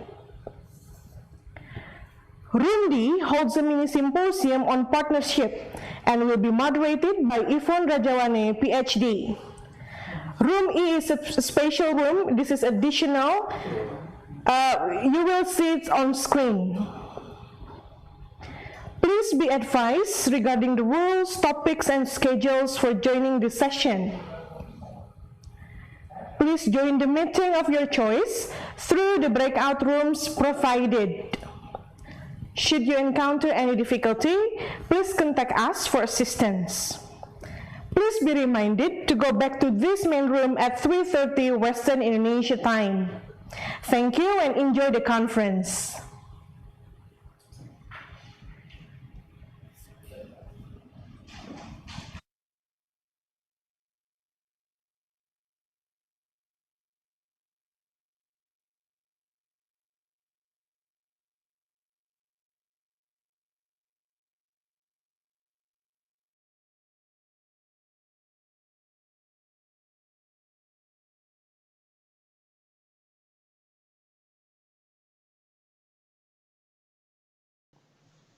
Hello everyone, this is Wonko Kim from Busan National University, who is presenting.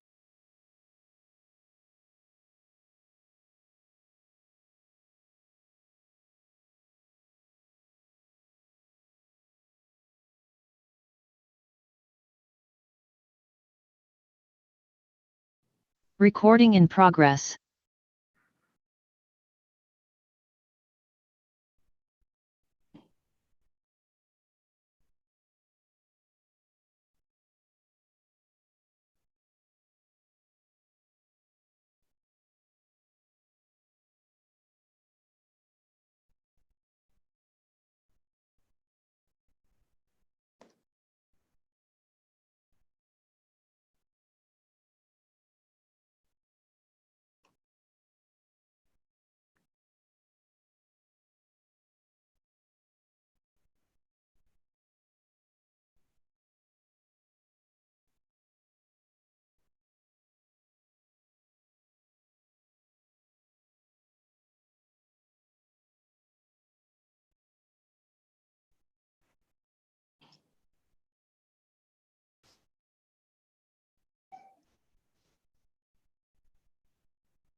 Okay.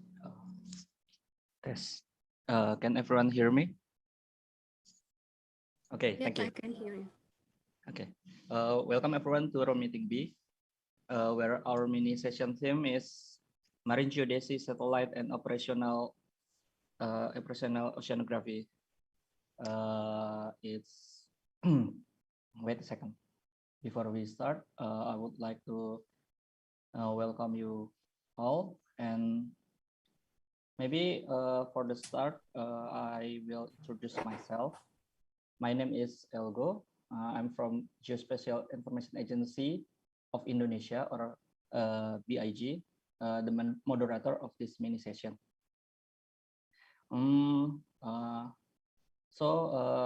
The committee is asked me to remind all of you about the rules in this mini session.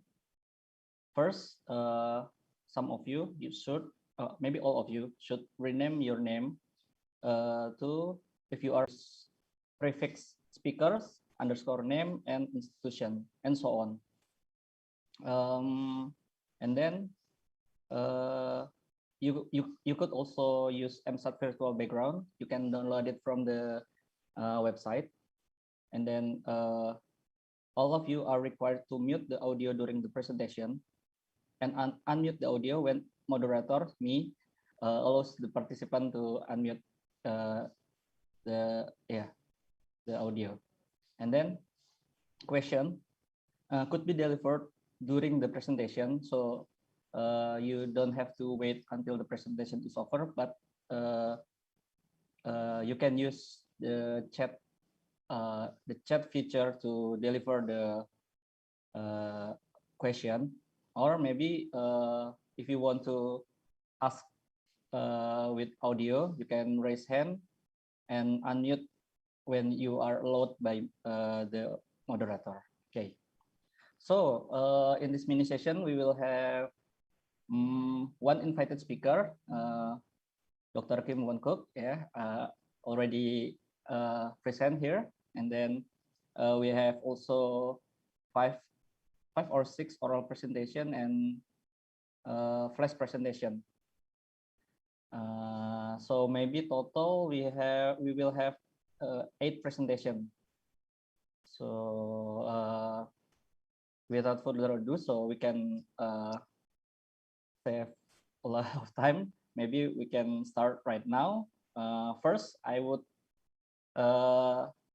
like to introduce our invited speaker, Dr. Kim Won-Kook. Doctor, please let me introduce you for a bit, okay? So, Dr. Kim Won-Kook got his Bachelor of Science in Civil Engineering at Seoul National University. And then he got his Master and PhD degrees at Purdue University, USA. And then Dr. Kim is formerly works as researcher at National Oceanic and Atmospheric Administration, NOAA, in USA, and researcher in Korea Institute of Ocean Science and Technology. Currently, Dr. Kim works as assistant professor at Department of Civil Engineering in Busan National University, Republic of Korea. Okay, his field of research are geoinformatics and remote sensing, and today Dr. Kim and his team will share their research titled Harmful Algal Bloom Detection Using Satellites. If you are ready, Doctor, I will ask the committee to play the presentation video. Is that okay? Okay. Yes. Yeah, okay. The committee, can you please play the video? Thank you. Thank you for the very nice introduction, Elgo. Thank you. Hello, everyone.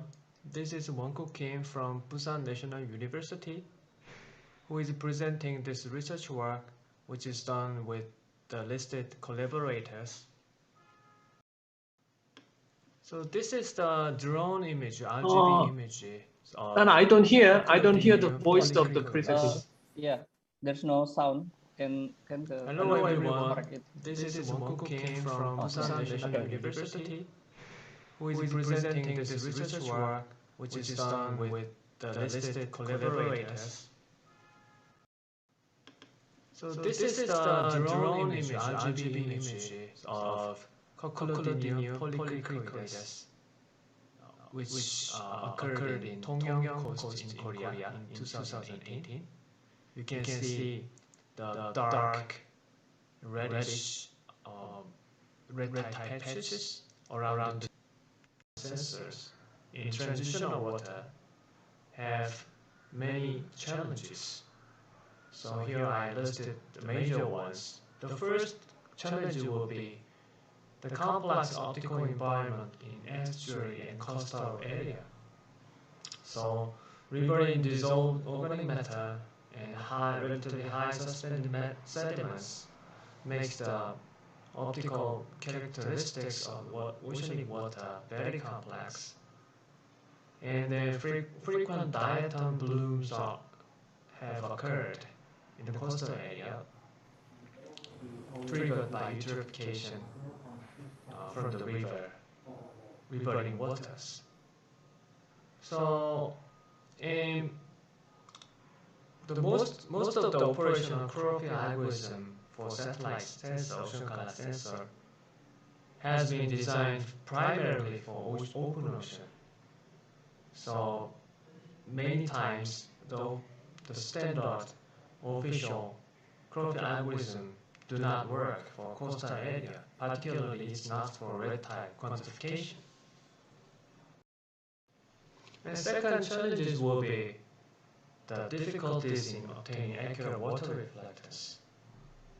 So in coastal area, particularly in Korean coast area, they have RIAS type of coastline. It has very complex coastline. So adjacency effect are prominent in near-land areas. So this is the mean Tao's work in 2017 for the bodies data for the lake area in China. If you see the floating algal index from land area to water, you can see there is clear impact from the land area, straight line from the land area. So this is problem in coastal areas. And also coastal area have some shallow water region. So this is Curtis Mobley's work in 2012 in IOCCG lecture. So if you see this RRS spectrum, depending on the water depth, spectrum changes a lot. And then one of the significant issue is that the standard MS correction fails for strong algal bloom. I will show you in the following slide. So this is a Geodesy MS correction results. The Geodesy is the geostationary ocean color imager operated by Korean government, and this red pixel is the pixel that have atmospheric correction fail flag up. So this is the Rayleigh corrected reflectance for 3 locations: green, yellow, red.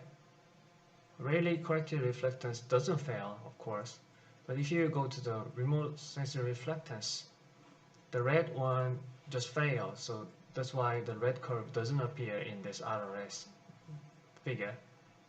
The green one is fine because it has lower concentration, but this red one, it doesn't fail, but it gives very strange, very incorrect remote sensor reflectance for red tide water. So the way we can tackle the challenges is by overcoming atmospheric variability instead of trying to correct it. And if we cannot completely mimic the reflectance of red tide water, then maybe we can use the field measure data as it is and then add some optical variability by some simulations.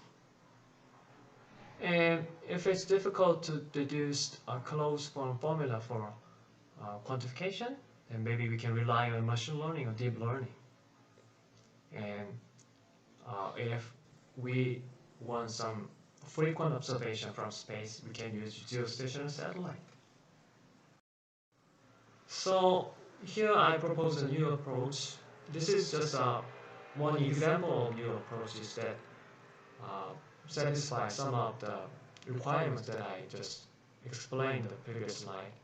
So a new approach is expected to work without atmospheric correction and expect to have low false alarm rates and should be robustly trained with a small training data size. And then it has to be validated with long-term data for operational use. So the algorithm that I propose is named it as PUK algorithm after the names of 3 institutes participating in this study. So the basic concept and framework of this PUK algorithm is combining radiative transfer simulation, machine learning, and field and satellite data. So by radiative transfer simulation, we can incorporate optical variability that lacks in the observation data. And then, but field data is still useful and meaningful because it provides a reality that models may have missed. So we will use the field data, but we will add optical variability, simulated variability. And then with this too, we can use machine learning and deep learning to learn the complex relationship between the target variables and radiometry input. So this is the flowchart of PUK framework. So if we have field data like RS and chromophore A, we can add atmospheric variability by radiative transfer simulation. And then here we have simulated Geodesy satellite data, really corrected reflectance. And because we have some field data for the chlorophyll measurements, we can train the machine learning algorithm with these pairs. And then we can apply the trained algorithm to new Geodesy images. And then we have collected like a hyperspectral reflectance by ASD, and then chromophore A, PSM, CDON, and species identification has been done. And Geodesy data, we used Geodesy data. Geodesy is spatial resolution 500 meter in the 8 spectral bands, and it can do the hourly observation from 9:30 to 4:30 in the afternoon local time. So here we prepare the independent validation data sets. This is called RTIS data. RTIS data is the one collected by National Institute of Fisheries Sciences of Korea. They performed a shipboard surveying jointly with local government, and then they reported the concentration in cell counts. So here is the atmospheric variability simulation. So I've used AQRT simulation, and then here is the parameters that I have tweaked to make 144 cases for one remote sensing reflectance collected in the field. So this is the machine learning results. We have tested 4 different machine learning techniques. Ordinary least square is not machine learning, but we tried OLS and support vector regression, and the artificial neural network, and random forest. So since random forest produced the best results, we stick to the random forest afterwards. So validation result. This is the PUK chlorophyll estimation, and then here is the RTI cell abundance, and then it shows a good correlation between the 2 R square of close to 0.9. And then this is detection test, which has been conducted for active red tide season. We have compared with 4 different empirical red tide quantification algorithms such as SSMR. So they have produced many false alarms, something like this one, and then this is RTIS ground truth for that day, and then our PUK algorithm detected very similarly with the RTIS results. And then this is a false alarm test, winter. In winter we never have coccolodinium outbreak in that area, so we should not have, in theory, we should not have any detected patches in the algorithm results. But if you see MRI and RBR, you can see it has been impacted by just sediment loads in the coastal area, and this is atmospheric variability and some oceanic condition. Depending on the oceanic condition, MRI has this false alarms, and SS also shows some gradient in the coastal area, even though it doesn't have any Hapaga bloom in this winter season. So, but the PUK shows robust performance for this scene. Because Geodesy can observe the hourly observation, this is the results for July 26, and you can see the red tide patches, cockroach patches expanded over the time as we go to the afternoon.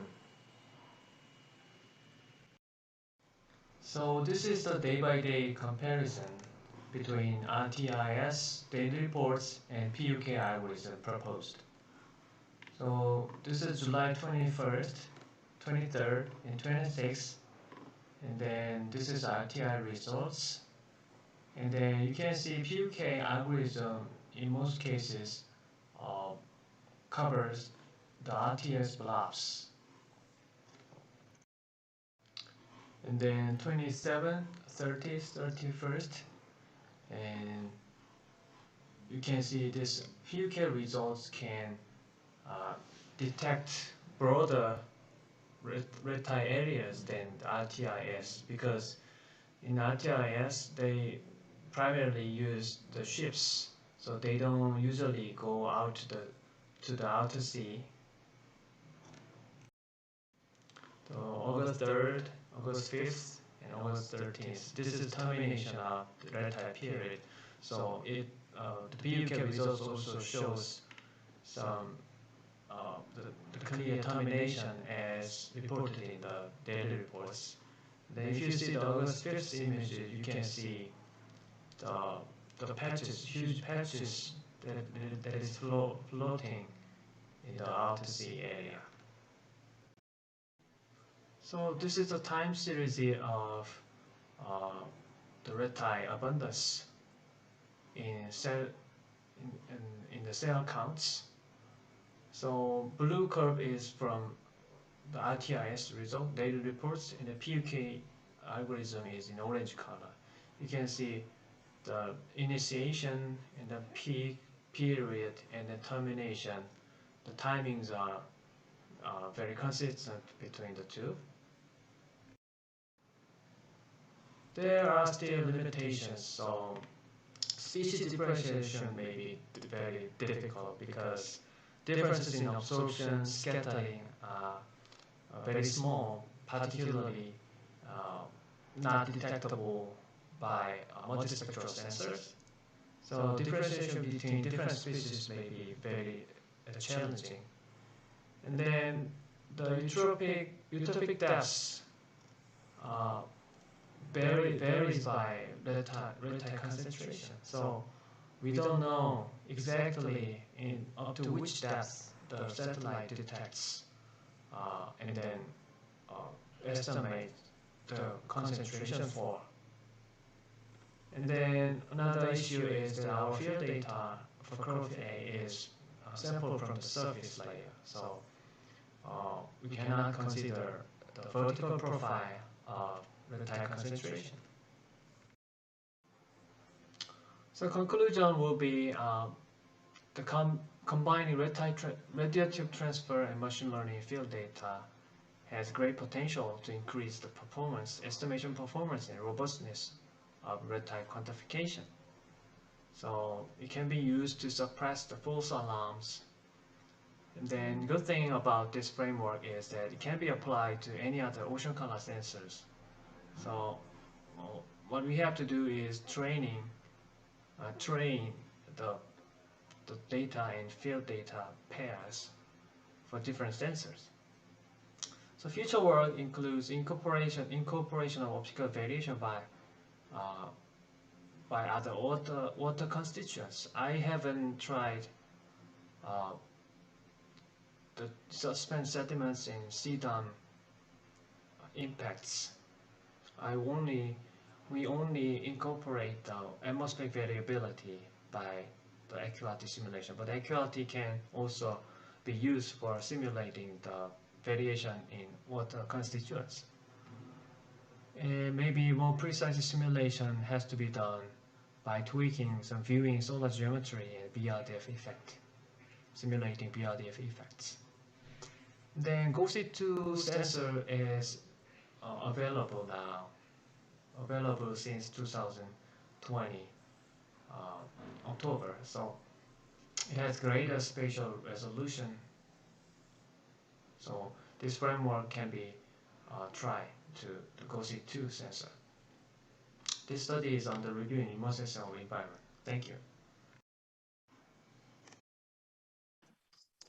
Okay, thank you, Dr. Kim, for the presentation. It's very, very interesting.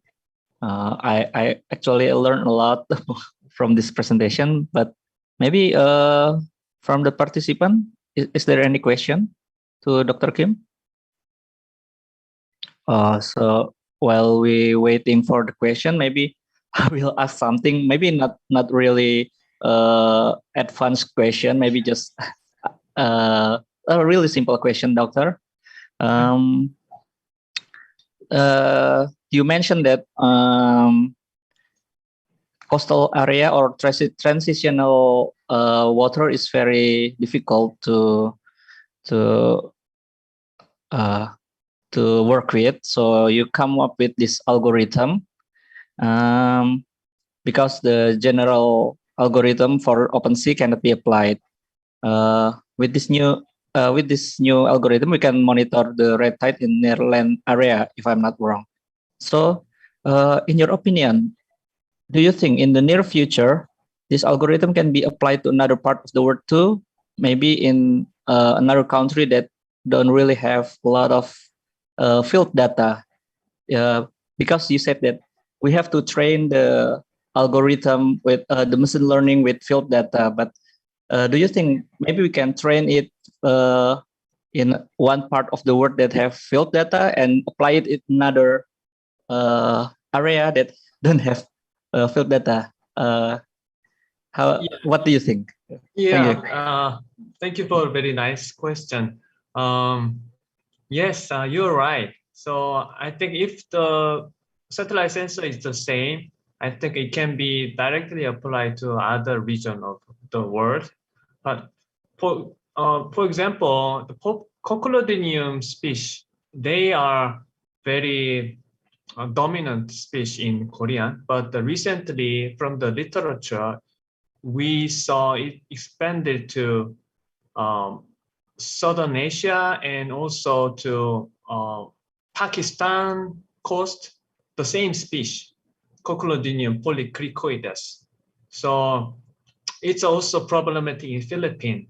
So as long as the sensor is the same, it can be applied to the species. And then as explained in the last slide, the spectral reflectance difference between different species are sometimes very small. So for example, Karenia species is also observable in Korean coast, but it's in the United States, Karenia brevis species is very dominating species, but their absorption spectrum is very similar. They are different, but in multispectral sensor, they are quite indifferentiable. So I think applying the same algorithm then will give us some insight on the red tide expansion and then outbreak and termination.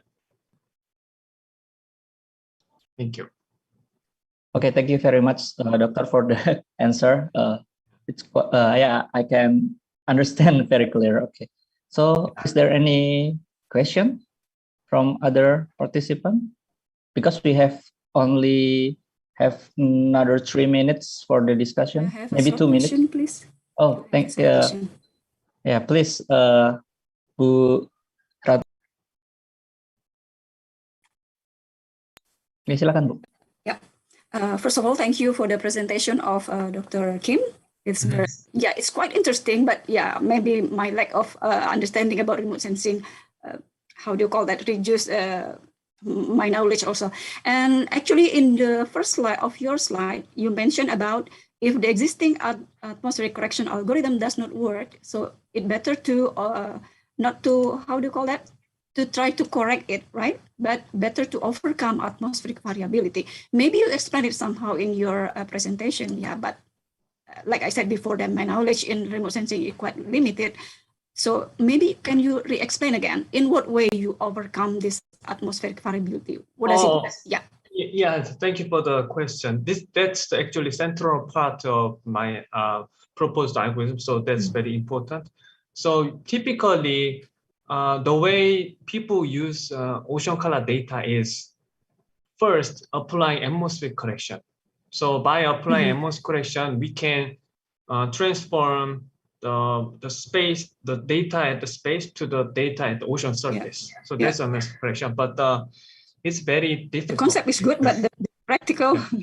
Yeah. But for that type of data, it's very challenging. So instead of doing the correction correctly, my idea is I have a field collected reflectance data at the ocean surface. So I will add various atmospheric conditions.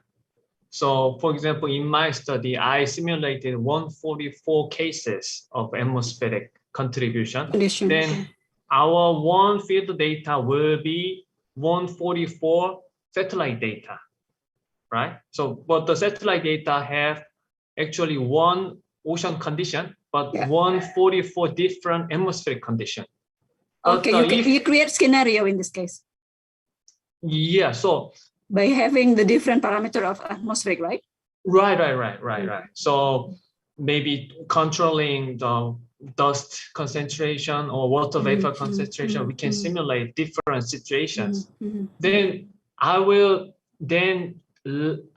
trust the machine learning algorithm, because if machine learning algorithm is strong enough to overcome such complications, then the machine learning should be able to estimate the chlorophyll concentration on the ocean, even if they have this 144 variability. So I trained the machine learning, and then it worked very well. So that's the central idea of overcoming. Thank you for your answer. Okay, thank you. It's very interesting. But okay, thank you, Dr. Kim, and thank you, Dr. Ratna. We have to stop here and move on to the next presenter. Once again, thank you, Dr. Kim. So our next presenter is Dr. Ratnasari Dewi. She is my colleague from BIG, but I haven't met her this is the first time we met in person. Yeah. So her presentation is titled Accuracy Assessment of Satellite-Derived Bathymetry Model for Depth Extraction in Sorong Shallow Water Area. For your information, Sorong is in the eastern part of Indonesia. Okay, so can I start now? I would prefer. Oh yeah. Okay. So yeah. Okay. Yeah. Okay. So you want to present it live, not by pre-recorded video. Okay. Yeah, it's weird to look at our own video. Okay. The time is yours. Okay, thank you very much. First, allow me to share my screen, please.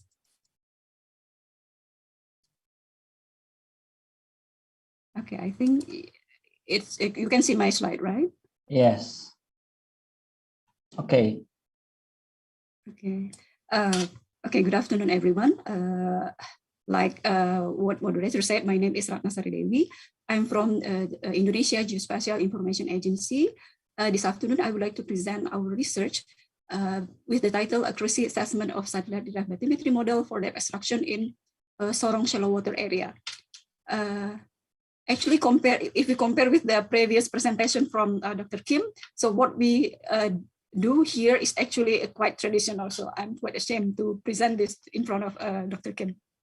But still, we hope that there's many feedback that can be obtained from this event. So the outline of my presentation consists of background, objective, methods, results, conclusion, and recommendation. And ladies and gentlemen, bathymetric data is critical for safe sea navigation and also transportation. And detailed bathymetry in shallow water area is also very necessary as an input to produce an accurate coastline. How to obtain large area and high precision water depth data has become an important research topic.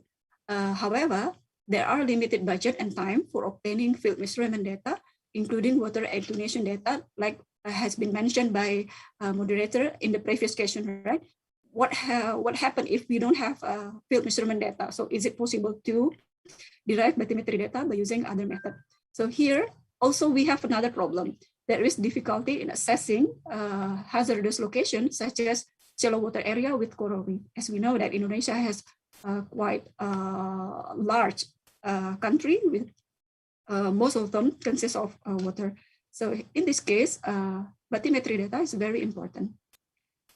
And by looking at this situation, there is a need to explore remote sensing techniques to fill the gap of bathymetry data in shallow water, especially by using empirical model.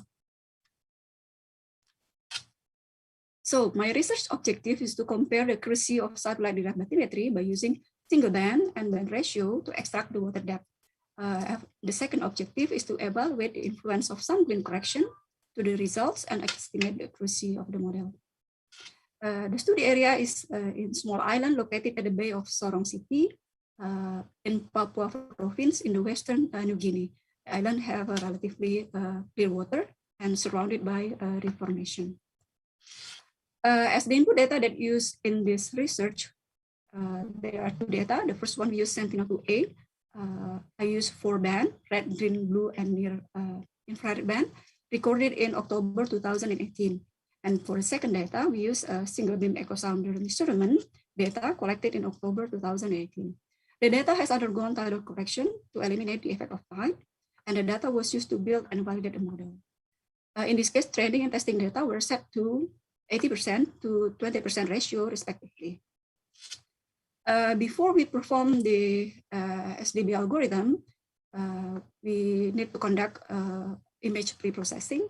The first one, we need to do image correction. We adopt from Kano 2012 by subtracting the average reflectance of the deep water to remove the effect of atmospheric scattering, surface reflection, and in-water volume scattering.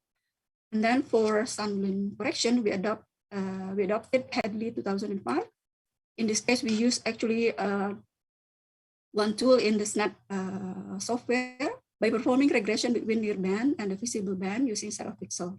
The minimum near infrared is the near infrared value expected from the pixel with no sunblend, which can be estimated by the minimum near value found in sample or in deep water. Here we model the bathymetry. First, we use the single band. Estimating depth by using one band is possible by assuming that bottom reflectance and water attenuation is constant throughout the image. So the model was developed for each band to evaluate the linearization process of spectral reflection and water depth in bathymetry analysis. The second input data, we use band ratio. This method is based on a concept that different wavelength will be absorbed by waters in various degrees based on inherent optical properties of the water, based on Stone et al. 2003. In this case, this combination of band ratio was used. The water depth then estimated by means of linear regression analysis from Van Hengel and Spitzer 1991. In this case, the field measurement data is considered as dependent variable and the transform reflectance is the independent variable. Both data are used to determine the regression coefficient and estimate the water depth. And the last one, the accuracy was assessed by comparing the SDB model and the in situ measurement and calculated the root mean square error. And this slide shows the result of the experiment. By using single band, we use 4 band here, like I said, blue, green, red, and near. This is the coefficient correlation, R square, and the root mean square error. From this table, we can see that if we use image with sunblend correction, the highest accuracy obtained by using the green band with root mean square error equal to 2.9 and R square equal to 0.731. But if we use the image without sunblend correction, the highest accuracy also obtained by using the green band here with a root mean square error equal to 3.8 and R square equal to 0.559. The picture in the right-hand side show the visual comparison when we perform linear regression for the green band. This is for image without green correction, and this one image with sunblend correction. We can see from the result that it was obvious in the east side of the image that by using image with sunblend correction, the algorithm can identify depth information in the coral reef information. And this one shows the result of the band ratio. We use 6 combination here. And this is same, the coefficient correlation, R square and root mean square error. Image without sunblend correction, we have a blue and green ratio provided the highest accuracy with root mean square error equal to 4.8 and R square equal to 0.279. And if we use image with sunblend correction here, blue and green ratio also provided the highest accuracy. And this is the visualization comparison between the two. It was obvious also that the difference between both image are in the east side of the island. This is the cross profile of the model. Here I use only a linear regression by using green band with blend correction, linear regression by using green band without blend correction, and this one band ratio by using blue and green ratio.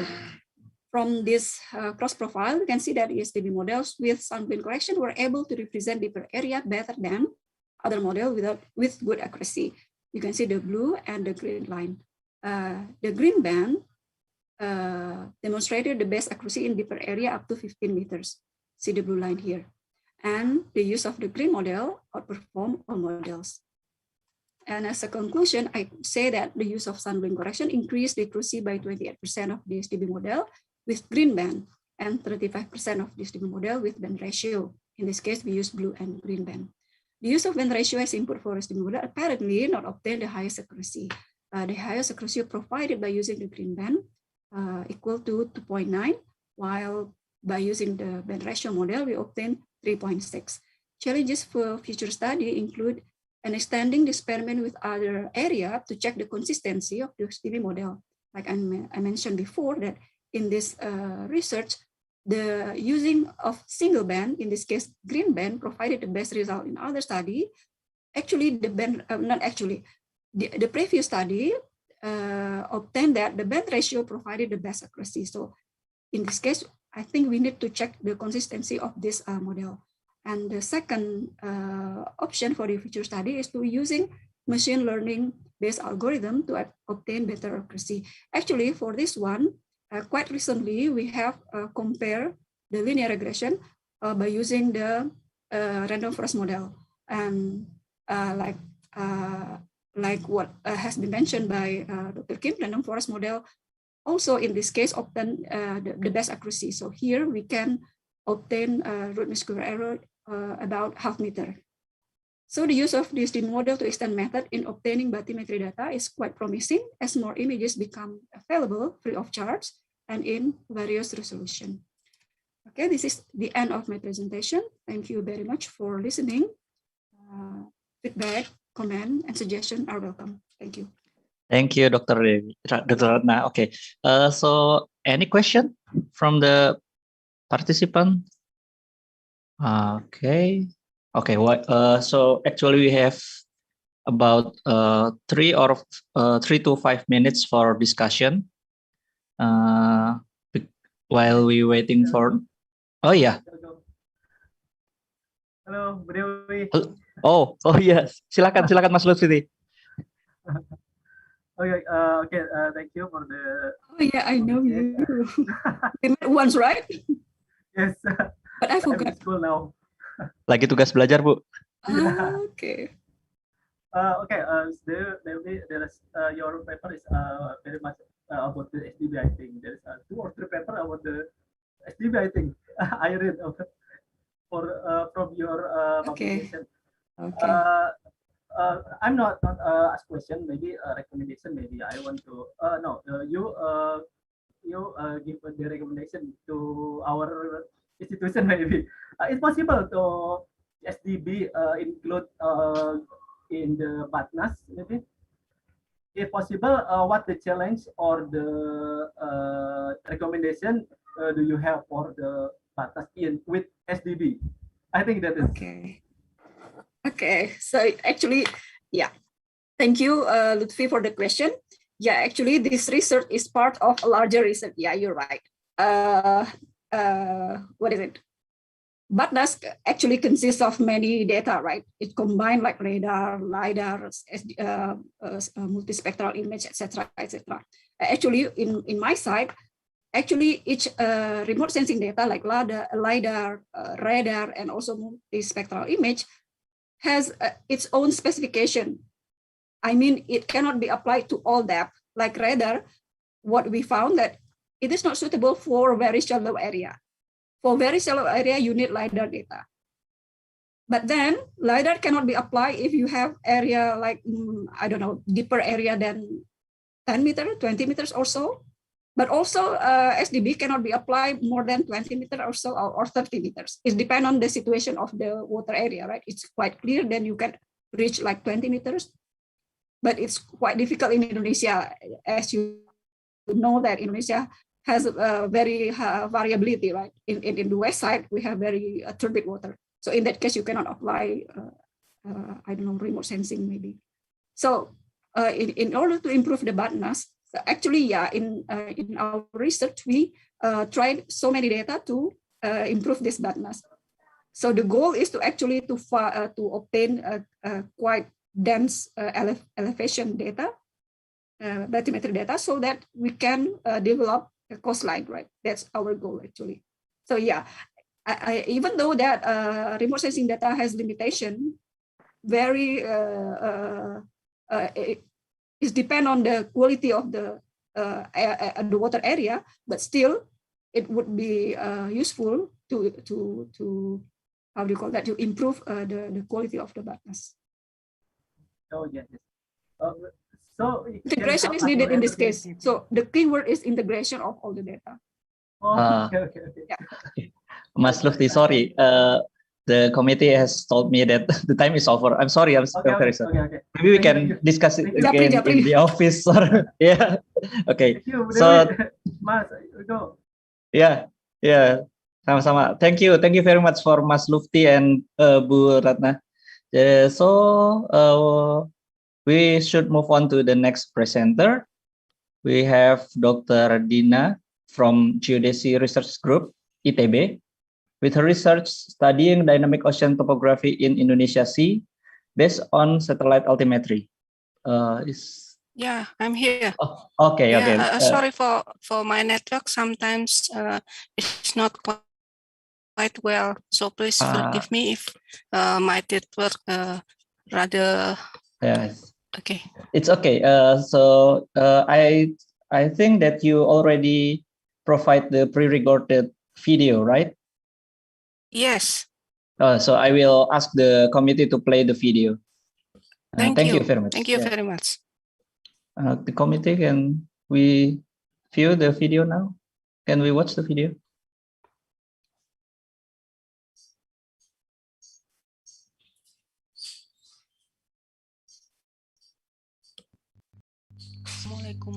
Good evening.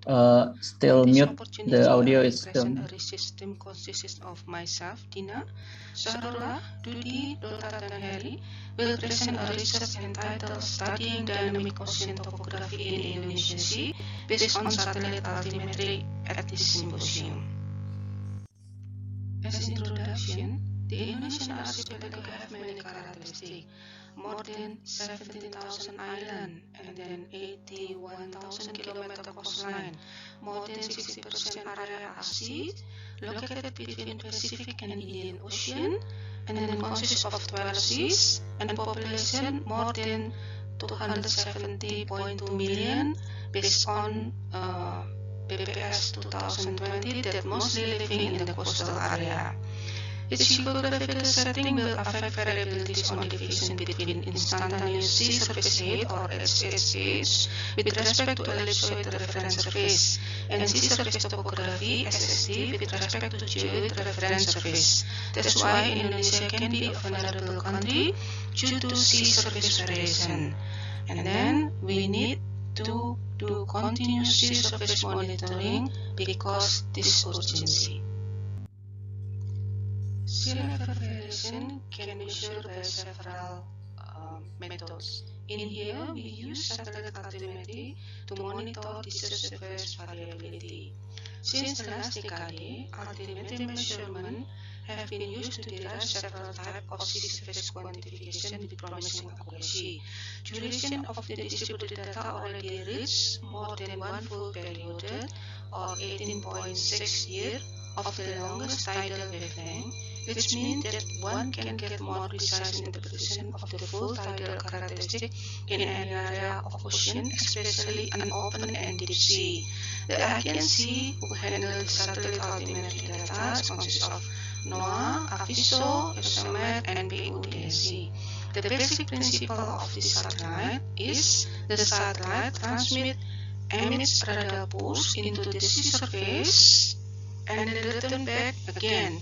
The round-trip travel time measured using ultra-stable oscillator, and we can get the sea surface from the head of satellite with respect to ellipsoid and the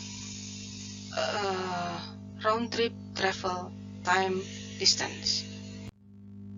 After we get the sea surface height from altimetry measurement with respect to ellipsoid, now we can change or transform the sea surface height into sea surface topography that caused by several physical phenomena such as ocean wave, tides, and current and atmospheric pressure reading, and the main application is to determine the ocean circulation. The sea surface topography is here we can see this with respect to geoid surface. So we can get this surface topography is coming from sea surface edge with undulation of gravity.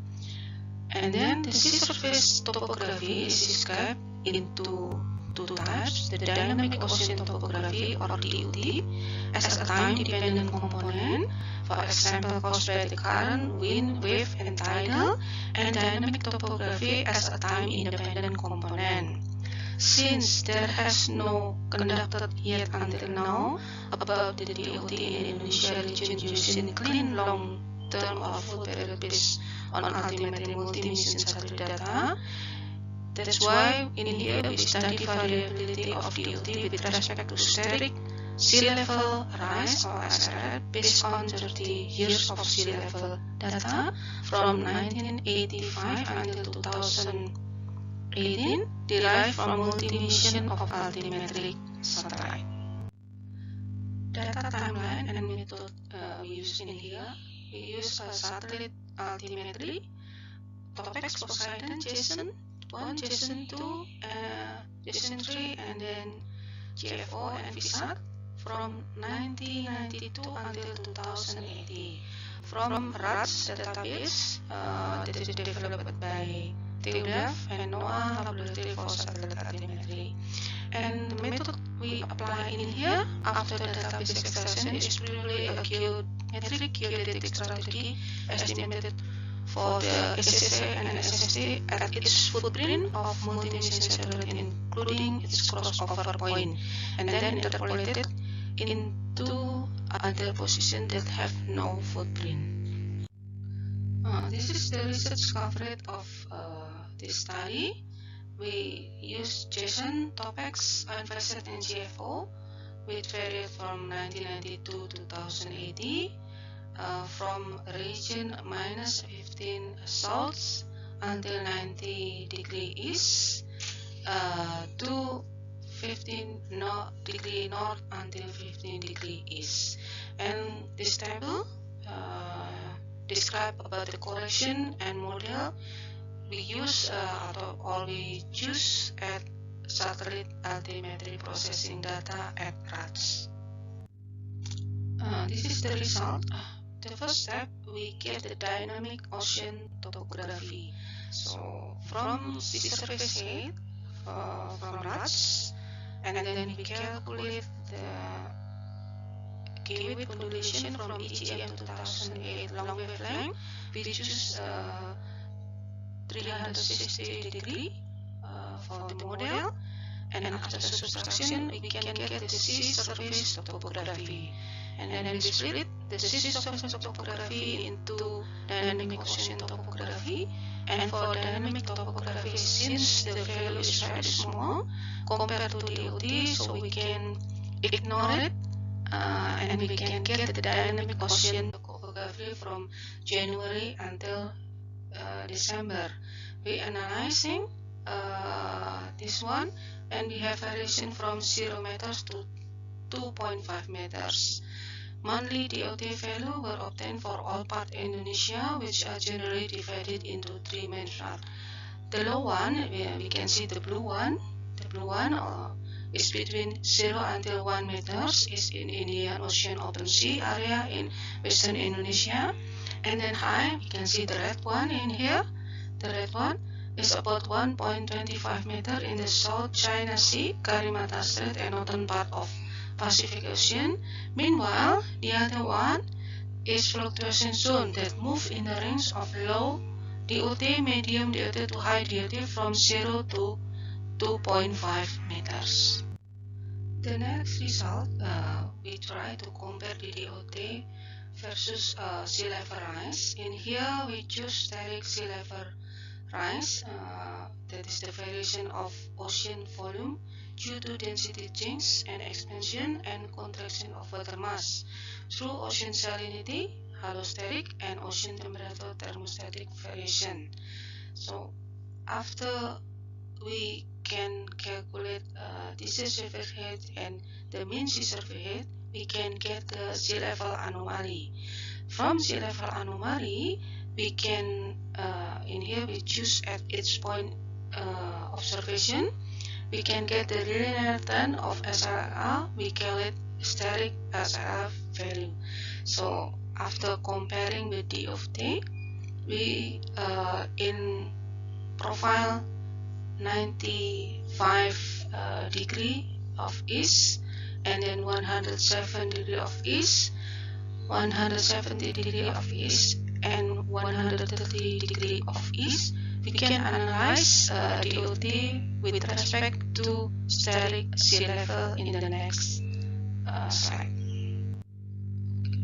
For the static SRR, in here in longitude 95 east profile, almost linearly increase from latitude -10 to 50 north from 2 millimeter year to the highest value of around 5.5 millimeter per year. This open area in Indian Ocean provides very small noise at the sea surface height value determination. And then for longitude 107 east profile, increase in range from 3 millimeters per year to 4 millimeters per year from the south, Indian Ocean, to the north, south coast of Java Island. Then the pattern become irregular because it passes through the mainland of Java Island and the shallow Java Sea to the Riau Islands. Appear again when entering the South China Sea, which experience a downward trend from south to the north from 4.5 millimeter per year to 3 millimeter per year. And for longitude 170 profile for static SLR tends to decrease from 5 millimeters to 4 millimeters per year from the South Indian Ocean to the north south coast of West Nusa Tenggara, and the pattern becomes irregular because it passes through the line of West Nusa Tenggara, Bali Sea, and Kalimantan Island. A slight increase to the north in the range of 4 millimeter per year to 4.7 millimeter per year for the North Sulawesi region. And then for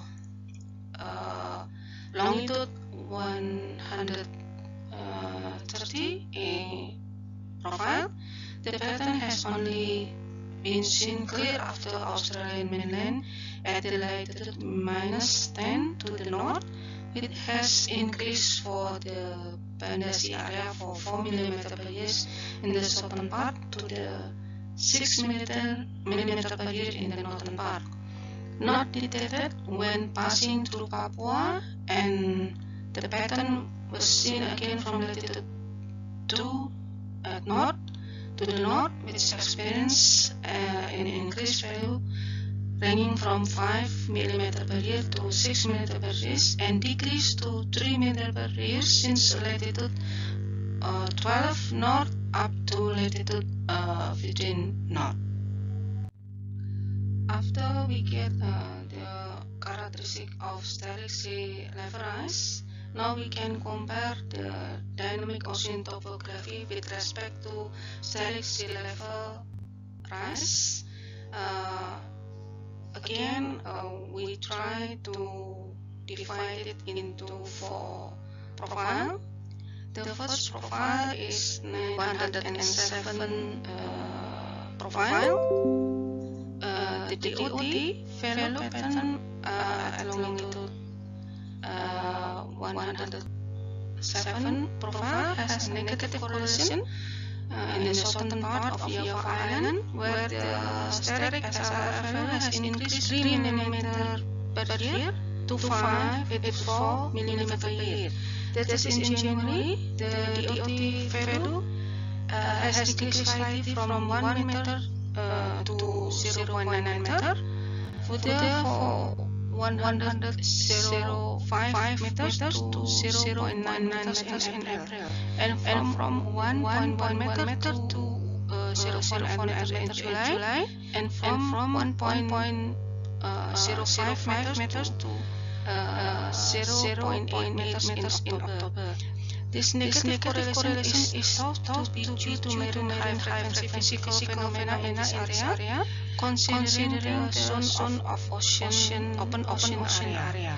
For the southern region of Java Island, there are various marine physical phenomena, including the South Java current and South Equatorial current, which are estimated to be dynamic topographic components that may cause this negative correlation. And then we can get another profile, 170 and 130. The DOT value pattern at longitude 170 show a positive correlation with the decreasing of static SLR value for the southern part of West Nusa Tenggara, where the DOT value decreased from 1.1 meter to 1 meter in January and April, and from 1.2 meters to 0.9 meters in April to July, and from 1.1 meter to 0.9 meter in October. This profile for the North Sulawesi area, the DOT value pattern provides a various correlation value with the increasing value of static SLR. In January, this longitude profile has a negative correlation. There is a decrease in DOT value from 1.2 meters to 1.1 meters, while in April, July, October, this longitude profile has a positive correlation, namely the increase in DOT value from 0.5 meters to 7 meters in April, and for DOT value at longitude 130 profile, for the Banda Sea, show a positive correlation with the increased value in static SLR. The DOT increased value pattern in January, April, July, October from 1 meter to 1.1 meters. Meanwhile, for the Pacific Ocean region, all DOT value from January, April, July, October increased from 0.9 meters until 1.3 meters that show a negative correlation with the decreasing value of static LSR. This negative correlation may also caused by various marine high-frequency physical phenomena that act as the dominant component of the time-independent SST constituent variables such as La Nina, El Nino phenomena at this area. And for the conclusion, through the sea surface height value obtained from satellite altimeter measurement results and using information from Geodesy undulation model from EGM 2008 with 360 degree, it is possible to derive the shear surface topography value that describe the pattern of ocean dynamic that consists of dynamic ocean topography and dynamic topography. From the result of 1992 until 2018 altimetry satellite measurement in this study, monthly dynamic ocean topography value were obtained for all parts in Indonesia, which are generally divided into three main parts, namely with low DOT between 0 until 1 meters, high above 1.25 meters, and the fluctuating zones between 0 until 2.5 meters. And then to get better picture about the correlation between dynamic ocean topography and the SLR value, in this case we use static sea level rise. Each point of Indonesia is described by their both correlation. The positive correlation is obtained in almost all parts of Indonesia, except in the southern part of Java, for the nearby longitude 107 east profile, and the Pacific Ocean region. Both are thought to be caused by the existence of marine high-frequency physical phenomena that are permanent but with uncertain period, which usually act as dominant component as time-independent sea surface constituent variable or dynamic topography, such as La Nina and La Nina phenomena. And finally, we would like to thanks to Geodesy, NOAA, Altimetric, LLC for providing altimetric data, and also to Mark Nanye from Geodesy and Ami Hassan from UTM for altimetric state of the art. Thank you very much and see you in the next future. Thank you. Terima kasih. Okay, thank you for Dr. Dina for the presentation. Any question? We have one. We have time for one question.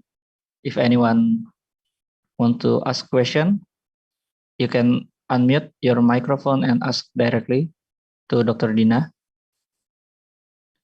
Oh, okay. While we think, maybe can I ask a question? For disclaimer, I don't have any geodesy background, so maybe this question kind of simple. But Dr. Dina, can I ask question? How urgent or what is the urgencies that we have to generate or acquire continuous SSH or SST data rather than just monitoring the sea surface using the surface data derived from the satellite altimetry? That is quite different between sea surface topography and sea surface height. From satellite altimetry, we do measurement from travel time from satellite to the sea surface. Yeah, but to sea surface, but the head of satellite is based on geometric surface, that is ellipsoidal surface. So it's not how to say that, it will not explain about the real physical motion. That is why we have to transfer it into sea surface topography, that the head is based on geoid, so we can get the real physical motion of the sea. That is why we have to transfer the sea surface head into the sea surface topography. But the difficulty is until now we don't have very detailed geoid modeling. That is why I think BIG and also several university try to build the geoid, especially the ocean area. It's not only the ocean area, but all. So okay. it will be the seamless surface. Yeah, geoid model, local geoid model, not the global one. We hope we can get together with the global one, so we can get the physical surface of the real Earth. So that is the target. Thank you very much for You're welcome. Sorry answer. for the slide is not quite well. If anybody in here want to have my slide presentation, I can send it to you. Thank you very much. Thank you, Dr. Dina. Okay, so next we will move on to the next presenter. We'll have Joko Prihantono from the Department of Transdisciplinary Science and Engineering, Tokyo Institute of Technology, Japan. And his presentation titled The Impact of Groundwater Table Variability on Mangrove Greenness in Karimun Jawa National Park based on remote sensing study. Pak Joko, are you ready? You already sent the video. Yes, I already sent. Okay, so I can ask the committee to play it for us. Thank you very much. Thank you. Okay, committee, please. Okay. Good afternoon, everyone. And please my name unmute is the Joko audio. I'm from Department Transdisciplinary Science and Engineering, Tokyo Institute of Technology, Japan. Today, my presentation title is The Impact of Groundwater Variability on Mangrove Greenness in Karimun Jawa National Park based on remote sensing. Is it playing? It's playing, but I can't hear any audio. Good afternoon, everyone. My name is Joko Prihantono. I'm from Department Transdisciplinary Science and Engineering, Tokyo Institute of Technology, Japan. Today, my presentation title is The Impact of Groundwater Variability on Mangrove Greenness in Karimun Jawa National Park based on remote sensing study. So, we already know that mangrove are very important for the ecosystem because the mangrove give many benefits for the coastal ecosystem, for example, for coastal protection, or carbon sequestration, for tourism, and so on. But only green mangrove can give this benefit because green mangrove means this mangrove is still growing and sorry, Mr. Elgo, I think we need to change the video because quality is not very good. We need to replay it again. Sorry.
Karimun Jawa National Park. Good afternoon, everyone. My name is Joko Prihantono. I'm from Department Transdisciplinary Science and Engineering, Tokyo Institute of Technology, Japan. Today, my presentation title is The Impact of Groundwater Variability on Mangrove Greenness in Karimun Jawa National Park based on remote sensing study.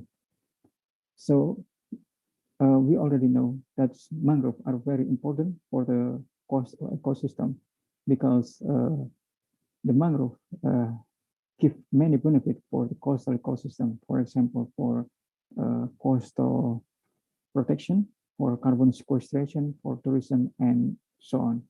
But only green mangrove can give this benefit because green mangrove means Recording in progress. growing and healthy. In another hand, mangrove commonly grow well in intertidal area where the soil is always wet and saline. But in some area in Karimun Jawa National Park, we found that mangrove not only grow in intertidal area, but also in not intertidal area. As you can see here, this image is mangrove in Karimun National Park that grow in intertidal area. But in the bottom image, this is the mangrove in Karimun National Park that grow in non-intertidal area. This finding is very interesting. So in our hypothesis, we suppose that groundwater dynamics in Karimun National Park have an important role in mangrove greenness. In another hand, remote sensing methods are advanced and helpful for human life. For example, for hazard mitigation study, for land cover change study, and for vegetation monitoring, and so on. And then today, it is so easy to obtain satellite images and software. Not only easy, but also is free of charge. We can find it in internet freely. Therefore, it is very efficient, and so therefore the remote sensing method is very efficient and cheap method to estimate vegetation health monitoring.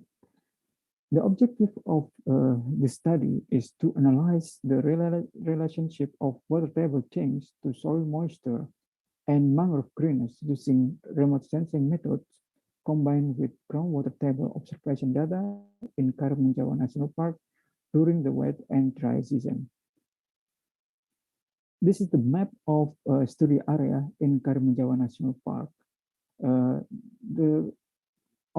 Our study area is in the red shade here. This is the mangrove area in the Karimun Jawa National Park. The Karimun Jawa National Park located in Karimun Jawa Island and in Kemujan Island. This is located in Geodesy and it's about 125 kilometers north offshore of Semarang. And there are about 13 mangrove species grow in Karimun Jawa National Park. And this is the data we use for this study. We use rainfall data, satellite images, and also groundwater table data. This is located in for the rainfall data. We use satellite kilometer north satellite precipitation data, and we obtain it from global precipitation measurement or GPM. With the spatial resolution is 0.1 degree or is about 11 kilometer. And then the temporal resolution is 1 month. And then for the satellite images, we use Sentinel-2 level 2A. It means the images is already in surface reflectance.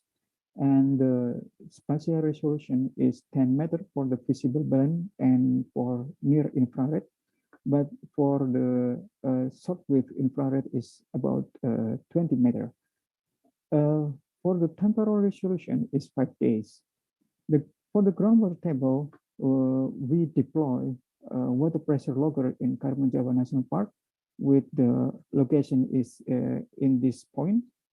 And then the recording time is start from October 11, 2019 to September 29, 2020, with the interval of the data logging is 30 minutes. This is the formula for estimate the mangrove greenness and soil moisture. For mangrove greenness, we use NDVI, and for the soil moisture, we use ND.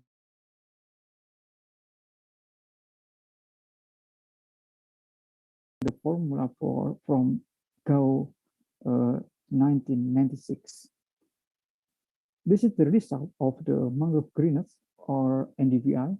As you can see in the top row, in the top row, this is the NDVI in Karimun Jawa National Park in 2019. And then in the second row, in the bottom row, it is the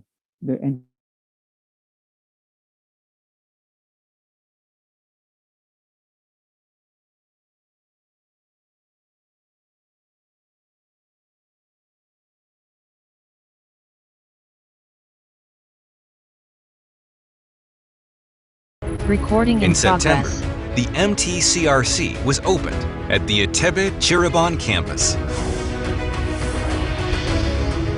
Afterward, we are continuing various activities for the construction of the boat Ara,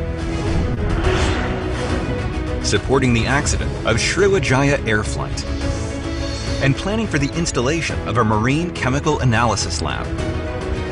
The MTCRC is jointly operated by the KIOST, the leading marine science and technology research institute in Korea, and the Itebe, the top science and technology university of Indonesia. There is a joint committee composed of 10 governmental representatives of both sides as a key decision-making body. Also, under the leadership of co-directors, the Planning and Administration Department, Research and Technology Department, and Education and Training Department are in operation. For effective cooperation with related institutions in Indonesia, we also operate the Jakarta office inside the Coordinating Ministry for Maritime and Investment Affairs. The MTCRC conducts 3 main activities and 2 support activities. First, to build a cooperation platform, the MTCRC holds joint committees and promotes research cooperation with related institutions, including government departments, institutions, and universities on marine science and technology of Indonesia. Second, the MTCRC continuously discovers and conducts joint research projects on current ocean issues, such as operational oceanography forecasting systems, ocean satellites, ocean energy, and ocean waste management. Third, the MTCRC And in Recording in progress. we also found that the mangrove greenness in the area near the shoreline is more green or greener than in the middle of the Karimun Jawa National Park area. So, based on this finding, we can infer that soil wetness is affected by rainfall and tide, and soil wetness affect the mangrove greenness. And then for the soil moisture in Karimun Jawa National Park, show the similar pattern. In the wet season, the NDWI is more higher than in the dry season. So it's mean that the soil moisture is affected by rainfall. And in another hand, we also found that the NDWI in the area near the coastline is higher than in the middle area of Karimun Jawa National Park. It means that the soil moisture is affected by sea tidal. And then this is the relationship of rainfall and water table. This is the linear regression of water table and rainfall. And as you can see, the correlation coefficient of rainfall and water table is 0.6. It is mean the correlation is positive and relatively strong correlation. And in this figure, we know that this is the line, the solid line is so that the water table level. As you can see that the water table level is increase when the rainfall increase, and the water table decrease when the rainfall decrease. So it suggests that the rainfall is the driver of water table change, but it is not fully control the water table change. Yeah, because the correlation coefficient is not very strong. And also, as you can see here, when increase is very fast, but when decrease is slowly. So in my understanding, it suggests that the rainfall is not fully controlled the water table change, but the soil properties and evapotranspiration rate, vegetation and land surface temperature might control the recharge rate and water table change. Yeah, beside of the rainfall. And then this is the relationship of mangrove greenness, soil moisture, and water table. This is the linear regression of NDVI and NDWI. It's so strong, very strong correlation coefficient and positive. And then it is the linear regression of NDWI with water table. It's so positive and relatively strong correlation with the correlation coefficient is 0.779. And then it is the linear regression of NDVI with water table, and it's so positive correlated with relatively strong correlation with correlation coefficient is 0.76. So based on this relationship, based on this regression, linear regression, the water table affect NDWI or soil moisture, and the soil moisture affect the mangrove greenness. So in our conclusion, the study show that rainfall, water table, soil moisture, and mangrove greenness are interrelated. The study show that increased rainfall will cause a rising water table, high soil moisture, and greenness mangrove. Although areas around the coastline have higher soil moisture than area in the inner part of Karimun Jawa National Park, the soil moisture declines as rainfall decreases. Thus, we can conclude that the mangrove greenness in Karimun Jawa National Park is strongly influenced by rainfall, and this condition shows that mangrove in Karimun Jawa National Park are vulnerable to drought. So that's all from me, and thank you very much. Okay, thank you very much, Pak Joko. So, any question from the participant? You can unmute your microphone if you have question, or just write it on the chat box. Oh yeah, Mas Lufti. Oh, okay. Hello, Pak Joko. Maybe I have some maybe a little question maybe. You have the map about the moisturized soil, right? Moisturized soil from the satellite, from the Landsat. The mangrove maybe cover the land, the land. How you can get the value of the moisture map from the cover of the mangrove? Maybe cover the land, I think. Thank you. Yeah. Thanks for your question, Pak Lutfi. Yeah. Actually, I use NDWI for estimate the soil moisture, and you're right. We cannot directly estimate the soil moisture, but in here I use NDWI. NDWI is actually this method is estimate the vegetation vegetation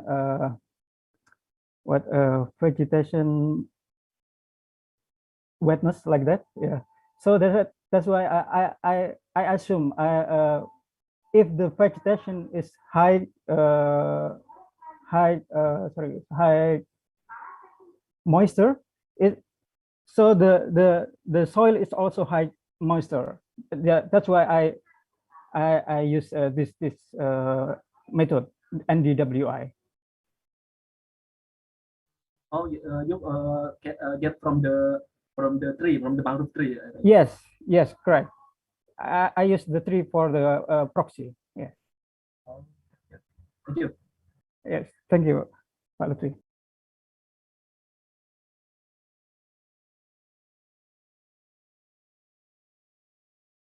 Been developing Recording its in cutting-edge progress. research through the 102 research groups from 12 faculties and schools, 24 centers, 7 research centers, and 5 centers of excellence. To date, ITB has also established 104 startups, 315 intellectual property rights, and 137 innovations. In the spirit of In Harmonia Progressio, ITB alumni have worked and excelled in various fields and sectors. For instance, Insinyur Soekarno as the first president of the Republic of Indonesia,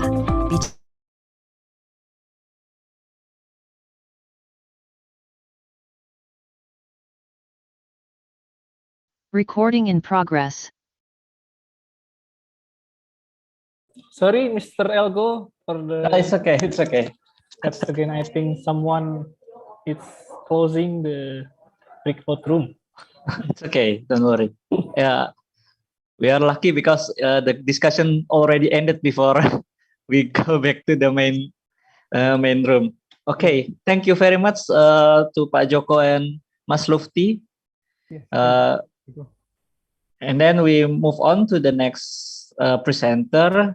The next presenter is Krida Budi Handaya from Sekolah Tinggi Teknologi Angkatan Laut or Academy of Naval Technology with his presentation titled Assessment Standardization Based on IHOSP 44 6th edition in the Single Beam Echo Sounder or SBES Survey and Case of Field Exercise STTAL 2019. Is Pak Krida present here? Wait. Pak Krida. Panitia, Pak Krida present nggak ya? Ada yang tahu? Mohon bantu dicek. Please help to identify Pak Krida Budi Handaya. I think he is not present in this room, so maybe we can skip to the next presenter. Is that okay with the committee? Okay. Okay, so maybe Pak Krida can present next when he is already present here. Okay, and then the next presenter is Pak Ibnu Faisal from Universitas Pajajaran. Is it? Oh yeah. Yes. Okay. Okay, Pak Ibnu Faisal, the presentation titled A New Regional Oceanographic Data Portal. Pajajaran Ocean. Okay. Okay, please play the video. Thank you. Greetings, ladies and gentlemen. Thank you for this opportunity. First, let me introduce myself. My name is Ibnu Faisal. I came from Universitas Pajajaran. Here, I want to represent our research with the title A New Oceanographic Data Portal, Pajajaran Oceanographic Data Center, or can be called PODC. Let's go to the introduction. As we can know that the ocean has the essential role in human life, but in fact, most of the crucial basic information is currently only available into the small communities of the researcher and expert integrated in this field. Data science become essential, especially for resources, data, and science to achieve the SDGs or Sustainable Development Goals. By following the 3 UN sustainability pillars, there are environment, society, and economy. For this challenge, there is some challenge in here is to linking the scientific knowledge and marine data to the pillar of sustainable development remains as a challenge. To improve the quality of marine science data is very dependent on the discovery of the relevant marine data, especially in situ data that can be used as a primary monitoring tools. The web portal in Indonesia is still using from the overseas server has become a common practice. So using a global scale model for Indonesia still have several shortcomings, such as a coarse spatial resolution, and the input of model using is usually there are some still in the regional. We are trying to create an open Indonesian marine portal data platform. It's called Pajajaran Oceanic Data Center. You can access us on isias-podc.org. The PODC itself was initially to create the only contained marine data obtained from the expedition and the instrument that has been developed by us. In Indonesia, PODC will be the first marine portal data with the various kind of marine data from agency and researcher with the open access nature. This will support on the one-map policy that provide the complete information by Presidential Regulation 9 in 2016. With the data and the method, we use the framework that can storage amount of data, as we can usually say it is a big data. This portal provide the data for free for users. The data itself can be received by the data portal, by raw data, and the data analysis. The data in this portal come from anywhere with the standard that have been set for uploading.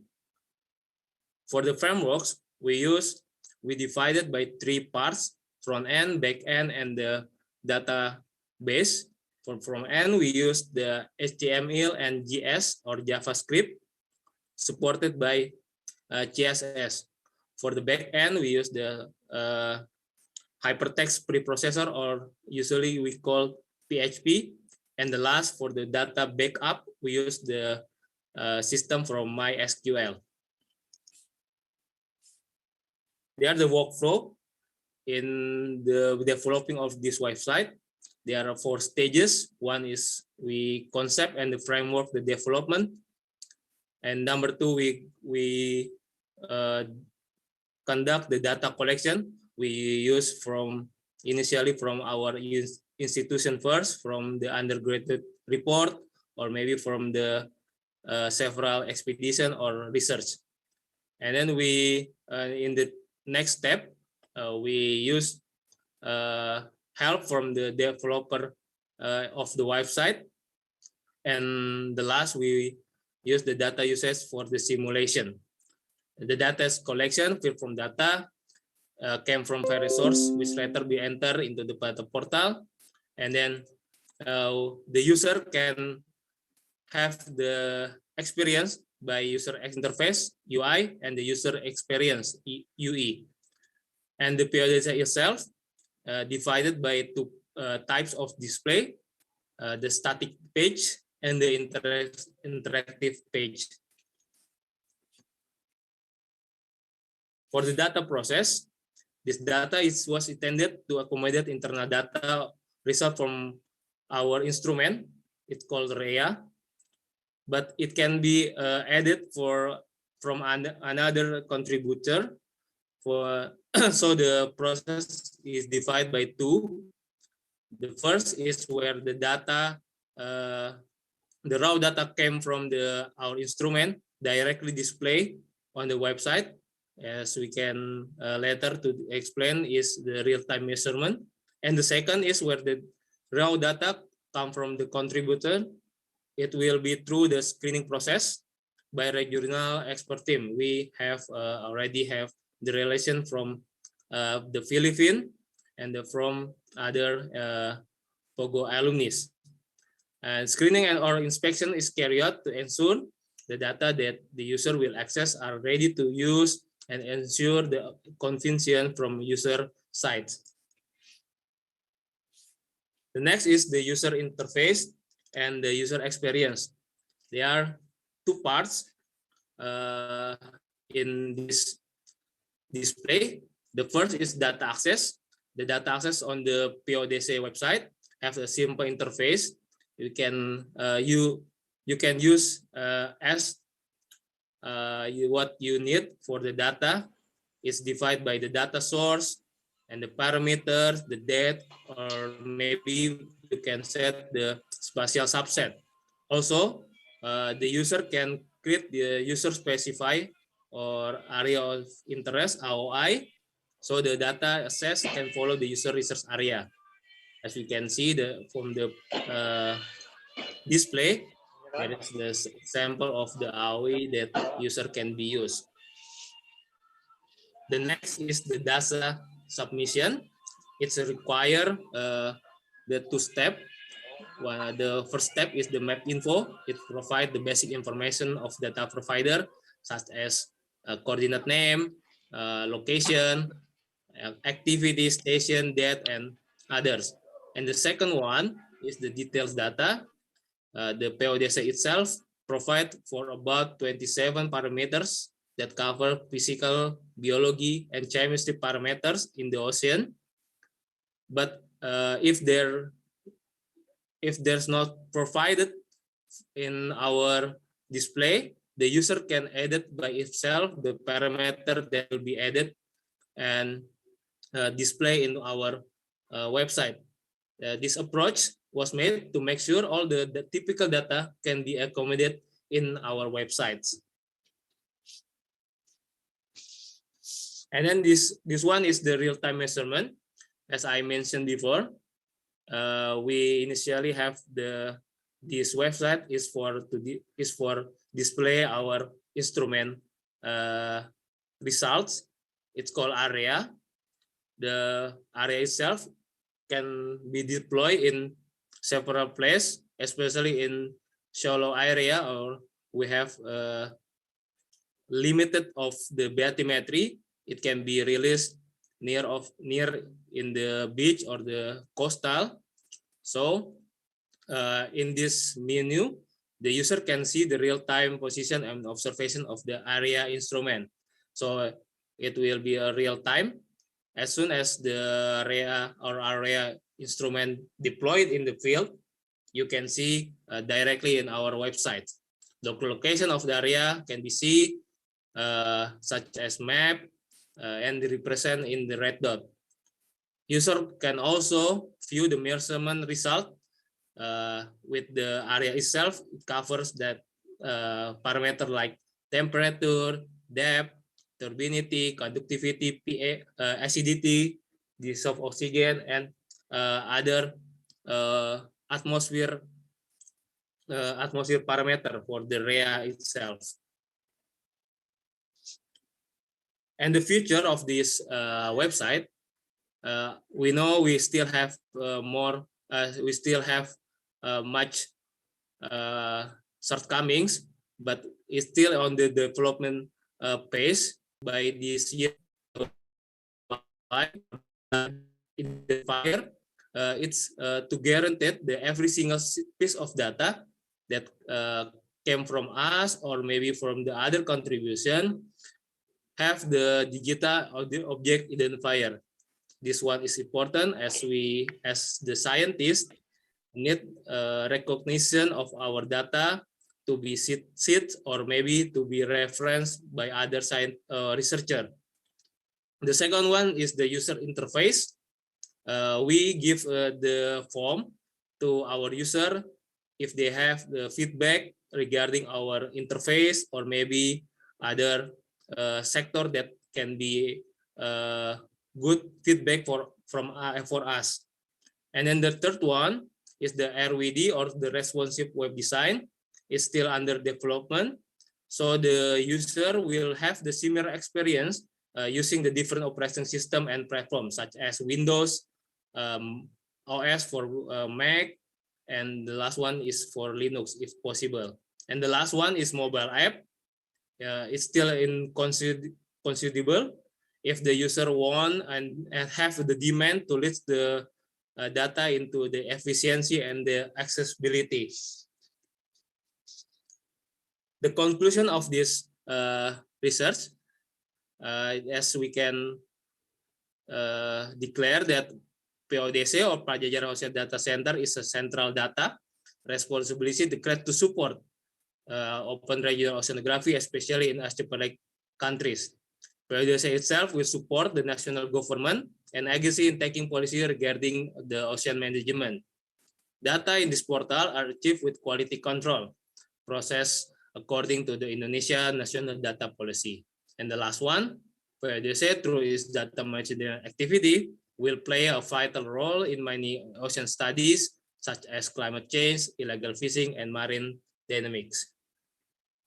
Maybe that's it from me. Thank you very much for your time. If you have a question, we can continue to the question session. Thank you very much and have a great day. Thank you, Pak Ibnu. Okay. So, any question from the participant? Anyone? Actually,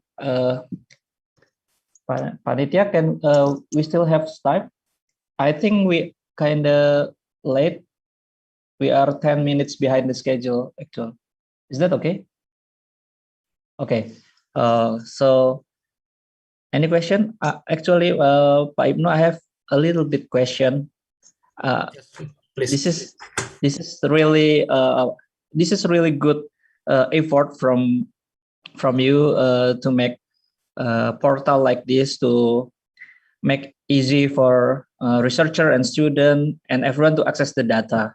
It's really good, but there's something that come into my mind about how about the quality assurance. I mean, you get all from a lot of source. Can you assure that the quality is we can assure that this is good, can be used? How about the quality assurance? That's the first one.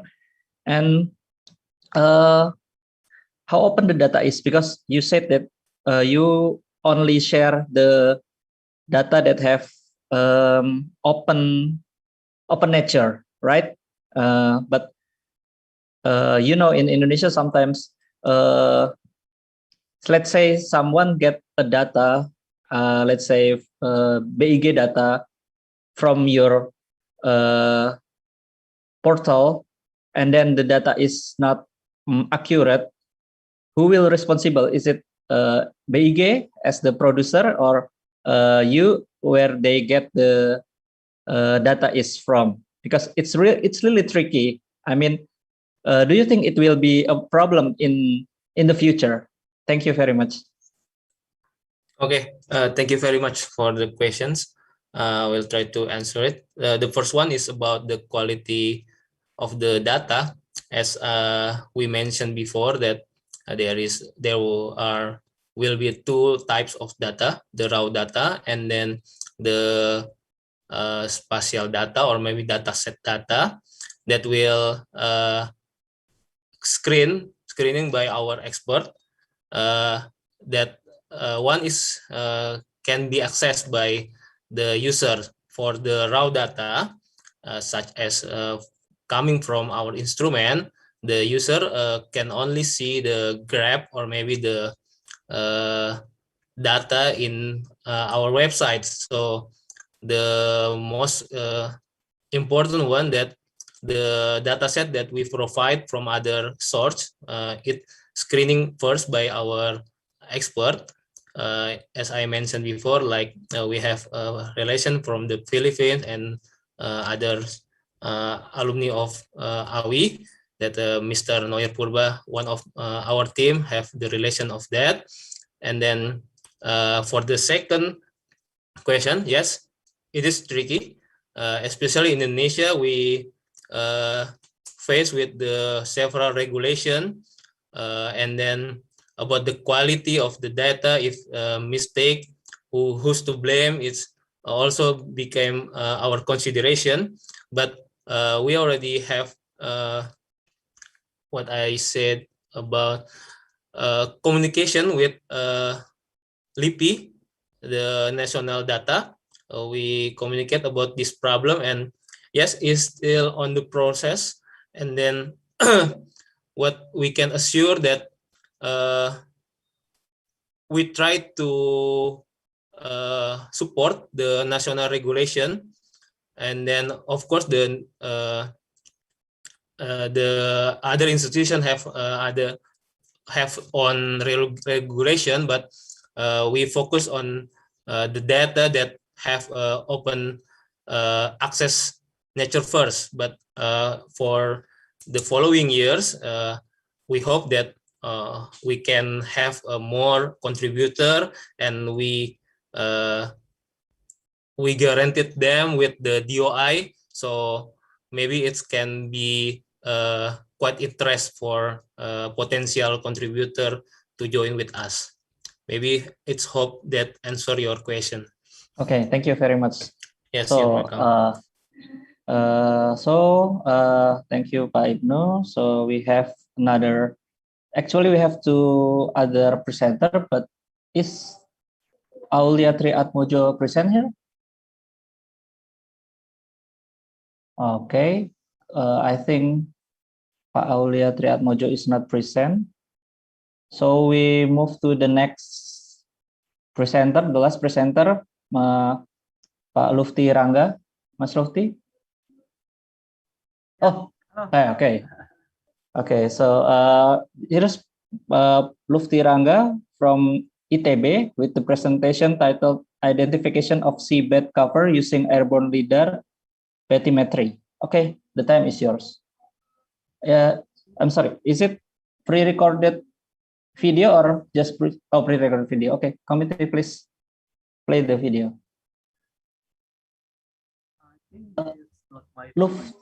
Sorry, Lufti, because Pak Aulia is not present. Video for Mas Lufti.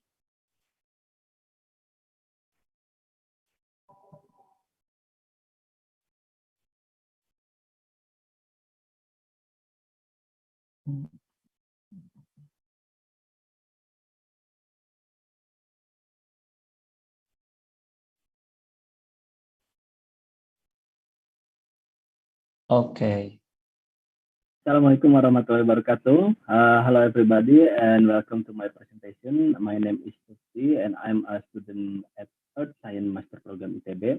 Today I would like to presentation my paper at MSAT 2021 with the title Effect of Turbidity, Temperature and Salinity of Water on Depth Data from Airborne LiDAR Bathymetry. This is today outline presentation. I would like to begin by story. At the end of 2020, Information Geospatial Agency or BIG Indonesia conducted coastline survey using the airborne LiDAR bathymetry. This work is the largest survey in Indonesia using the LiDAR bathymetry sensor. The coastal corridor survey is about 1,000 kilometers located at the coast of the Sunda Strait. The width of the corridor varies depending on the shape of the coastline. The sensor used is Leica Chiroptera 4X mounted on a Grand Caravan aircraft. One of the survey results is bathymetric point. Bathymetric point are obtained by analyzing the waveform of the bathymetry LiDAR laser travel when emitted and received back. As you can see on this picture, the green laser can penetrate through the water, while infrared laser hard to penetrate through the water column. Laser propagation, of course, will get the influence of the water column properties, such as water turbidity, temperature, and salinity. The laser will encounter refraction, scattering, and attenuation. This will affect the penetration of the green laser. Because of the background, my objective with this publication is to find out what extent these water properties affect to the accuracy of the depth data from airborne LiDAR bathymetry. The second section, we will look at the location and the data I use for this research. The location I using bathymetric LiDAR SWOT data in the Lampung Bay area in Lampung Province, Indonesia. At the map, the red area is the LiDAR data coverage, while the green dot is the location of the session depth observation for checking the water clarity sample. In the table, describe the specification of the sensor used. The survey was conducted in December 2020. LiDAR data has been preprocessed. such as bore sight and lever arm calibration, and also geometric correction. This research using raw data, so there is no reduction in the number of point cloud from pre-processing data, but only the closest to the session this observation is selected. As shown in the picture, the scope of the raw data is only used inside the yellow square, so that the processing can be quickly. The picture below is the sample data from leader pre-processing by displaying all cloud points using a temporary classification.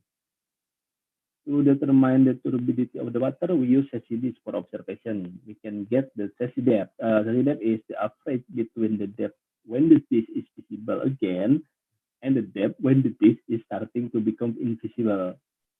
So when the SCD depth is shallow, it means the water is turbid. This leader survey does not observe salinity and temperature information. The information we can get from the Copernicus Marine Service website, from monthly global analysis, and it generates information in this location. In December, the Lampung Bay have the temperature 29.6 degrees Celsius and salinity is 32.8 ppm. We also have elevation data from GPS RTK survey. The survey aims to compare the bathymetry point elevation from lidar, so the accuracy can obtain. This section is method. This research using four main steps. That is lidar bathymetry processing, comparing lidar penetration and the SCD depth, comparing the depth value of the two water column condition, and comparing the accuracy of the two water column condition. In this lidar post-processing is to determine which point are the bathymetric point. First, we input the pre-processing lidar data, and the point plot is selected by cross-section in the coastal location area. After that, we selected a point. Each point will generate waveform information from laser propagation. The light wave that are received back by the sensor will be read in the form of waveform. The accepted waveform should ideally consist of two distinct wave peaks. The first peaks represent the energy reflected from the surface of the water, while the second peak represents the energy reflected from the bottom of the surface. From the bottom of the water, For example, look at the waveform picture. We will take the parameter value from the waveform. The parameters are backscatter threshold start, slope, then minimum and maximum threshold. The goal is to cut the second peak, only the second peak, which is a representation of the bottom surface. After that, check to another sample point to get the best value of the waveform parameter in the area. Then we use the parameter, the best parameter value, and apply to all points in this area. Now, as you can see on this picture, we can select only bathymetric point for further analysis.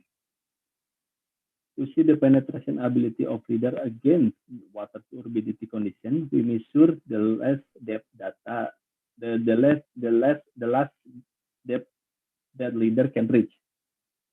The analysis was applied to all SCD depth observation location and compare the results. Next, to determine the effect of temperature and salinity to the depth data, two scenarios were used. The first scenario is the classification of bathymetric point using the default value given by the software. The temperature value, the default temperature value is 20 degrees Celsius and the salinity is 0 ppm. This value describes the water at cool temperature and freshwater condition. The second scenario is using custom temperature value from the Marine Copernicus website data global analysis. We generate the data in Lampung Bay is 29.6 degrees Celsius, and the salinity is 32 and 8 ppm. The depth value was compared using 100 sample point each location. Then the accuracy test obtained by comparing it to the validation points from GPS RTK on the Butter Beach and the Bagus Beach. And finally, I will explain you about the result. This table clearly shows that the turbidity of the water affects the penetration depth that can affect the penetration depth of the green laser. The result of the penetration comparison between clear and turbid water area have a difference up to 4 meters between clear and turbid area. Clear water generate penetration depth up to 7 meters, while the turbid water leader capability only can reach up to 3 meters on average. At the SD3 location, the leader capability is 2 times SC depth, while the SD3 location, it can be up to 7 times SC depth. My analysis that because such this observation only near the coast on or onshore, while the leader maximum depth is further to the offshore. This condition allows difference in water clarity between the near shore and the offshore. Next, the result of the influence of the temperature and salinity. The first table above, the difference of depth between the two water conditions, different have the different temperature and salinity. 1 to 3 centimeter difference between the two water conditions. Then the table below show the comparison of vertical accuracy. The vertical accuracy of the two water conditions, which is using the different temperature and salinity, is only 4 to 6 millimeter. The value that is quite small. Also, because the bathymetric LIDAR data maybe has been given correction, such as lever arm, Borsa calibration, and geometry, maybe that make the water column does not affect much in shallow water. In my addition analysis from the table, the water with the clear condition have a smaller effect on temperature and salinity difference than a turbid water. So that brings me to the end of my presentation. To conclude, I would like to say the turbidity of the water affect the penetration depth of the green laser, and the leader penetration the difference between the clear and turbid water can have a difference up to 4 meters. And Leica Chiroptera 4X sensor in this research area is capable of penetrating green laser up to 1.5 to 2 times the C depth. And then the difference in the value of the temperature and salinity of the water effect, the resulting depth value in shallow water, the depth difference is quite small, in the range of centimeter to millimeter. The difference of the accuracy of the water condition is only 4 in 6 millimeter. I think there are several discussions that can be used to continue this research so that it become better use more data for safety depth observation. And for observation, take a location farther from the shoreline. The second is it can also test the accuracy with the validation point in the water depth about 3 to 7 meters. The depth data can be obtained using acoustic sensor like single beam or multi-beam sounder. Okay, this is my list of reference that I use for the research. Thank you very much for your attention. Okay, thank you very much for Mas Lufti, but I'm sorry, I'm already warned by the committee that we don't very limited time. So maybe we have to skip the discussion. Maybe we can discuss in outside the forum, Mas Lufti. Can contact me. Okay, thank you very much, Mas Lufti. And the committee said that we should also play the video for siapa tadi namanya? Pak Aulia Triatmojo that didn't present in this room, but we can play the video, but without any discussion. So please, committee, play the video. Thank you.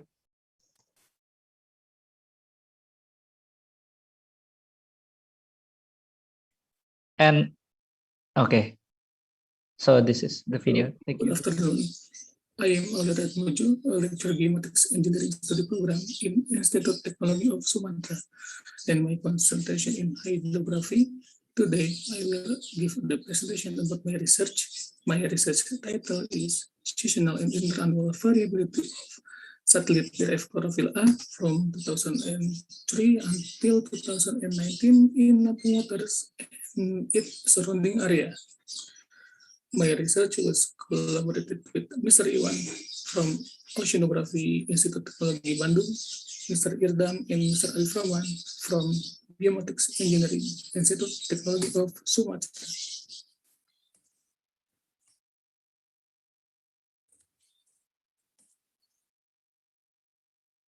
Usually we'll this picture in a coastal area, but what this is called harmful algal bloom phenomenon, or HAB. What the meaning of HAB? HAB is blooming of algae and usually occurs in coastal areas. HAB phenomenon is caused by blooms of microscopic algae. There are two categories of HAB. The first one is toxin procedure, and the other is a red tide maker. The uncontrolled abundance of pigment phytoplankton population, which causes the color of seawater will change according to the pigment color of phytoplankton species, is called red tide maker. Red tide maker causes oxygen depletion and causes functional disturbance in fish, namely mechanical and chemical disturbances, and affect the mass depth of fish. And the second one is the toxin procedure. Toxin procedure is a toxic from phytoplankton that can accumulate in fish and shellfish. And in this picture is the HAB from red tide maker. And how HAB phenomenon in Lampung? HAB phenomenon in Lampung waters occurs in 2017, and it affects the mass mortality of fish in Lampung Bay was caused by the increasing population of phytoplankton. The population of phytoplankton, namely red algae of the Coclodinium polycricoides type, or commonly known as red algae, which has very slimy characteristic. The abundance of phytoplankton will give the bad effect for the environment, or HAB. Chlorophyll A is used an approach to see the abundance of phytoplankton is the crucial biological parameter and widely used for stimulating or indicating marine phytoplankton biomass. And chlorophyll A is important pigment found in phytoplankton cells to carry out the photosynthesis process.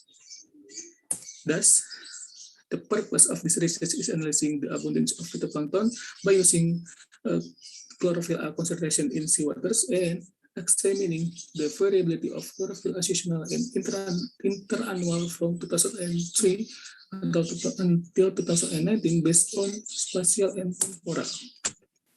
The data we use in this research is the chlorophyll A data.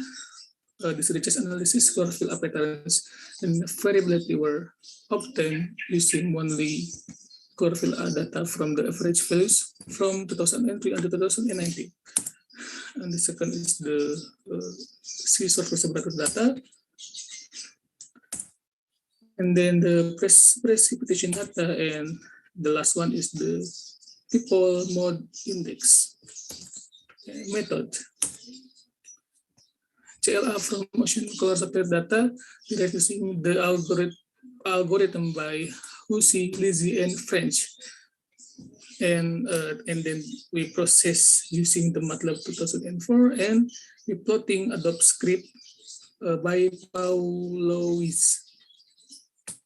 And this is the study area. In this study, Lampung waters were divided into 3 areas: Lampung Bay, Lampung waters, and the last one, the Sunda Strait. And next, we will enter to discussion. The first thing we will discuss about the chlorophyll A spatial distribution and variability in Lampung waters and surrounding area.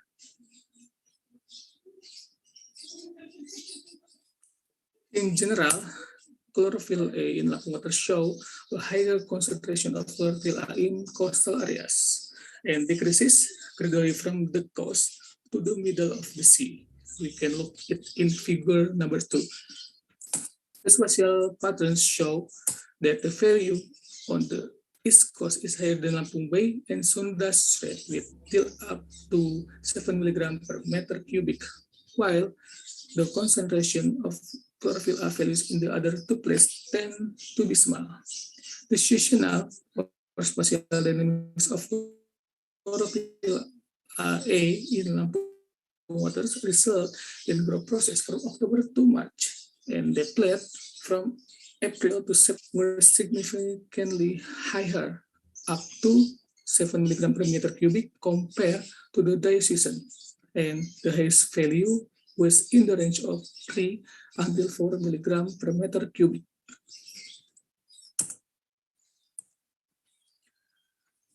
And we will continue to chlorophyll A seasonal patterns in Lampung waters and surrounding area. The time series of spatial average in 3 areas show the seasonal and interannual variation. The modern climatology of chlorophyll A in Lampung Bay more influenced by SST or sea surface temperature than other aspects. When the sea surface temperature is low, then the chlorophyll A concentration is high.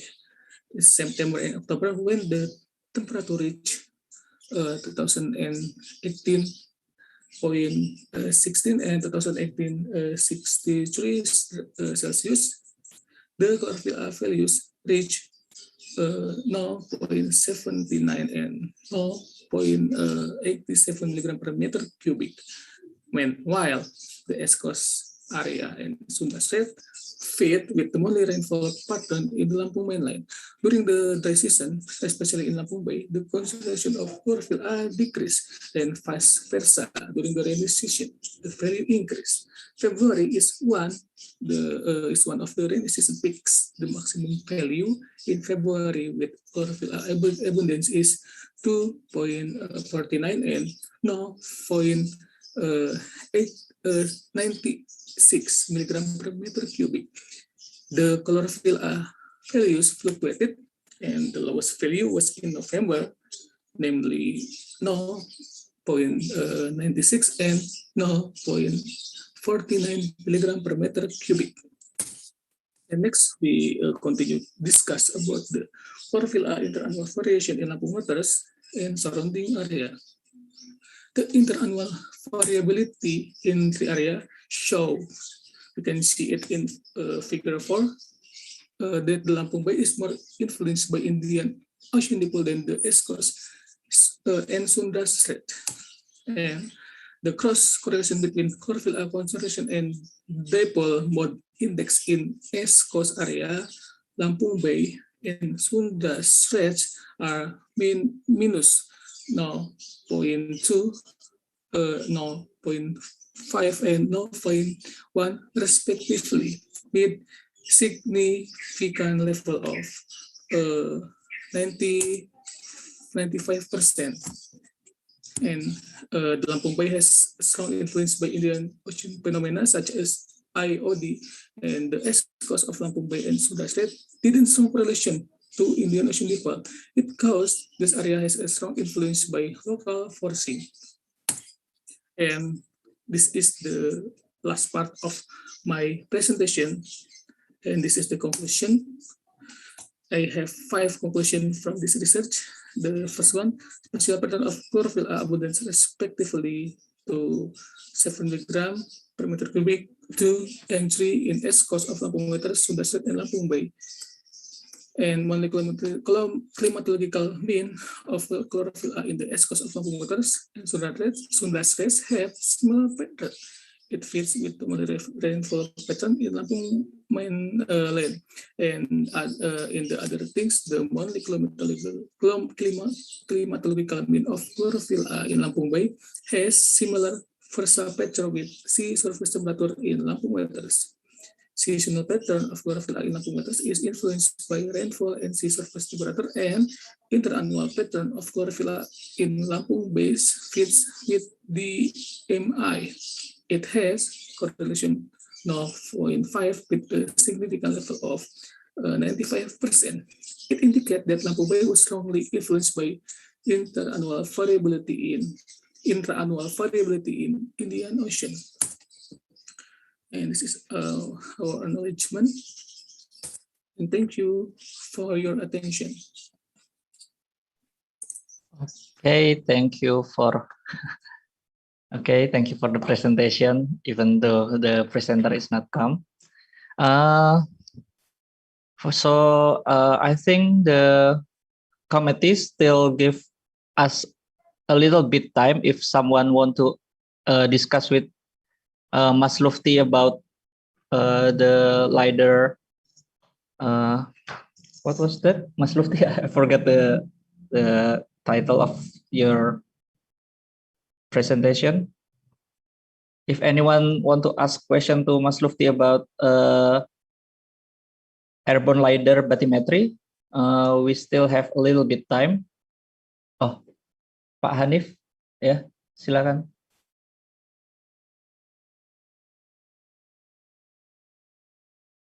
Halo, ya, silakan. Pak Lufti.